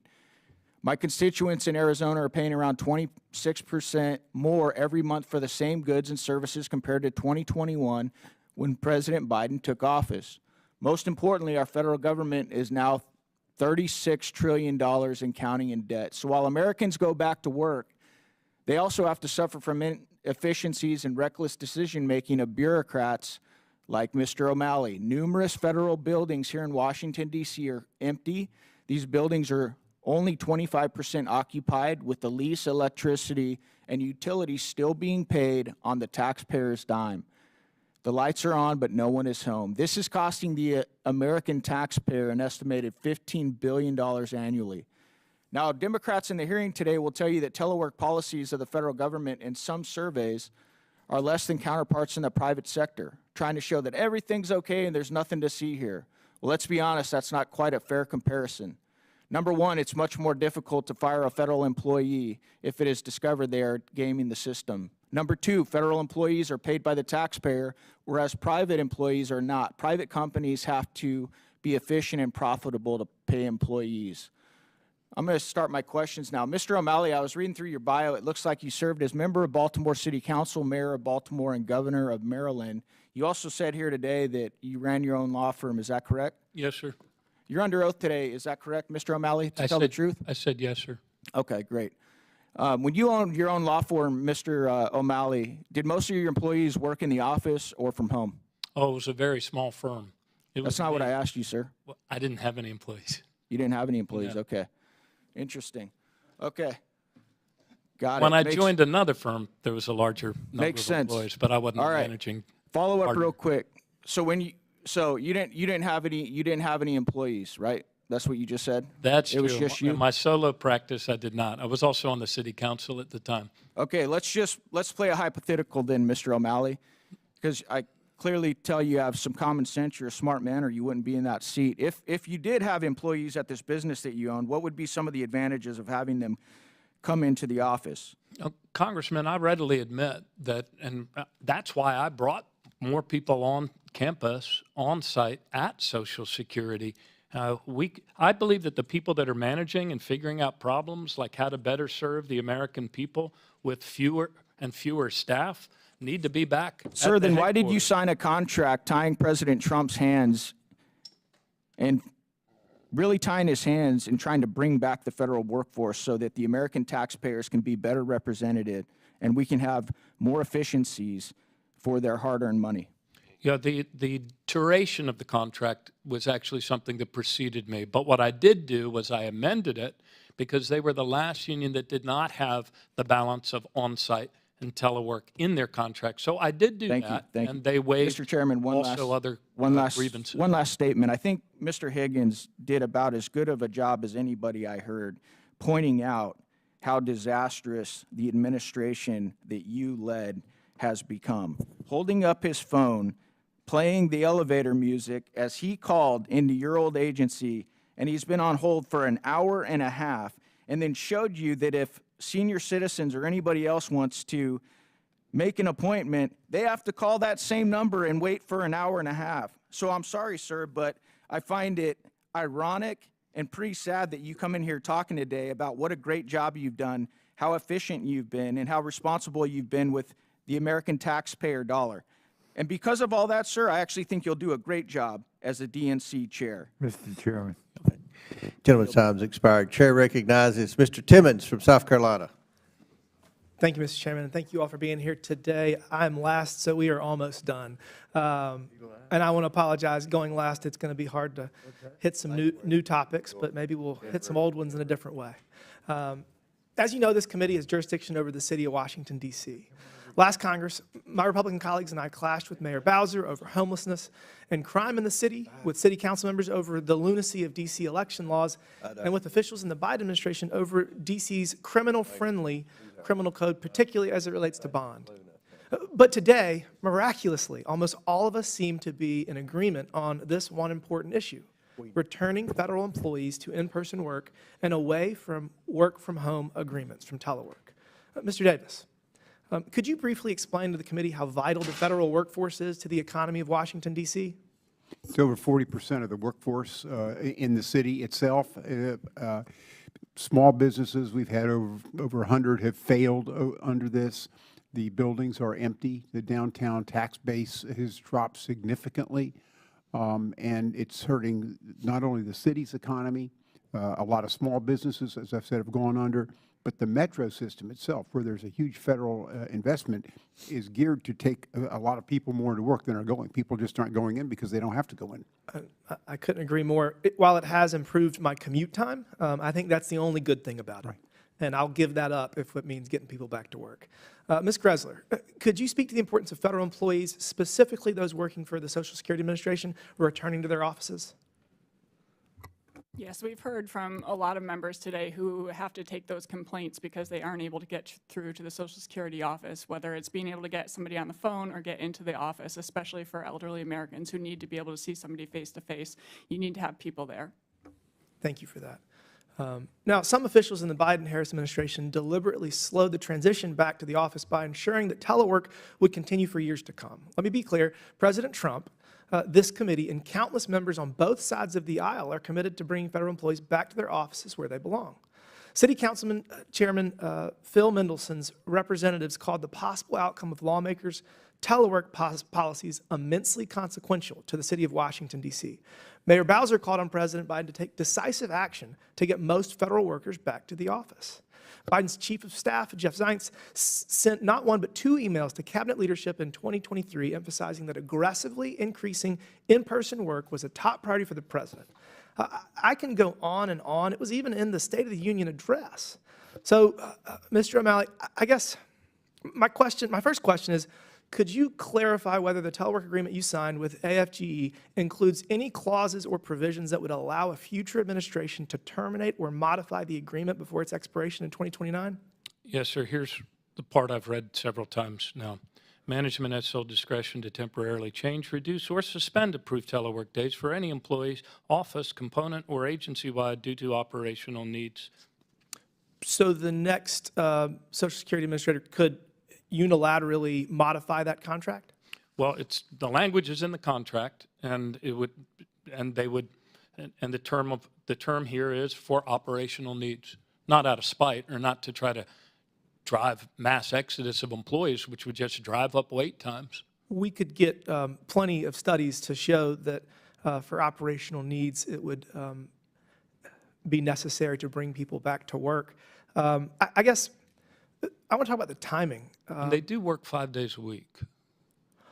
You know, I think certain jobs, do you track their productivity? Yes, sir. You would be amazed at the amount of data this agency collects and tracks. I was sharing earlier that Drew Ferguson, who's left your company now, but he came up and he actually saw the real-time monitoring of those folks that are on the teleservice center lines. And by the way, if somebody presses the button for a callback, that is a service that's now there that was not there a few months ago. However, we are, at this time, the agency has been struggling with the increased volume from COLA. Why are there such long wait times? Congressman Higgins just said 90 minutes. Put that one back up. Because the staffing, Congressman, has been reduced to a 50-year low, even as the workload and the number of beneficiaries has climbed by like 50% since 2000. And that's the operational challenge. You know, when the White House called me and asked me to go there and try to turn the agency in a better direction, which we did, it's not healed yet. It's not the level of service that any of us would want. I mean, we used to have a high level of service, but we did turn it in a better direction. But really, we need the agency, seniors, people with disabilities need Congress to restore the funding that has been so greatly reduced over the last 10 years that would allow an adequate number of staff, not more staff than they need, but an adequate number in order to process the claims, answer the phones, and do those other things. I think we're going to find some efficiencies, particularly by relocating and investing in new areas of the country to maybe address some call time issues. You know, if there's somebody working in Hawaii, they can answer phones different than if they're working in Maine. And we have 24 call centers all across the country. And we just ramped up in Albuquerque, actually. Great. Well, I'm past out of time. Mr. Chairman, thank you. I yield back. Chair now recognizes Mr. Langworthy from New York. Thank you very much, Mr. Chairman, and I appreciate the opportunity to once again serve on the Oversight Committee under your leadership. This is the best committee to fight to make sure that we have transparency in the people's government and address fraud, waste, and abuse. And there's no better way to start that mission in the 119th Congress than by addressing the harmful consequences of abuses of the work-at-home policies across the federal government. Commissioner O'Malley, you have been asked here today because the Social Security Administration is one of the prime examples of a work-from-home policy gone wrong.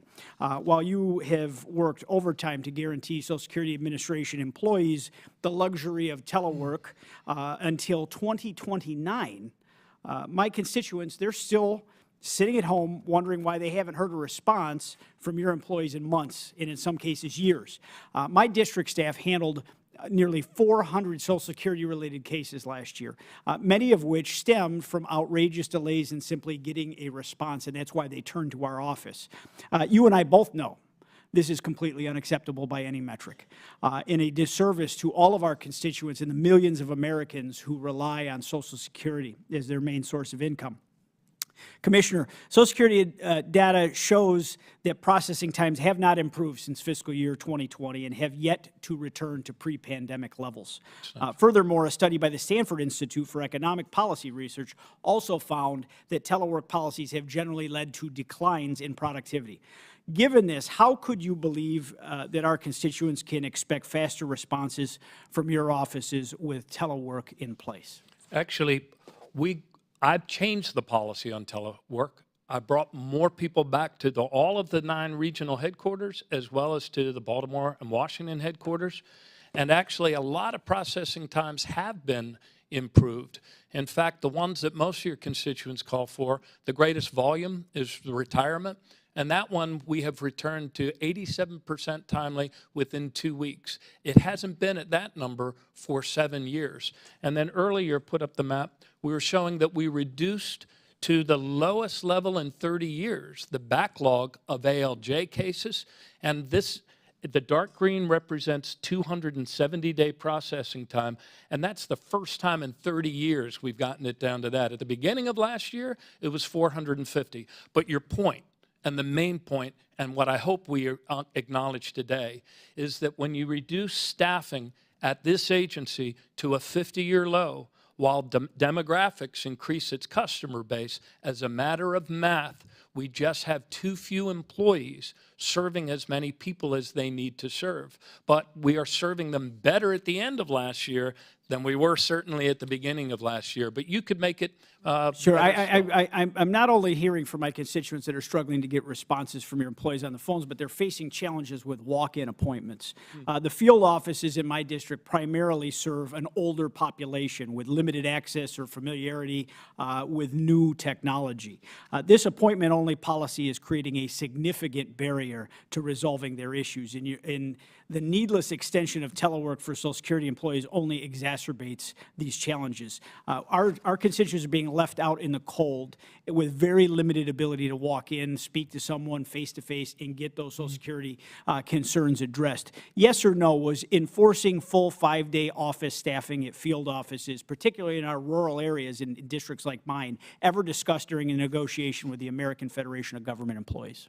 No, we did not discuss that aspect. I was not directly involved in the negotiations, but we did. On February 2nd, I had a deadline where we had to look at the telework and on-site requirements. We did not change it in the field offices. Those folks had returned 5 days a week, and 2 days telework and 3 days on-site. We did not change that one, but we changed others. And the recent thing that you mentioned about encouraging people to make appointments, when I left the agency, it was still very clear that anyone can walk in to a field office. But just like, I used to be governor of Maryland, And most state MVAs have switched to an appointment model. That doesn't mean that people can't walk in. They still can.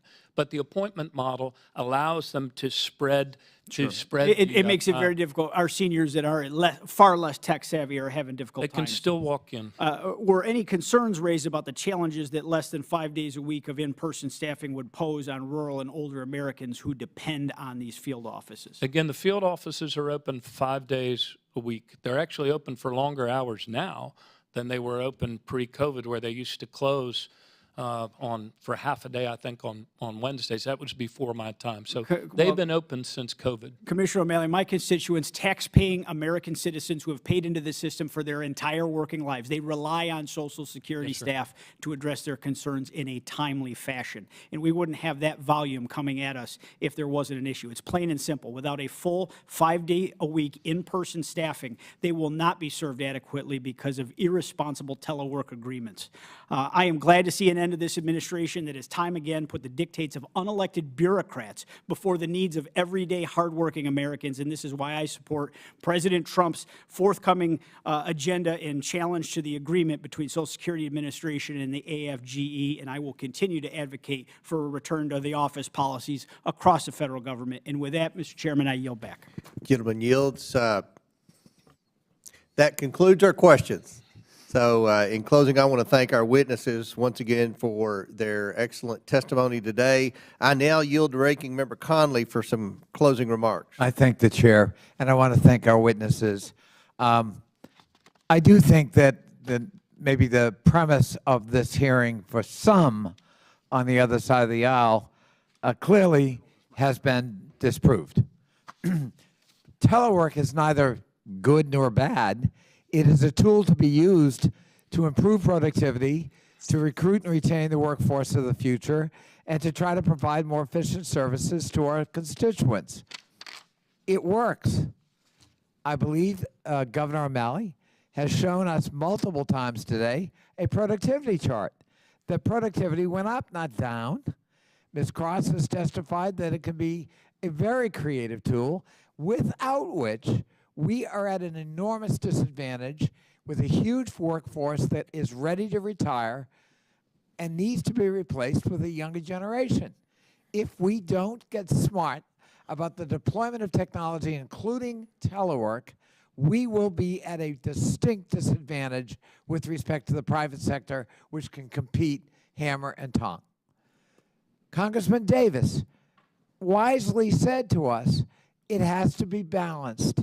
It's not a mindless anti-telework approach, nor is it a mindless, hey, let's all work wherever we want, whenever we want approach. It has to be structured, it has to be architecture created, and it has to be, as Mr. Davis said, balanced.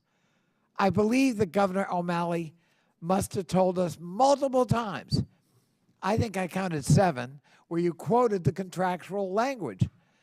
That somehow didn't penetrate some of my colleagues on the other side of the aisle. You did not tie a future president's hands. In fact, there's an escape clause.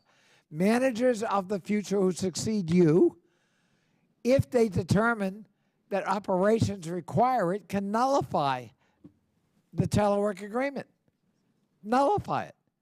That is not tying anyone's hands. And you also pointed out, again, sometimes to impervious attention, that you are dealing with the lowest ratio of employees to beneficiaries of the last half century. True. And nonetheless, productivity went up. Driven up. If we made more investments, instead of talking about slashing government investments, we actually might improve customer service dramatically.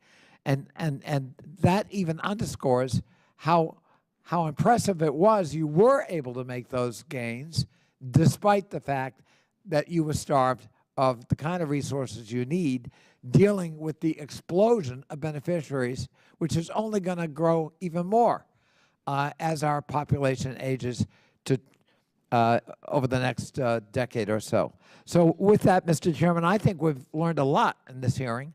I hope we've debunked some myths And I hope we also can tackle real problems, working on a bipartisan basis to try to make sure that Social Security works for every American.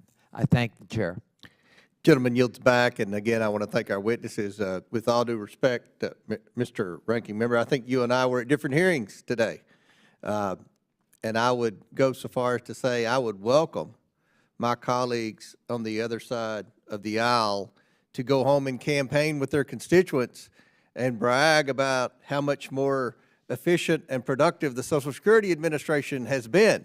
I think that would solve some problems that we have, because in the next election, I think we would have a bigger majority and maybe be able to govern a little easier. But at the end of the day, nobody on our side of the aisle who has caseworkers that deal with the Social Security Administration or any other government agency in the Biden administration for that matter would be able to say with a straight face that any agency, especially the Social Security Administration, has become more efficient. It has become harder to get people on the phone, and I think that when this issue has become on the forefront, and it happened, Mr. O'Malley, really when we started hearing people that in the outgoing Biden administration say they were going to Trump-proof the federal government, and with the signing of your contract extending the telework policies, I think people have been outraged. I think it's brought this issue to the forefront. And the American people who get up every day and fight the traffic and have to get their kids to school on time and get to work on time and work hard and pay their taxes, when they hear about the significant percentage of federal employees who aren't having to do this, they're outraged by it. And I think that, that they expect Congress to do something about it. So I hope you received our message today. Federal workers must show up for the American people. That's why I'm reintroducing the Stopping Home Office Works Unproductive Problems Act, or the Show Up Act, again this Congress. The Show Up Act returns federal employees' telework to no more than pre-pandemic levels. We understand that there are always going to be certain employees who telework. We have field representatives in our offices. They have an office, but we expect them to go to city council meetings and chamber meetings and funerals and things like that. That is what a telework employee with the federal government does. But the majority of workers, the overwhelming majority of workers, have to work from the office. And there's no reason why we can't go back to pre-pandemic levels, which is what the Show Up Act does. That means from the day of enactment, the federal workforce must show up to the office for work. That's what the American people want. That's what we want.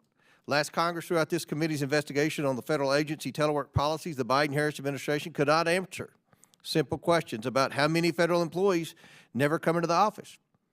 And I think several times today you cited, well, we have employees coming to work 3 days a week.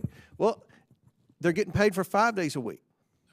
And there are employees in other offices that we've heard come to the office 1 day a week or 2 days a week. So they say, well, they're not teleworking because they have to come to office every now and then. That's not the way it works. That's not the way it works in the private sector, and that's not the way it should work for the federal government.